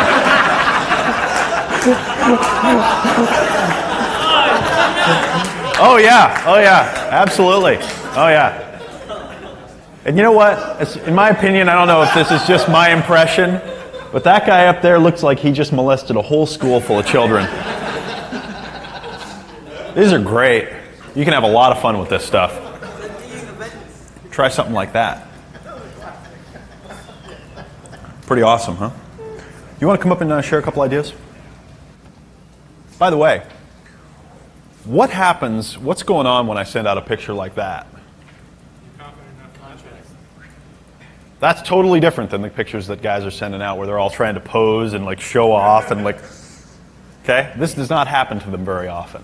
And it is saying, I am the ballsiest guy you are going to meet online. Okay? I am so confident in myself that I will send something like that out to you after you just sent me your little cute cheerleading pic or whatever the heck it is from when you were 18. All right?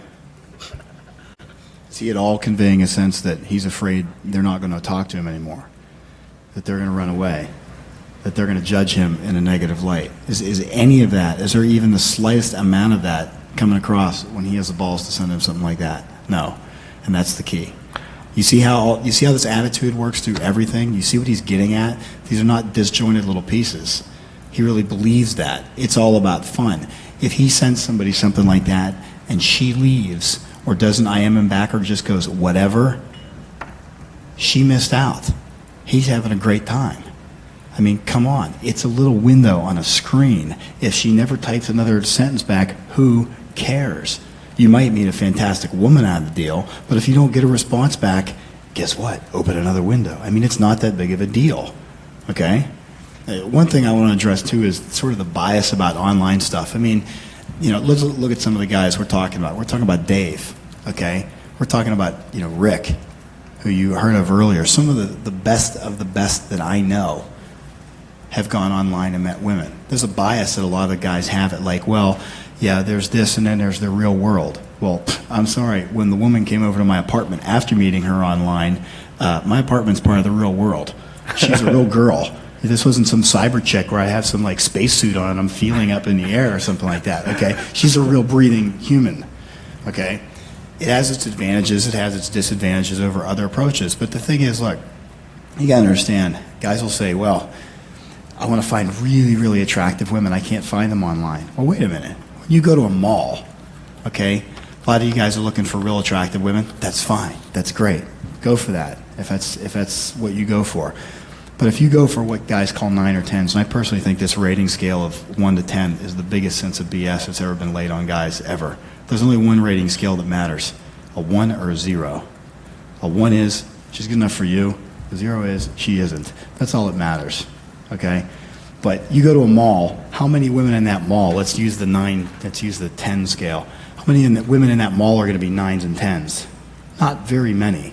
But you're going to walk down and you're going to see all of them, and then you're going to screen out and only see the 9s or 10s. The problem with online is they're all online, they're all out there, and chances are you haven't seen their picture. So if you just, it's like walking through the mall and randomly just pointing at a woman, what are the chances that she's going to be a 9 or 10? Not that great. Online, that's kind of a problem. You're just taking a pot shot, okay? But part of the thing is the attitude that he's conveying in his approach is that he wants somebody that is of a certain quality, not just, the one thing about be exceptional and have a pick. That was a line. He means that. Be exceptional and have a pick. Part of the reason that guys have problems online is they're afraid of saying the wrong thing and she goes away. They're afraid of screening. I mean, look, I don't judge women based on hair color, but my God, if you only like brunettes, then put in your profile, I will only talk to brunettes. What's the problem with that? You're saying what you like, what you don't like, okay? So screen them out. Say what you like. In fact, if you put in your profile, I'm only interested in talking to brunettes, the blondes will... Right. Then all of a sudden you're going to get twice as many on average IMs as you used to get, because now you're being selective and it's a challenge. Right. The blonde girls will go, well, why don't you want to talk to me? I'm blonde, I'm nice. And the brunettes will be like, wow, here, it's somebody that's interested in me. Right.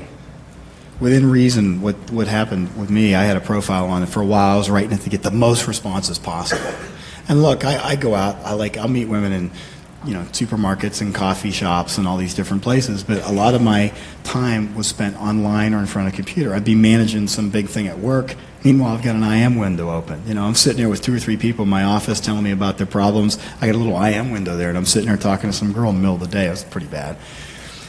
But you'd write a profile to capture as many responses as you could. Then I started to get a little busy. So I started to narrow it down. I'd start to put more qualifiers in it. I got more responses. I'm putting more qualifiers in it. I do not want women like this. You must be like that. You must be like that. I'm getting more responses. Why? Not because more women are reading it, but more women, when they read it, when they did read it, they saw this guy's being picky. This guy is secure enough about himself that he knows what he wants, he knows what he doesn't want, he knows what he'll put up with, what he won't put up with, and boom, boom, boom. I mean, it finally just got out of hand. It really got out of hand. This is all brains, it's so great because a couple of years ago, I remember hanging out with Dave, me and a couple guys. There's a lot of this stuff that we've all been using for years.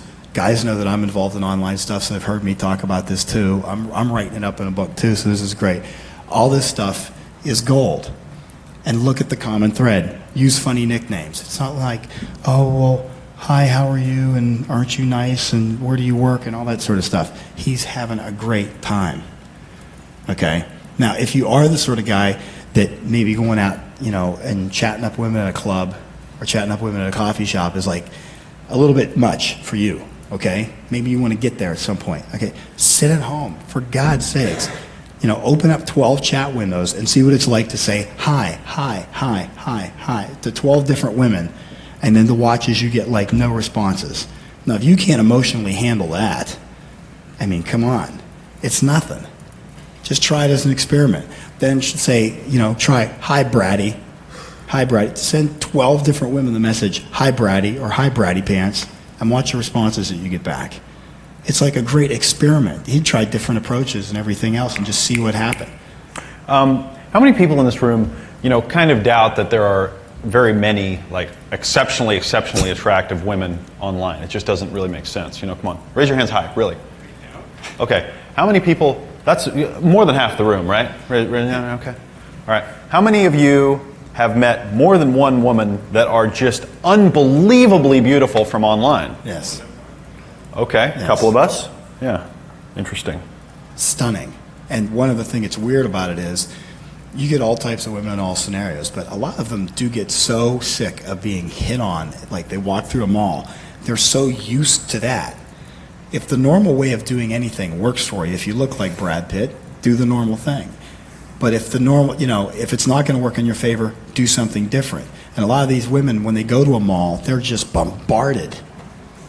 they're bombarded. Like he said, every 30 seconds the guy's hitting them. Online, it might be something different. Especially if you're confident enough, if you read a lot of the things in his materials, you start to get a sense of the way women think. You start to see what they're looking for, the words that the women use. You get to the point where you can read profiles, and even without looking at the picture, you can get a good sense of whether they're really attractive or not. You could tell those different female types. You could go down through profiles and go, she's probably one of these, probably one of this, probably one of that, probably one of this. It really becomes obvious. All this stuff. Accuse her of secretly being a man. Tell her she's too old, too young. Make fun of her typing. What's he doing? He's playfully busting her balls. He's having a good time. If she goes away, she went away. It's her loss. Okay? Now, just a couple quick tips. We won't get into the technique. A lot of it's just applying stuff, but I'll give you a couple quick tips and techniques and stuff like that. Don't get caught in an email loop with them. If you're spending email after email after email, it doesn't work. What he talked about, the IM, the instant message, it's a pseudo real-time way. Most of you guys know what an IM is. It's sort of a real-time way of talking. There's MSN has an IM capability, Yahoo has a messenger capability, AOL has one. These things allow you to interact in real time. If you send email back, it's like you write an email, she gets it 2 days later, she writes it back 2 or 3 days later. It takes forever. Okay? Don't get in an email loop. The other thing is, you want to quickly go from online to the phone to the real world. Ramp it. Go. Up. He talks to him online, and then you'd go for like tea or, well, you get him on the phone, right? Phone. Fast as you can. Phone. Got to get him on the phone. The other day, saw somebody was looking over his shoulder. He's talking to somebody online. I said, tell her you want to give her a call. Just did. And he's like, well, when? I'm kind of busy. I'm like, you don't need 3 hours. Just tell her, hey, give me a call. Here's my number right now. Call me right now.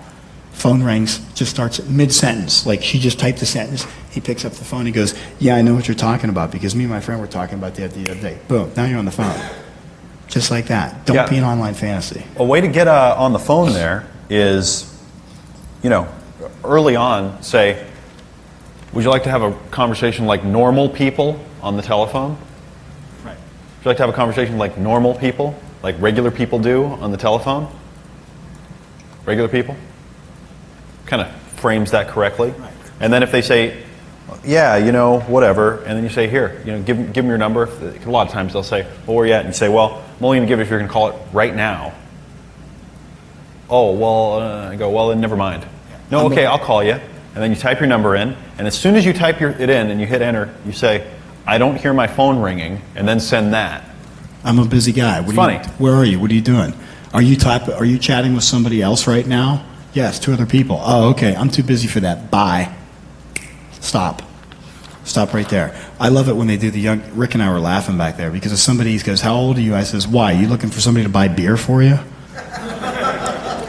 Why? Is your mommy upset that you're on a computer this long? Why? Look, it's not Saturday night. Sunday school isn't tomorrow morning. You could talk to me. It's okay. I mean, just immediately turn it around like that. You'll see here in chat number 3, she IMs me and says, how old are you? And I say, I'm 104. She goes, he. And she goes, sure you are. I said, okay, I'm 119, but I lie so hot women will think I'm younger. All right? She goes, he, sure. And I said, read my profile. You'll probably enjoy it. Her, it's a cool profile. Me, why thank you, my smarty pants new friend. Her, of course. So what you doing for Christmas? Me, what did you have in mind? Right? Here we go. Chat number 4. Me, you must be a good time. Her, well, depends on what you feed me. Me, LOL. Me, what did you have in mind? Her, what are you offering? Her, LOL. Me, this just keeps getting more interesting by the moment. Me, it depends. How much do you weigh? All right? That's a ballsy question to ask a woman that early on. Her, read the profile, hun. Under 120. Does it sound like a sparring match to you? Exactly. And this isn't some dumb chick. This is probably somebody. And you like that because it's like, ooh, I've got one who's like got a brain. That's fun. Her, under 120. Me, whew. Then I say, rule 1, never take a heavy woman out to eat. Okay, her, who wants food? Okay, anyway. Yeah, they pick it up instantly. Right. As soon as you start teasing and snapping it in this way, they get right into that mindset and they get right into it with you. Look at it as practice. Look at it as fun. Look at it as serious. Just have a good time with it. Look, when I do this, I'll get them on the phone, and then it's a whole nother thing, but I'll get them on the phone, and then I convince them to come from the phone straight over to my apartment, first meeting. That's the first time to my apartment. But actually, I believe it's in their best interest. But the common thing with this and a lot of the stuff that's coming up is, you know what? If you think this is hard, you're probably right. If you think this is easy, you're probably right too. Exactly. If you think meeting women is hard, guess what? You're probably right. If you think it's easy, then you're right. Okay. You hear about the possibilities of what's going on with all this stuff. This is a great example of how I took a bunch of new pictures, and I'm thinking, I need to get some female perspectives. So I went online and I said, hey, can I ask you something? Her what? I said, you have 3 minutes, I need a female opinion on something. That's great. Then I started sending her all the new pictures that I took, and she was looking at them. This is the first time I ever tried this. I remember this conversation. I remember exactly who this is. And by, a few minutes later, she's like, what are you, sitting in a bathtub? She goes, you look inviting in that bathtub or whatever it is. And I'm like, no, I'm sitting on my computer on a hot day. And she's like, oh, it looks like a bathtub. I was using my imagination. That early on. And I'm asking her about photo opinions because I want her perspective. And she gives me a bunch of really good feedback in there. What woman doesn't like to give her opinion?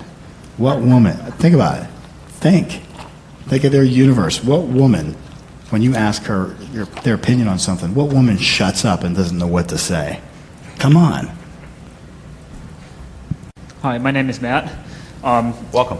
You talk about getting a woman over to your apartment. How do you go to a place where you're going to meet people that don't live 5,000 miles away? There are ways online to qualify. That's a very good question, because typically I will say, I'll have in my profile, locals only, please. And one thing I want to reiterate real quick, he said, don't take his profiles and put them up. That's not just so that they don't get burned out online. It's for your own best interest. Just as we could tell you the exact words that Rick does when he walks up to some woman and have you do maybe the exact same thing, and it's not you, so you might crash and burn. The same thing. That profile is congruent with what and who he is. So when the conversation starts after that, he knows what to say. He can go right on from that. Look at the profile and look what's in it. Then make something that makes sense to you. Okay? Don't just steal the profile. Now, when it comes to your question, put in there, I live in wherever, Bug Tussle, Omaha, the Bug Tussle, Nebraska. I live in Los Angeles. Locals only, please. Where was that in Omaha? I don't know, Bug Tussle. Locals only, please. Please don't IM me unless you're within 50 miles of where I live. Now, a lot of guys are like, well, aren't you eliminating women that way? Yeah. But do you want to waste your time on somebody who lives across the continent? Maybe just for fun or practice, why not? But to me, the whole point is, meeting them. So put in there, locals only, please. Or there's ways, if you're searching for them, you can put in criteria in different searches based on your zip code. There's different, there's all sorts of different places. We're not going to get into them here. There's other stuff available, and I'm going to come up with stuff. He's got stuff that helps with the details. But there's ways to go in and search based on location. Has anyone here ever fallen in love with a woman that lived like 4,000 miles away just from IMing so much, and then went, oh, what am I going to do? Anybody ever done that? Yeah, okay, a couple people. Yeah, happens. You spend all that time online, all that time talking. You build up an ideal fantasy that can almost never be realized in real life. You'll never live up to it. She'll never live up to it, unless it's one of those girls from FHM magazine showing at my door. Alex, which happens all the time. Stand up. This is a little bit to do with things that are missing from the presentation. I think it's only because, and it's to do with this as well, to do with chatting. And I think it's only because in America you don't really have this yet. But in Australia and in Europe you have a thing called text messaging or SMSing, where you can type messages on your phone. On your phone. And it just works across the whole country. Over here you've got patches and stuff of it. And I mean, in the UK there was some guy that just messaged people at random, and he ended up marrying this girl because they were having. I don't know if you used any of your techniques, but I mean, that's chatting using a phone, not even using a computer. But I've had success in just flirting with people or girlfriends and stuff using this chat messaging. Because it's short, it's sweet, it's sharp, and that's something you might want to address as well. And it's part of this too. If you know them, if you know her, yeah. and you know her number, that works. Yeah. That's like already having somebody's phone number or pager number. We'll get to Orion in a second. If you know them already, that's fine. Part of the facilities that you have if you work online is the ability to search. I mean, I could put in criteria like, within 50 miles of where I live, who is on right now, who has the word dancer in her profile. Okay. Now, if I just sit there and type 555-1212, okay, but it does work. If you know somebody and you know their number already, it's a great resource. The text thing is really huge in Europe. It's a great thing to be able to do. It's funny. I actually dated a deaf girl, and her BlackBerry was her whole way of communicating. And it was kind of annoying when the thing started to taper off. She'd be kind of checking her BlackBerry all the time during the day. It's something you got to watch out for. But it is a huge thing, because if you've got a cell phone and you're into text messages and you're overseas where they've got essentially one system, whereas over here it's all competing systems, so they may never get that worked out for a while. But what I was going to say before was that, they say imitation is the sincerest form of flattery, and I don't believe a word of it, right? It's taking you and trying to put you into somebody else's skin, trying to be that other person. It's kind of the inverse of modeling, right? It's the idea of actually trying to pretend that you're someone else. Whereas if you take little bits of what you learn from other people and put it into you, it makes you more. It's more respectful to the other person, but more importantly, it's more respectful to yourself and to the people that you communicate with. So when you do see, I've got a great chunk of text, and I'll just copy somebody else's few sentences of language and just zap it out to somebody in instant message and see how they respond. It's not you communicating, and at some unconscious level, they're going to sense the disconnect. So it's important when you build a profile, when you communicate in this way, to make it come from you. But by all means, learn from the people who have gone before you how to kind of forge ahead, and have the tools ready. But make sure that you individualize it to yourself. Exactly. Good point. Can you guys all say 3 words with me? Say right. Right. Okay, now say your. Okay, now say book. Book. Okay, now I want you to say write your book to this man loud. Write your book. All right. This guy's been talking about writing a book for a while. And I've been encouraging him to do it because, nothing that I could say could even give you a piece of what it's like to understand all of the different things that this guy has figured out. Just like I give you a few things right here.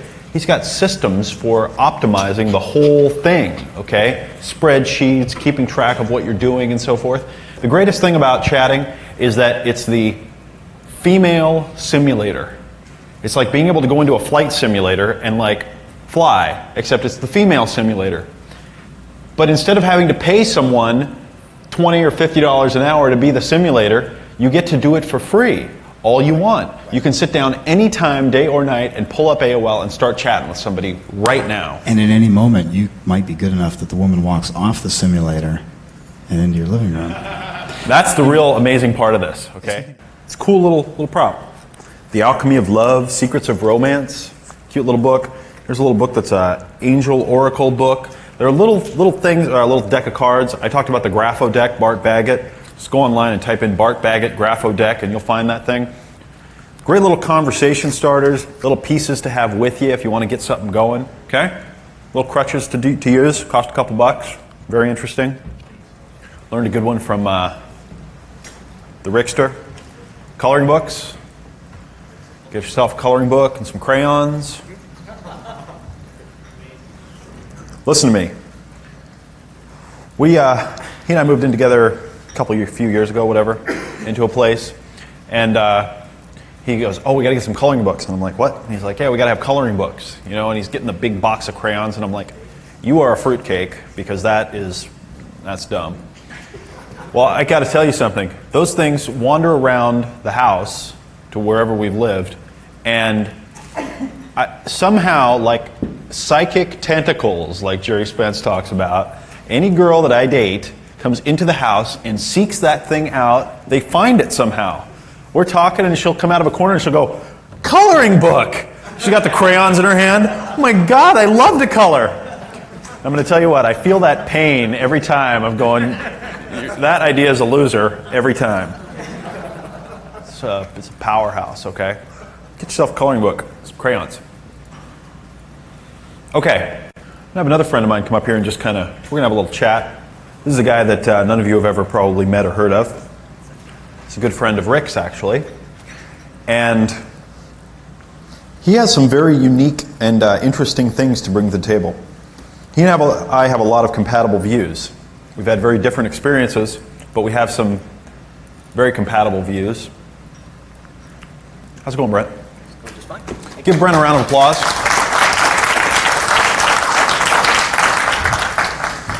And I thought that we would talk to Brent about a couple of things.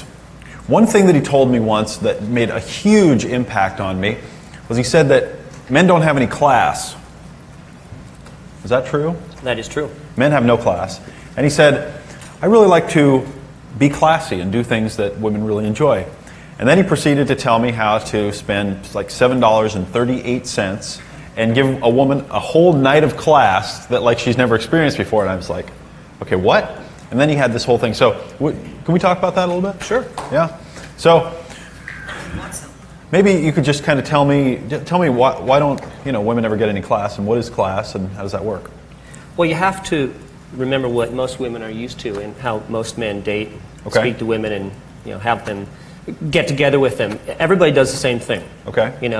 What do you want to do tonight? I don't know. What do you want to do? Well, maybe we'll just go and we'll go to this bar and so on and so on. And even if they come over to your house, you got nothing going on. You got the TV on, the whole thing. You got it on a crate. You got all this stuff that you want a beer. You want a beer. Don't Okay. trip over my Sports Illustrated. All that kind of stuff.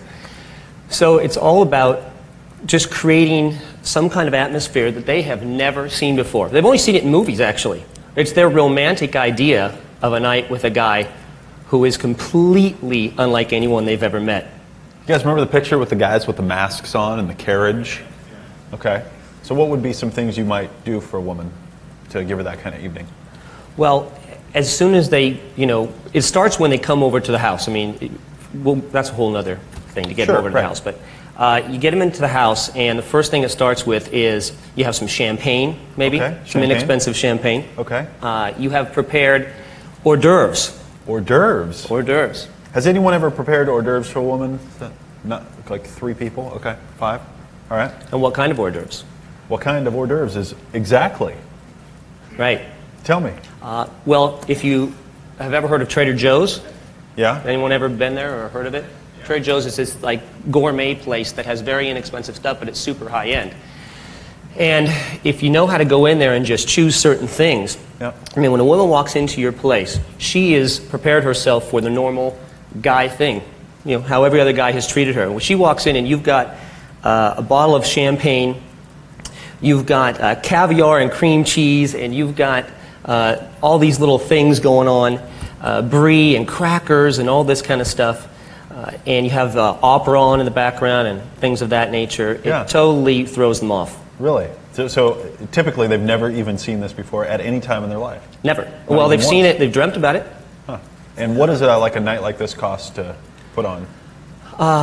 If you buy in bulk, Yeah.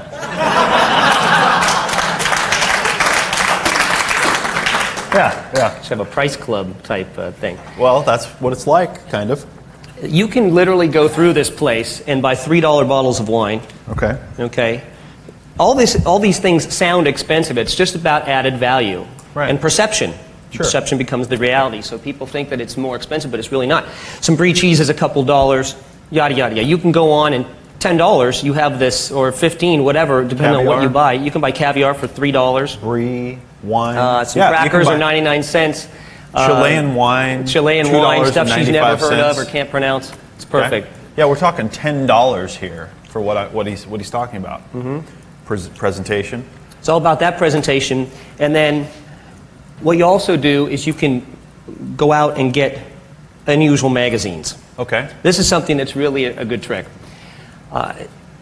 You have maybe a table that you're going to sit down and you're going to have this wine and you're going to have these hors d'oeuvres. Well, everybody has Sports Illustrated, Maxim magazine, whatever it is that you might have there. Yeah. Well, I go out and I buy Architectural Digest, I buy Archaeology, I buy just odd things that seem interesting. Opera Digest, Polo magazine, pictures of guys on polo horses. 5 or 6 of these things, and she has got this whole romantic thing right in her head. Okay. And you can do that for inexpensively. I think too. I remember you saying that when she shows up, you sit her down and say, I'm going to go to the restroom real quick and let her just enjoy the magazine. Give her a some little bit. time by herself. Give her some time to kind of look at the surroundings and feel, the music is playing. Yeah. It's not rock and roll. It's like I said, it's a little opera. Something that just puts her in that frame of mind that she's always wanted to be in, because since she was Very young. That's her whole dream. Now, can you understand the difference between buying a woman dinner where she wanted to go, and when she shows up at your house, you're giving her an experience that she's dreamt about all of her life, all right, that you put together, that you wanted to do? And getting her to your house does not have to be a negative thing, as it often is assumed. You know, when you say, I go out all the time, I go out for a living practically, I really would just like to spend some time at home if you don't mind, and then we can chat and get to know each other. And then you already know that you're going to give her a time that she's never had in her whole life. And what woman doesn't dream about that? Of course, yeah. She wants to chat. She wants to get to know you a little bit because that rationalizes the next step. Which is? Which is going directly to sex. Oh, directly to sex. Because they didn't know it, but you've already put them on the accelerated dating program. The accelerated dating program. Because when they met you the first time, they already decided whether they were going to sleep with you. Oh, really? Would they come over to your house if they were not going to sleep with you? Not really. You know, they're in a controlled situation. They don't know you very well. They have to really trust you. Okay. They're very interested. Uh-huh. But in their mind, I have to do some things that I normally do or I think society requires me to do so that I can rationalize going to the next step. And usually that takes a couple dates, 2 or 3 dates. You have to convince her that the accelerated program is the correct one. And to shorten that gap from, you know, I think I need to do this or else I'm going to feel like a slut or I'll be a slut, to, hey, this is okay, let's go to your bedroom. Okay, and give me maybe an idea for that. Well, I have a technique that I use. You still use this? You know what? I don't use it anymore. Okay. This was a while back when I used to. Okay. I don't do much of this stuff anymore. Well, you don't need to anymore. No, I don't do this kind of stuff anymore. But there are times, you know, as we all advance along in our ways, you know, I remember when Brent and I first met a few years ago, he was telling me about friends that he had that just walk up to women and go, you're with me, we're having sex right now. And I said, you know, that's a joke, you've got to be kidding. And I remember looking at him and he was going, no. I have more than one friend like that. And I said, that's unbelievable. That just broke apart my paradigm for what was possible. You know, I couldn't believe it. Well, we all have our progressions. Anyway, so what would you do at that point? How could you accelerate it? I'd rent a movie. Okay. Okay, but I'd rent the same movie. Okay, that you've rented before. 100 times. Oh, 100. Okay. Just like I buy in bulk, I do the same movie, so everything is scripted. Everything is completely the same every single time. Okay. That's how you practice. If you see someone who's a comedian or a performer of any kind, they do the same shtick over and over again, and then they allow for different things that could happen. Okay. But it's the same thing. You follow a path. Okay. So I rent the movie. I have the movie there. Okay. And I say, you know, why don't we watch a movie? Oh, yeah, that'd be great. I don't know if you've seen this before. Listen, there's one thing. The VCR in my living room is broken. Now, you don't even have to have a VCR. It could be in the cabinet, whatever. Whether it's broken or not doesn't make a difference. But you're trying to get her to that point where it's okay because the VCR is broken. It's okay to go to your bedroom. Where is the VCR? The one that works? It's in my bedroom. Oh, of course. Yeah, it's in my bedroom. You know, if you don't mind going in there, I don't bite. I may nibble a little bit, but that's cute. That's it. Right. So it's right in front. I put it right in front of my bed. So you have to actually sit on the bed to watch it. Okay. Now, sitting on the bed is sort of stupid. So you have to kind of get on the bed, you know, up against the pillows and so on. Okay, right. I don't think I've ever gotten through more than 15 minutes of the movie. The same movie. Okay. And what do you do when the movie comes on? Well, I already know what's going to happen. Okay. So you've seen this movie before. Okay, so you'd be amazed at how brilliant you are to them if they've never seen the movie and you have seen it. When you start saying things like, "Well, he should just do this," and then the person does, they, "Oh my God, that's unbelievable!" You know what's going to happen through the whole movie. After about 10 minutes of that, she starts figuring out, "Hey, this guy is really fantastic," and then you get a little closer. You do whatever moves that you do to make things happen. Sure. And that's a great one. That's a great one.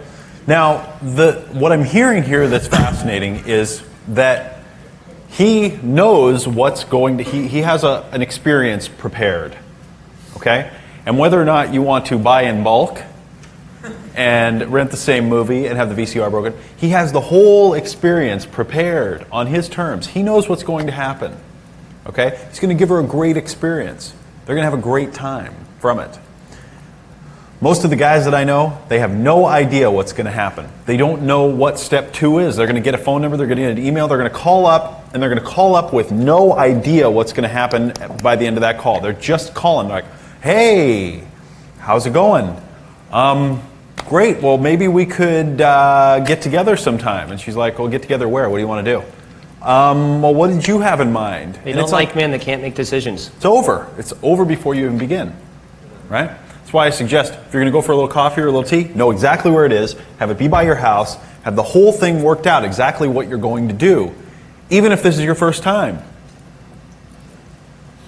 I've asked guys before, they go, yeah, I would like to meet a nice girl and blah, blah, blah, and get to know her and have sex. And I go, do you own any condoms? And they say, well, no, because I don't really need them yet. And I say, well, how could you get to the next phase if you don't have that working for you?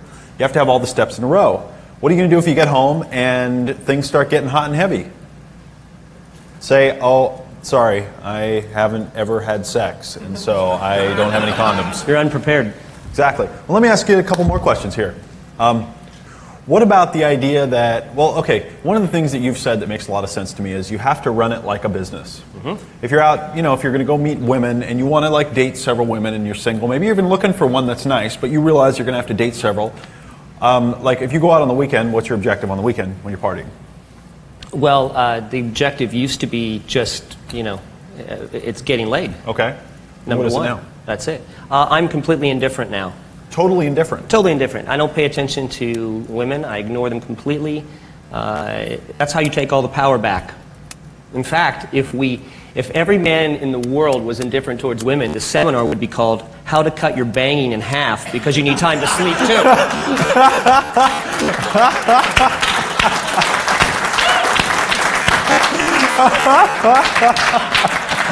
Oh, wow. Yeah, that's pretty interesting, isn't it?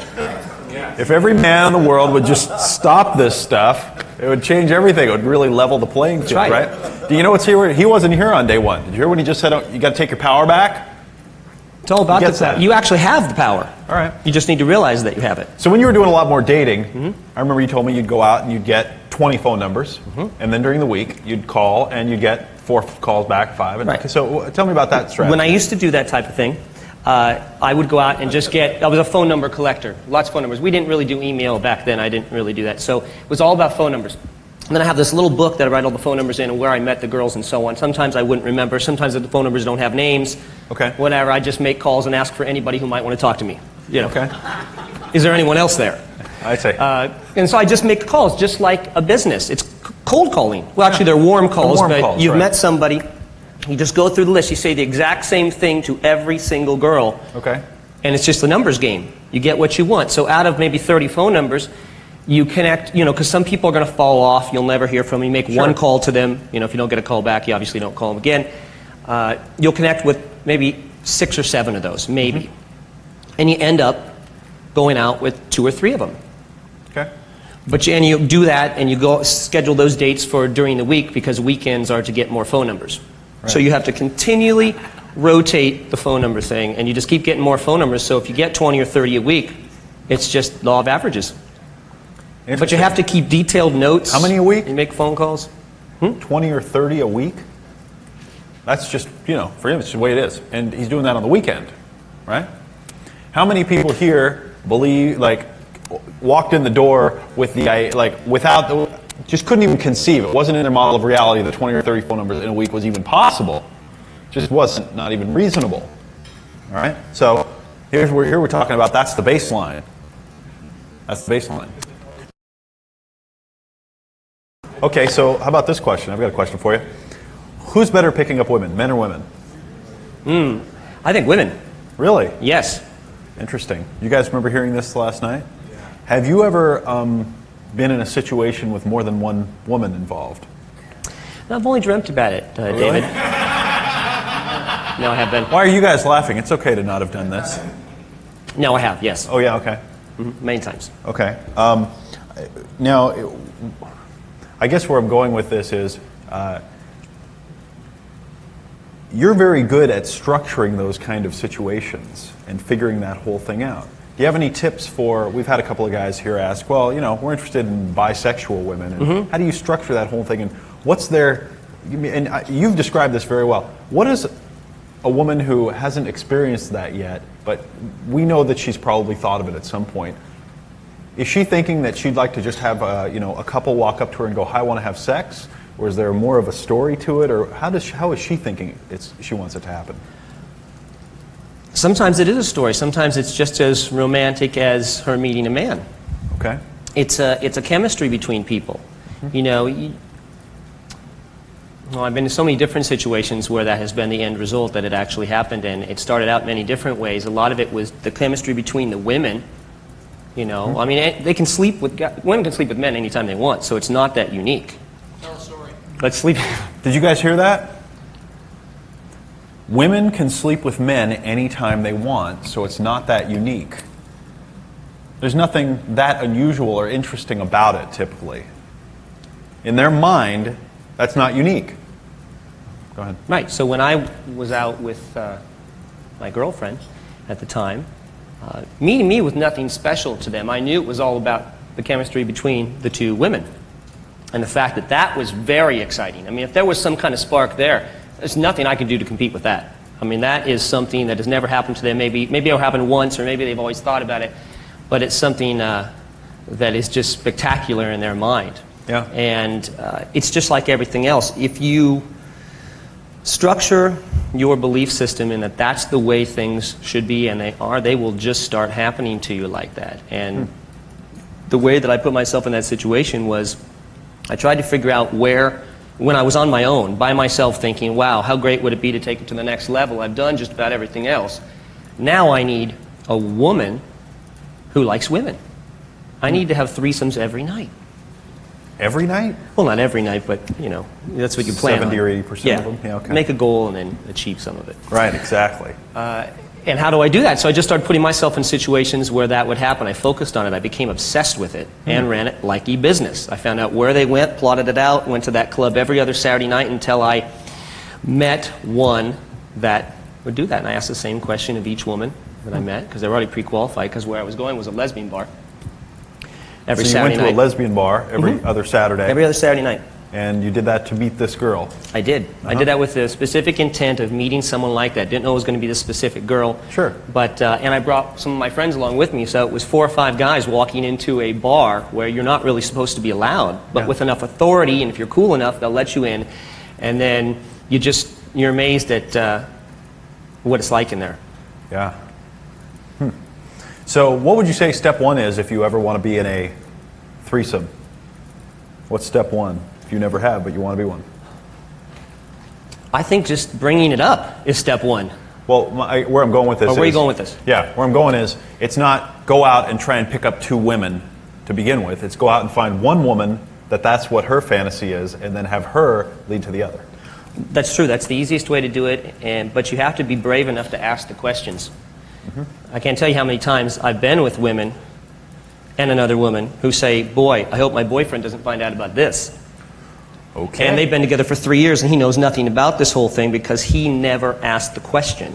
He was maybe afraid of the answer, one way or the other, positively or negatively. Gotcha. But it's just, you got to find someone who's good with that, but you have to ask questions. Interesting. So, are you afraid of women? Not at all. Not at all? Like, what if you see an attractive woman or like 3 attractive women walking down the street? I mean, don't you get like tense or something if you're going to go talk to them? No? I don't really do that anymore. What do you do? I'm just indifferent. I'm the person who's not going up anymore and trying to break into the group of people and talk to the women. And I look for a lot of eye contact, so if I see someone out of the corner of my eye and they are looking at me, then maybe it's easier to approach them. I will approach now and again, but not that often. Gotcha. I'm usually the one that's very quiet, and I sit in the corner, and they wonder what's wrong with me. Really? Aren't you having a good time? Gee, are you tired? Don't you want a cocktail? So I lure them right in, and I don't have to do any work. I've seen those shows about the Venus flytrap. Interesting. Any questions for my buddy here? We got one over here. Thank you for the the thing about the romantic dinners. Actually, like one of the few things that I have been doing correctly is the romantic dinners and like bringing them in. And I had some success with that a long time ago. But what I found was that that's how I live. I do I make gourmet food and have a wine collection and have beautiful music. That is my environment. That's my baseline. So when the girl comes over after a couple of times, she's like, oh, well, this is the way it always is. So it's not that special anymore. So going back to what you were saying about you only do that once every 10 times or whatever, then... Why is she coming over a couple of times? We're dealing with two different situations here. Okay. What happened the first time that allowed her to come back the second and third time? You're asking the wrong person the wrong question. Okay. Yeah. Okay. You with me? I'm with you. I'm with you. Yeah. All It's right. okay. It's okay. I'm just saying. If you're dating and doing that kind of thing, still doing that kind of stuff, then that's... Right. Okay. You're looking for like a hole-in-one, so to speak. I refuse to date. I will not date. Right. No dating. Just totally different perspective here. Totally different Excellent. perspective. Well, thank you very much for that perspective. Get a mic back here real quick. By the way, this is a really interesting thing here, okay? Because coming from over here was, well, what do you do when you're on the third date? Okay, he's trying to make Brent into what everyone thinks that this is all about. He's trying to make him into his ideal of how things work. And it's like in his mind, he's listening to everything he's saying, and it's going into his filter of, okay, well, I can see how that fits into what I do in my world, and then, well, I wonder what he does on the third date. And he's missing a big chunk of what's going on there because until that moment happened, it probably wasn't in his model of reality that could just be the way someone lives. So do you ever see these women again? Only if they call me. Don't they fall in love with you and chase you and bug you in your cell phone? That is sometimes what happens, the alternative. You try to be indifferent, but that just turns them on more. In fact, once you cross that line and figure that out, that it's not scary on the other side and that you are going to get laid again, and you're not just going to repel women by doing that, they will go to extraordinary lengths to chase you down and beg you for stuff and hunt you down and all that kind of stuff. But you just have to keep it in perspective. Yeah, I have, there are women that I've dated in the past where, once I learned to maintain control of relationships and to cut the relationship off, cut the communications off when things stopped working or I got to the point where I learned that it just wasn't happening, things weren't good, and I was always the one to end it. I have women that still call and I am once in a while from years ago. Years ago, they still want to be in touch once in a while to kind of still see if there's something there. I'm sure you have the same experience. I do, and nothing ever extreme has happened to me, knock on something, but I think it's because I'm very upfront with women. I don't tell them stories. I tell them exactly how it is the first time they meet me, so they know better than to do that. So I don't really come across those kind of situations because it's just not allowed, and they know better. Huh? Remember this? When a woman meets the kind of guy that's just what he does, they're great with it. They're fine. They accept it. They go, oh, that's what that... I Just know don't what that give them guy any does. fantasy if that's not how you are. Exactly. This is really good stuff for me. I like the structure of it and kind of it fills in a couple pieces for me in a really nice way. I like that. But I am curious what it is. What's the pitch on the phone, or what's the call that you give, and is it different? If you get a voicemail or recorder as opposed to you actually get into a long conversation with her. How does that sound? I don't make phone calls. Well, you get their phone numbers. You're saying No, you get I don't get the phone numbers either. When you used to. I'm sorry, When I you used to. With the when system, I used you used to. to. Now I just give out my phone number. I don't, and if they obviously can't talk to me unless they call me, and then I only return calls when they call, and very short, and it's got to be But something. let's say a few years ago when you were at a little different level.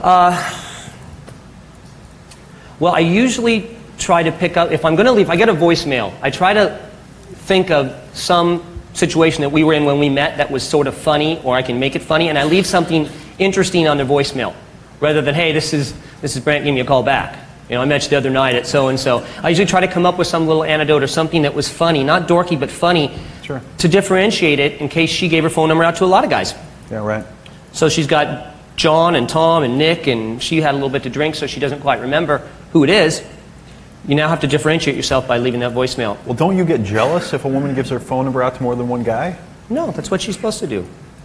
That's what they do. They give out phone numbers. It's just like anything else. Do you ever get territorial, or like, what if there's a guy is talking to the girl you're interested in, or what? Not at all. You have to have no fear of loss. That's it. Huh. Yeah. Jealousy is you just don't. Out of the question. You don't have a downside. You really can't lose, and they won't go that direction if they know that. But if you're just calling somebody and talking to them, that's a different story. I mean, it is what it is when you... How long will you be on the phone with them? Let's say you call them the first time back then, and they're like, oh, hi, I'm just sitting here and I have nothing better to do. You want to talk for a couple hours? I really never talked for a couple of hours because my whole objective was, how do I get them over tonight? How do I make it happen? I mean, that was the whole objective. It wasn't that I want to date her. I mean, no one goes into a club and looks across the room and says, I want to fall in love with that girl over there, or I want to talk to her for 3 hours on the phone. Right. You have another objective, which is, I would love to see her with her clothes off. Yeah, and then some. I have a couple quick fire questions. Do you principally work in like now and years ago? Do you principally work in clubs, or is it like clubs, grocery stores, I don't know, break shops? I mean, the optometrist. I mean, whatever. I mean, yeah, the dog pound, whatever. It's all over the place. I really never had a thing. I mean, with all my friends, we used to go to clubs a lot, I guess, but it's happened everywhere. I mean... So you meet them anywhere, get phone numbers anywhere? Yeah, it just happens everywhere. Okay. No specifics. What about your relative success rate or like approach to... I think a lot of guys focus on different methods. Like, for example, what you were talking about years ago was you would find a way to get a phone number and then... a couple days later, call her and get her over your place. Like a two-step, that's a marketing thing, right, Dave? Like a marketing thing where you have a one step and then another.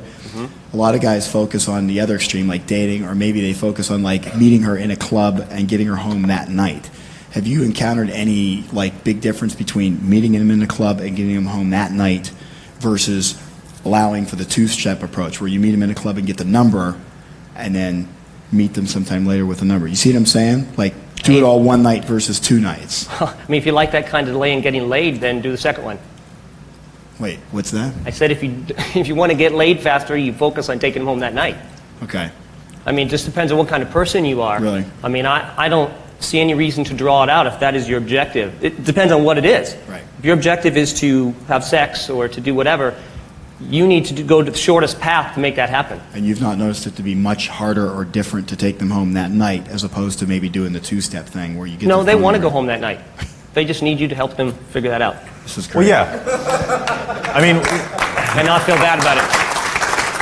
I'll tell you, one of the things I realized is if you just do the simple economics of the situation, if you go out one night and you get 10 phone numbers or 10 email addresses or whatever, now you have 10 different connections to 10 different women that you can follow up with. If you go out and your only objective is to get one to come home that night, then you have one. If you're excellent and you can do whatever you want, then do whatever you want.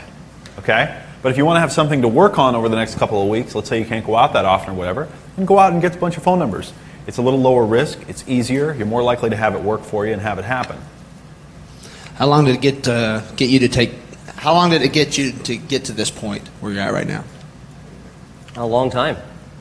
All the time that I've been actively out talking to the opposite sex. I mean, it's a life thing. It progresses from one stage to the next over the past These guys many are years. insane. I mean, him and Rick, the stories that they have told me over the years, I finally got it. Rick would say, yeah, this happened, and I'd say, well, how come you never told that, me that when we first met? It was almost like I'm like, well, how come you never mentioned that earlier? And you go, because you never would have believed it.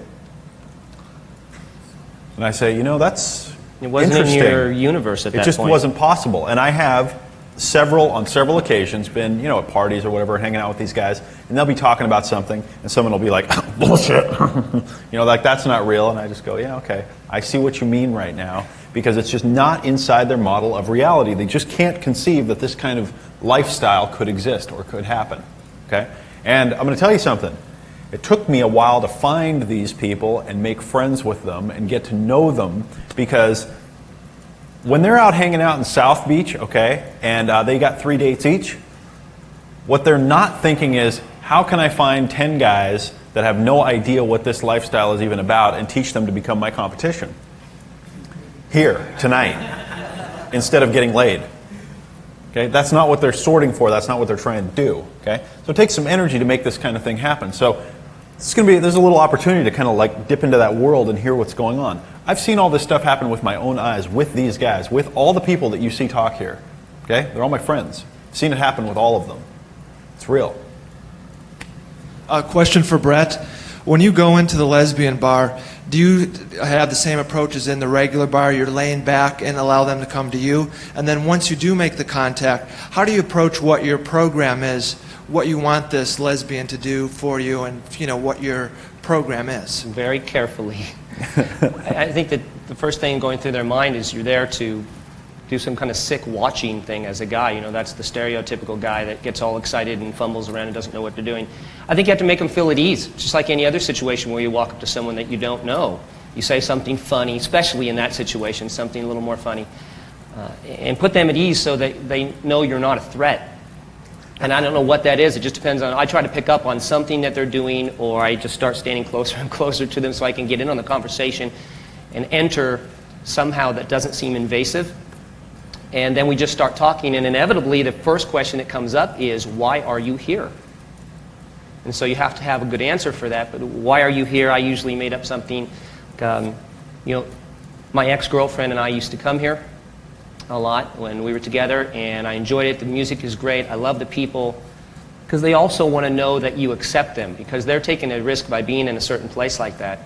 And they're just looking for acceptance. This is pretty big of them to be able to go out and go into one of these clubs and not care what people think. So they want to know your opinion of where they stand and how it is. That can lead into so many different ways of telling them how you are, because you said, my girlfriend and I used to come here. Oh, really? Was she bisexual, whatever? Oh, yeah, we had a lot of great times. We met some great people, and it is what it is. It goes from there. How do you make a cat like you? Ignore it. Push it off your lap. Comes back, no, okay. How do you make people feel comfortable? Don't get all over them and into their stuff and lean on them and always be trying to listen in on what they're saying and be around them all the time. Give them lots of space so they go, hey, where's that person at? Oh, you're cool. You're indifferent. You're not making a big deal of it, and that's inherently, women are like that. Okay, so they're in your room, they're laying back on your pillows, on your bed, the tape's playing, okay, it takes 15 minutes, okay, you left out the essential parts that I know the attitude you got, that's good, and you start commenting on the moves of the actors before they go. Mm-hmm. How does that go to sex? You left out a big fucking piece for me. Because I've had chicks in my room, and we played the whole fucking movie, and nothing's happened, so.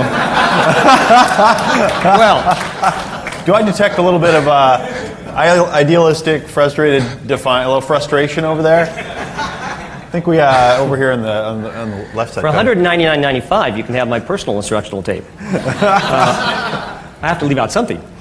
What it is that's sort of, I think that's personal to the way you do things. I mean, the whole scenario is set up. It can be as easy as she's laughing at something that you said, and you reach over and start kissing her. And that's really how it all starts. As you know, with women, they were talking about a touch or kissing or doing something sensual like that, and just starting to kiss, but not doing anything else. She's laughing at something you said, and you reach over and kiss her. I've never heard of that or even thought of it in my whole life. It's the first time I've ever heard something like that. But doesn't that make sense? She's got all these positive things going through her. As soon as she's laughing, you just reach over and kiss her. What a great idea. She's giving you the approval right there. Yeah. And it could be of something that you said about the movie that you already know. Any kind of in you're looking for. Sometimes, if the scenario is special enough or incredible enough or outlandish enough for her, she will actually make the first move. You don't have to do anything except respond, and then play a little bit hard to get, and then you get more of what you want. Exactly. 2 forward, 1 back. Okay, one more question right here. Oh, got a comment, Rick? Yeah. Brent, why don't you talk a little bit about the way you present yourself to women in terms of being very direct and telling them exactly the way it is, right up front, and just make as a matter of fact, this is my normal life and how the chicks react to it, as opposed to what 99% of guys would think they would do. All right, I'll do that very quickly. I don't try to impress them by giving them credentials of myself. I don't try to say anything that I think they want to hear. I tell them exactly what I'm about, and a lot of times it ends up being what they want to hear. So currently, is that what you're talking about? Yeah, like for instance, in South Beach, cheating with you. Right. They'll inherently say, "What's your story?" I say, "Well, I don't date. I don't really go out with women that often." Well, what's the story? Well, most people can't really. I say this: most women don't really deal well with my attitude. Well, what's your attitude? Well, first of all, I'm never going to marry you. Number two, we're not even going to date. In fact, our relationship is going no further than the physical. What do you think of that? Do you have any comment on that? Plus, I'm not getting your phone number. You'll take mine and you'll call me. And I'm not going to save your phone number either. So you'll have to keep calling me till I call you back.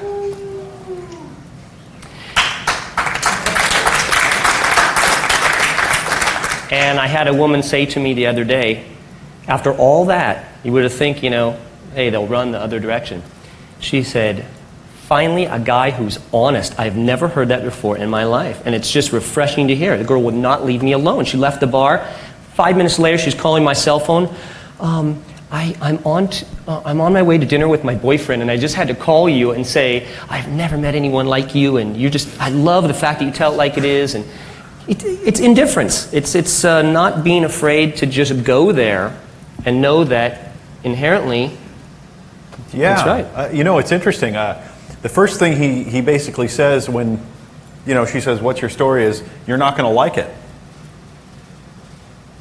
First thing is, well, you're not going to like it. And then it's like, now I really need to know. Yeah, and they want to like it, And then it's like, well, you're not going to like it because basically I am the opposite of all of the ideals that you might hold in your head. But what is he doing? What part of her is he talking to?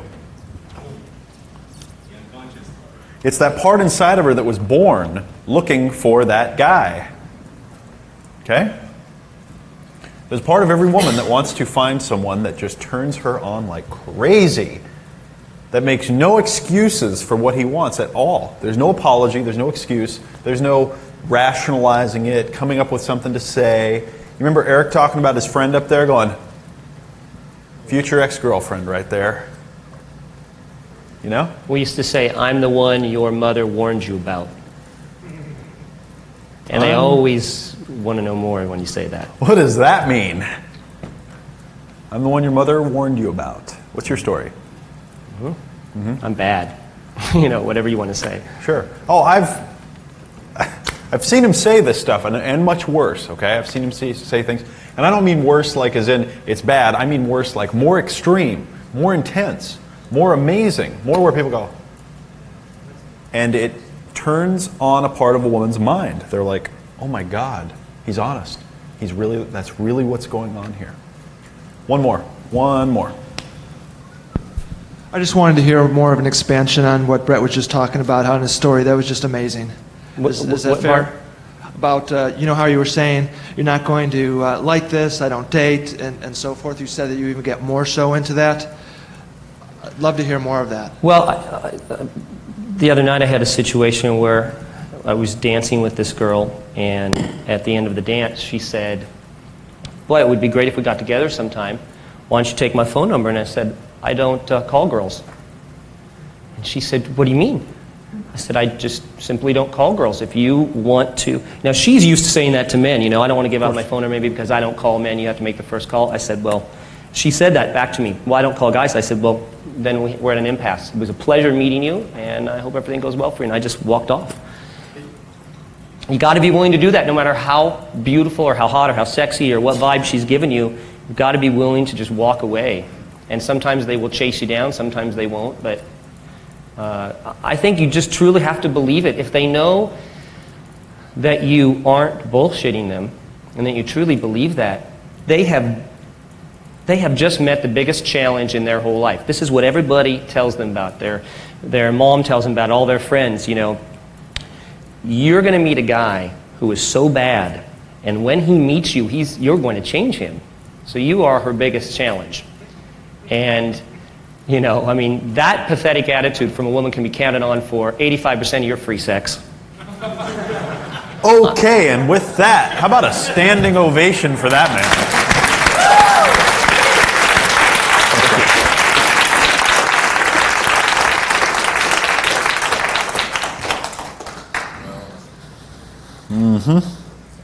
Okay. You guys having a good time? Yeah. Okay, good. Getting some pickup lines and so forth? Getting the technique you were looking for? All right. Told you guys we're going to meet the guy who taught me about cocky and funny. Unfortunately, he had to leave. So we heard from some other people. I want to tell you what he would say if he were here, because I've learned a lot of things from him. So standing in for him is going to be me. He has something that he talks about, that he's talked about for a few years. He's a master of meeting a woman and taking her home that night and having sex with her. Getting laid, so to speak. He's had a lot of great relationships. When he's single, he sees nothing wrong with having sex whenever he wants. No hang-ups about it, okay? And he is basically the best I've seen. He's unbelievable. And his secret is very interesting. And it's not necessarily a secret, but it's a little thing that he does that really fascinated me. It's a little technique. And what he does, he meets a lot of women out at, clubs, bars, what have you. And he might just walk up. One of his favorite things to say is, "What are you drinking?" That's his opener. "What are you drinking?" And they say it, and he just starts a conversation. "Oh, yeah, you're from around here." And then maybe he'll dance with them or something, do a couple of the normal things. And then he'll do this thing. He'll say, once he decides that this is somebody that he likes, he may kiss him, he may not at that point, but he'll say, "You know what? I'm going to be going over to this other place, this other bar, this other club, or my friends and I are going. Come along." Okay? Because his realization is that women, for some reason, they have to go on a date before they feel like they can be with you. They have to feel like they've done something first, like you've had at least one episode with them.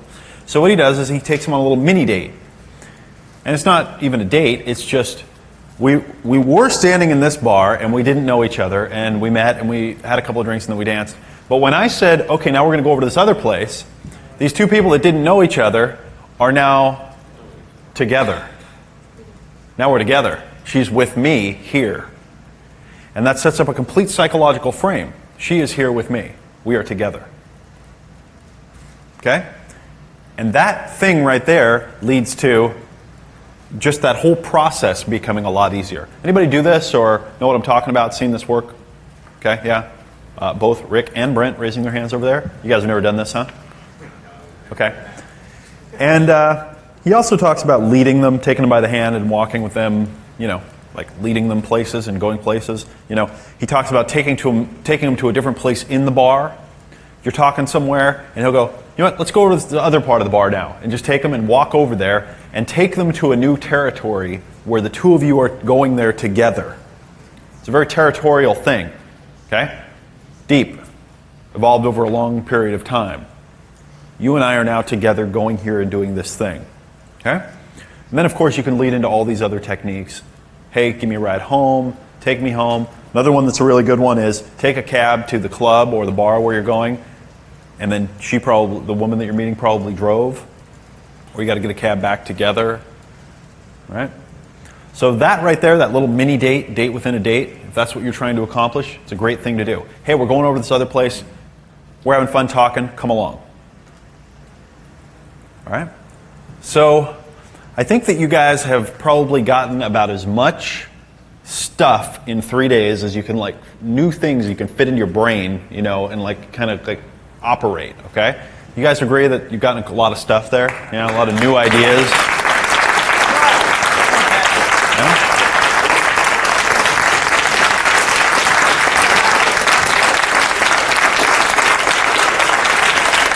Thank you. So what I want to do now is I want you to take the opportunity to do some inner work, to kind of do something, plan the future. Think about where you're going from right here to the next step, okay? We're going to take some time, and I want you to think about everything that you learned. I want you to think about day one, where you learned my way of kind of looking at this. The this deeper level of communication that goes on between men and women, the map that we were born with, the idea that attraction isn't a choice, that if a woman forms a mental impression of you and she's attracted to you, that's it. Game over. Any techniques will work then. I want you to think about how you need to look, the facial expressions of attractive men. I want you to think about the behaviors, the beliefs that they project, and how they project those beliefs. Think about some of the techniques that you learned, how to walk up to women, how to approach them. Think about your own goals. What do you want out of this? You know, you might have gotten a breakthrough like, wow, what I thought I wanted, I don't really want. I heard from somebody that gets that, and that's not what I want.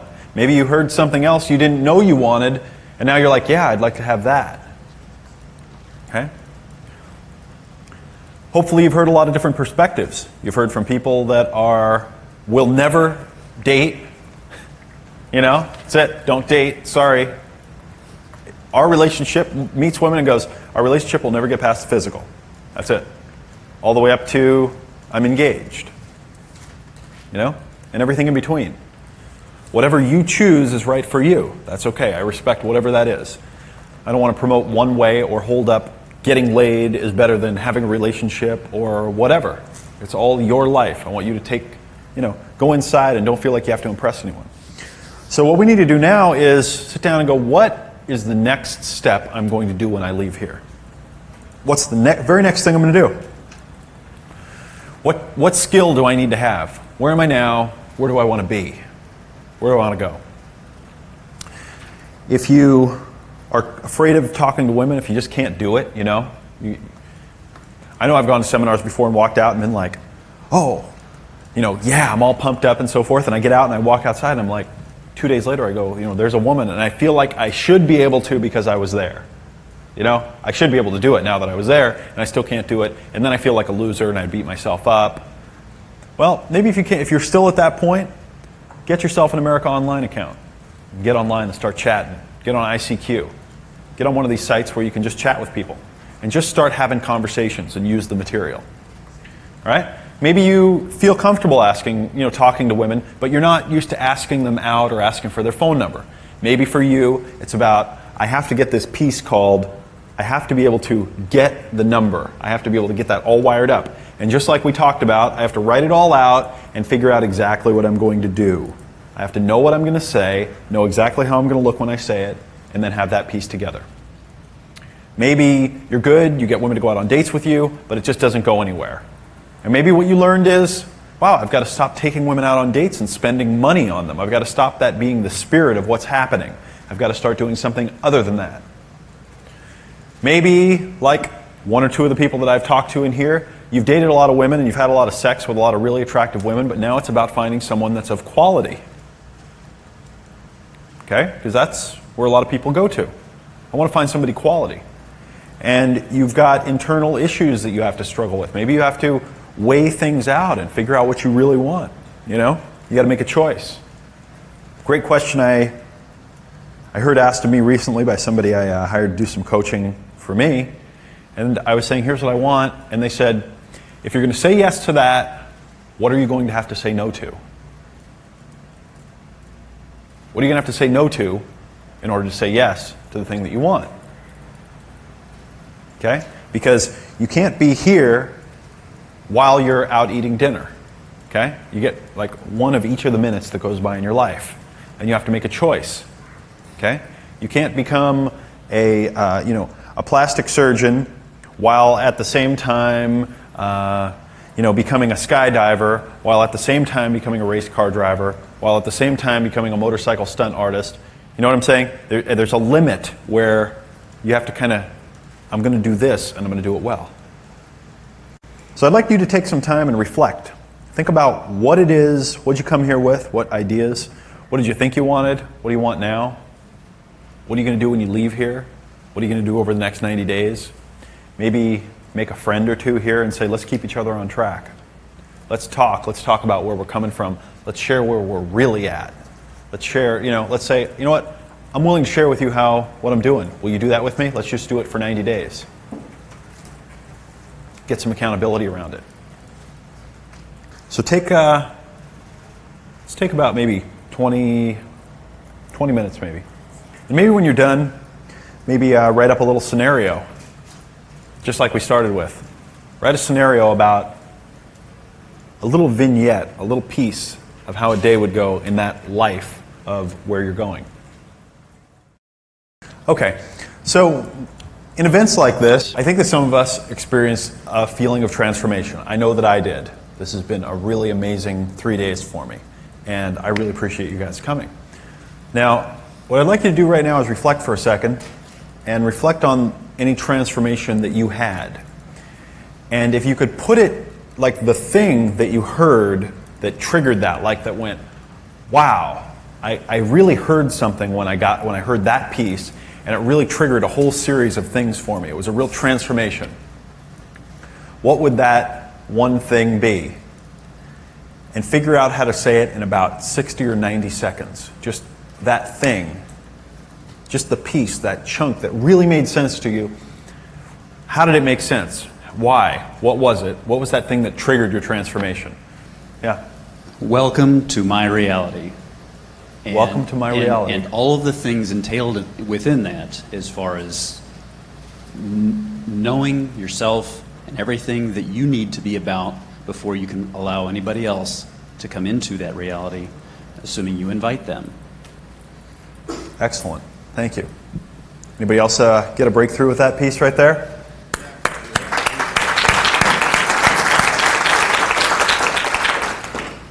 This is going to sound redundant, but it's the same, which is, in my case, my wording is build your reality first and work on yourself first. Build your reality. Build your reality first. You need to know what your reality is. Yeah, first define it. And woke up and went, wow, I don't even know what my own reality is. Yeah, a lot of people are allowing people to just design their reality for them, and they haven't even thought about what I'd like my reality to even be. Yeah, you know, like as Rick was telling me, you have to sit down and design what it is. Who is it that you want to be? What kind of a man do you want to be? And then write it down. What kind of attributes do you want to have? And what sort of skill sets do you need to have in order to be that man? And then go about and become that man. Work on it every day. Become that man. Excellent. Over here.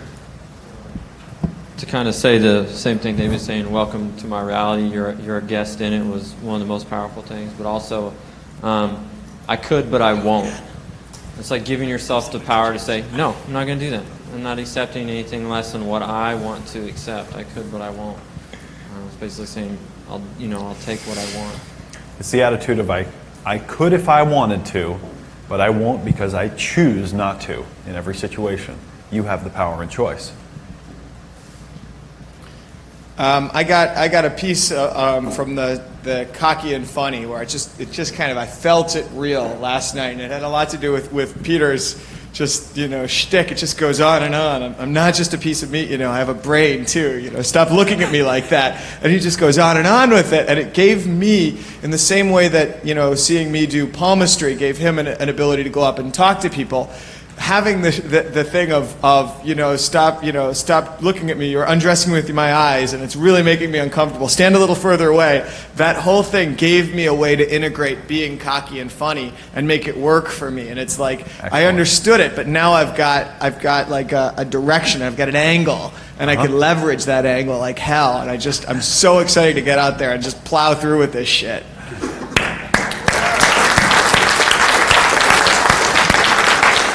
If I forget to give someone a round of applause, like I did over here, start me back up so we owe him one. All right. The biggest thing for me was to be indifferent. Don't attach yourself to the outcome. And the fear you feel is probably just excitement turned in on yourself. Yeah, that's kind of profound, isn't it? Stop being attached to the outcome individually and start becoming attached to who you're becoming. This is probably a repetition of everyone else's, but the first time I heard it was when I think Billy was saying yesterday, and we were doing that little discussion, and he basically said, be firm in who you are, don't back down, be congruent. And I heard that over and over again, but that was the first time it really hit home for me. Excellent, excellent. Yeah, once you have your identity, don't let other people push you off. Don't have to change your identity to be who they want you to be or who they expect you to be. Keep your power for yourself. Yeah. I think one of the most powerful things I got was, in a sense, permission to be something that I didn't think that I needed. We've all been taught for years by television and by movies or by women's magazines or by women themselves to not be men, that the things that we're most comfortable with were somehow bad or wrong, or by religion, other organizations or other things in our life that have taught us not to be a certain way. And probably a defining moment for myself was when Eric came up with a comment that we are already champions. The fact that we're here, genetically, biologically, otherwise, we're already champions. We don't have to make excuses for who we are. Be comfortable in the skin that we have. And the times that we've been most comfortable just being a guy, we have permission to be that way. In fact, not only that, we've heard it now that it's okay. And not only is it okay, but that in fact is what women are looking for. They want us to be guys. They're tired of wusses.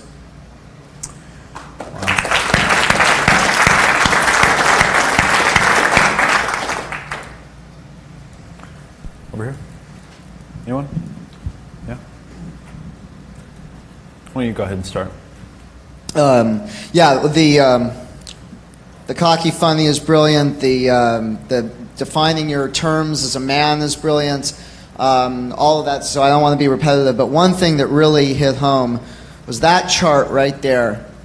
That is really, really powerful, and that's, I learned that in business 10 years ago, but not with women.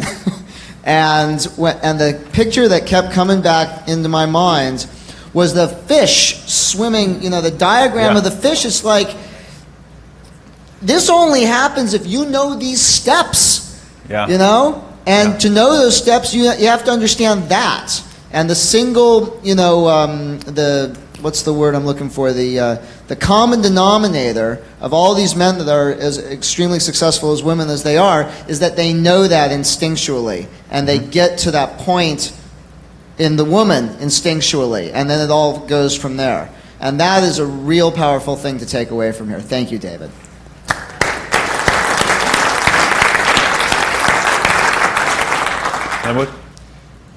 One thing that struck me was when you said when a woman gives you a criticism, you say thank you for noticing.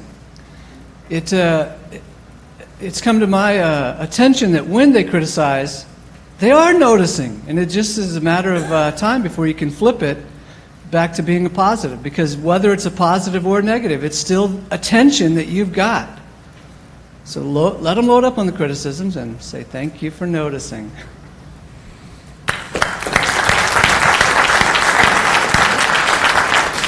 Okay, one or two more? David, I bought your book a while ago, first when it came out, but seeing you here actually live as a model, and it just has made it much more vivid for me, created greater visualization for me, so I thank you to actually be a model for me. My hero, David DeAngelo. Thank you.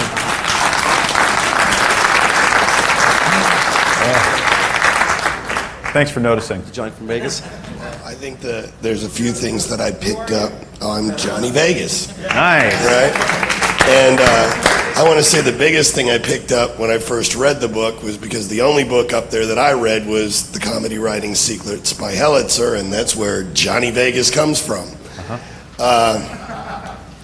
Anyways, the couple of things that I picked up is, number one, and I've known this for years, I got a lot of inside work to do. I've got attractions. It's like I want one thing, but I'm attracted to another.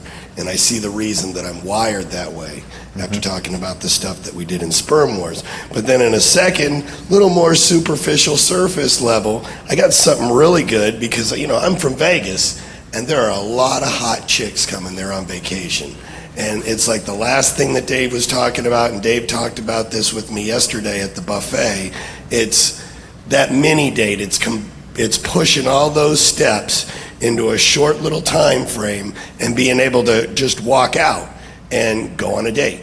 It's like I don't even have to go get a phone number to go on a date now. I can go out on a weekend to the Hard Rock, and I can go from the Hard Rock to a date at Studio 54. And I can be dating every night of the week in Vegas now if I choose to, without even getting phone numbers. Beautiful women that are never going to come back to Vegas, or I'm not going to see for quite some time. All right, thanks, Johnny. Okay, a couple quick things. This program right here has just gone way beyond my expectations. You know, it's been a pleasure. I mean, it's been awesome. It's been great. It's really exciting. I jump out of bed every morning and I'm like, yeah, I'm very excited to do this. As you guys can probably imagine, this kind of changes everything for me. You know, seeing that what I'm saying means something to other people. You know, this is going to do something new with my life, probably. And I appreciate the support. I want to tell you a little about me. I come from a background where, you know, I don't come from a lot of money or a lot of success or anything like that. I love my parents. They did the very best they could with me. They did a great job. I didn't have a girlfriend until I was 18 years old. I wasn't one of the kids that got notes in school or ever held hands with a girl. I always thought that there must be something wrong with me, wrong with the way I looked, wrong with, you know, whatever. And I once had a mentor say to me, he was really busting on me. He was trying to get through to some issues with me and help me work through some things. This was several years ago. He's no longer with me, with us. And he said, who are you? Who is the real you behind all this stuff on the outside? Who's the real you? And I thought about that for a long time, and I thought, who is the real me? And I realized that the real me is the kid. I was probably like 12 or 13. You ever go to those middle school dances where, you know, they bring in a DJ and all the popular kids are dancing and everyone else is kind of on the side watching? And I think I was wearing like a fishing cap because they were in style or something, or a baseball cap. And I would stand on the side and kind of watch. And I wasn't popular and I didn't really have any friends. And I remember standing there watching all the kids have fun, but I wasn't part of the in crowd. And that was painful. You know, it was hard for me. It was really difficult. I felt like it would never happen for me. I can remember that feeling of desperation for years. And, you know, when I got to be 18, I started playing music and I got into a rock band and whatever. Got a girlfriend, and it was so amazing for me to finally have a woman in my life, finally, after all that time. You know, a lot of guys don't know what it's like to have gone all that time without even ever having a girlfriend, you know? And then I went for a lot of years feeling like, wow, I'm so fortunate to be in these relationships I'm in. I'm so fortunate a woman would even pay attention to me that I would just get into a relationship and whatever. Fortunately, I was in relationships with some really neat women. I had, you know, there were a couple that were a little sketchy. One in particular that was kind of a psycho, you know, some learning experiences. And then I learned a lot, read a lot of books about business and what have you. And then I, was out with Billy that one night and I said, damn it, I have got to get this handled. I'm just too frustrated.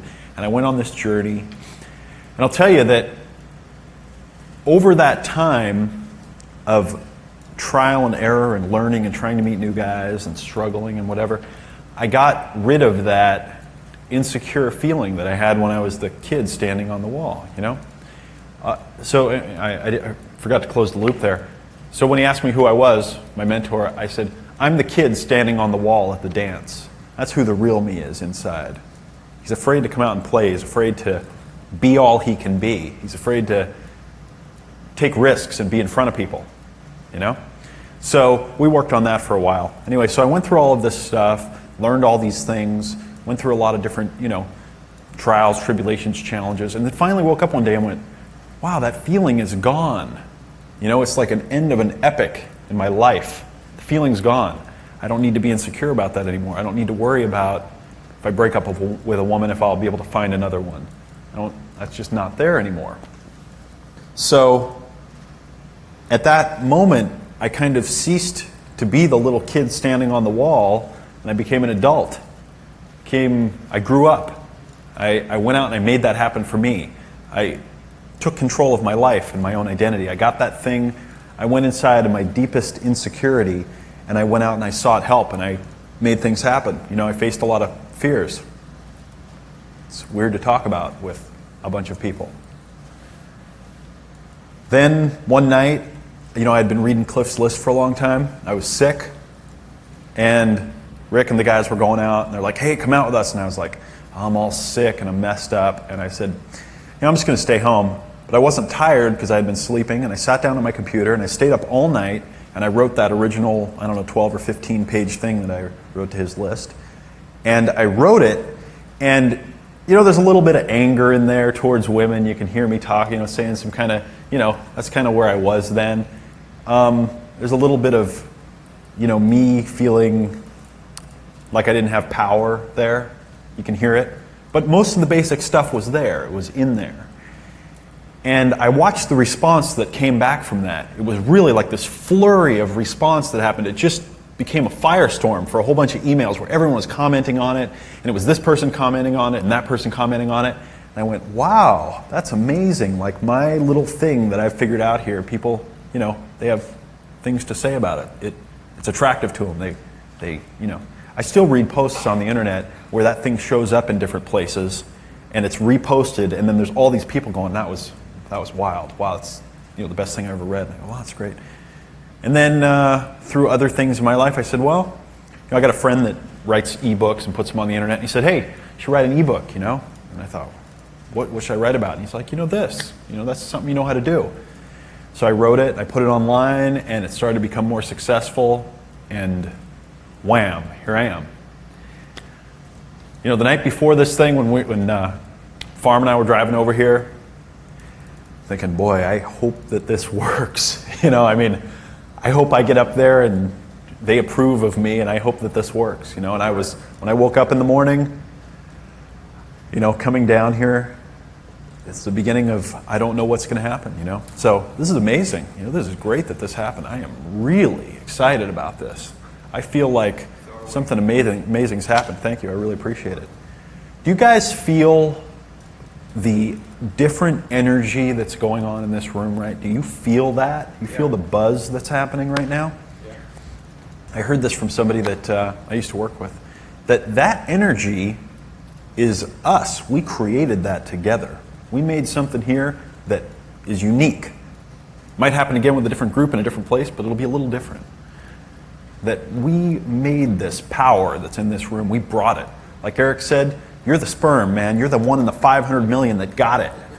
All right? And we're all here. And we're all bringing our power together, and we're focusing it. You feel that? Well, you know what?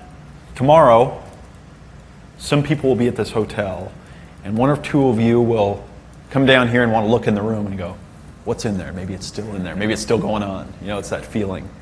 And you'll walk in here and you open the door, and this energy you feel right now won't be here anymore. It'll just be a room. Could be any room. Where did the energy go? It went with us. It's going to go with you. You're going to take it with you out into the world right now.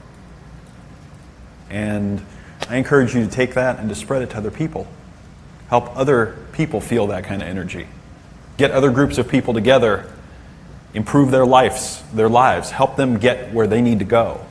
The most powerful part of this for me is hearing the breakthroughs that each of you are having and going, yeah. Because I can remember different breakthroughs that I've had, I've needed, I've wanted. And there have been a lot of important people in my life that have helped me get to those things. And I encourage you to go help other people feel this kind of energy that we've created together here.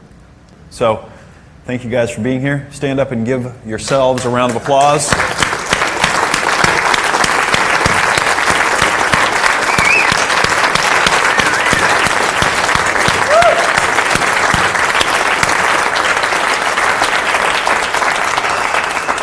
I hope to see every one of you again soon. And maybe we can go to the next breakthrough. Because you hear the same information, takes you to the next level. Takes you to the next level. Help me improve. So thank you very much for coming, and I'll see you again.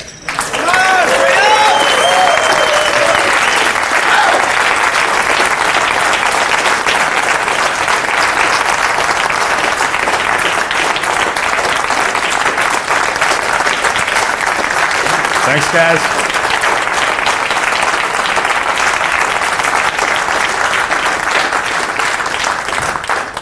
Will somebody give me a hug? Here, get over here.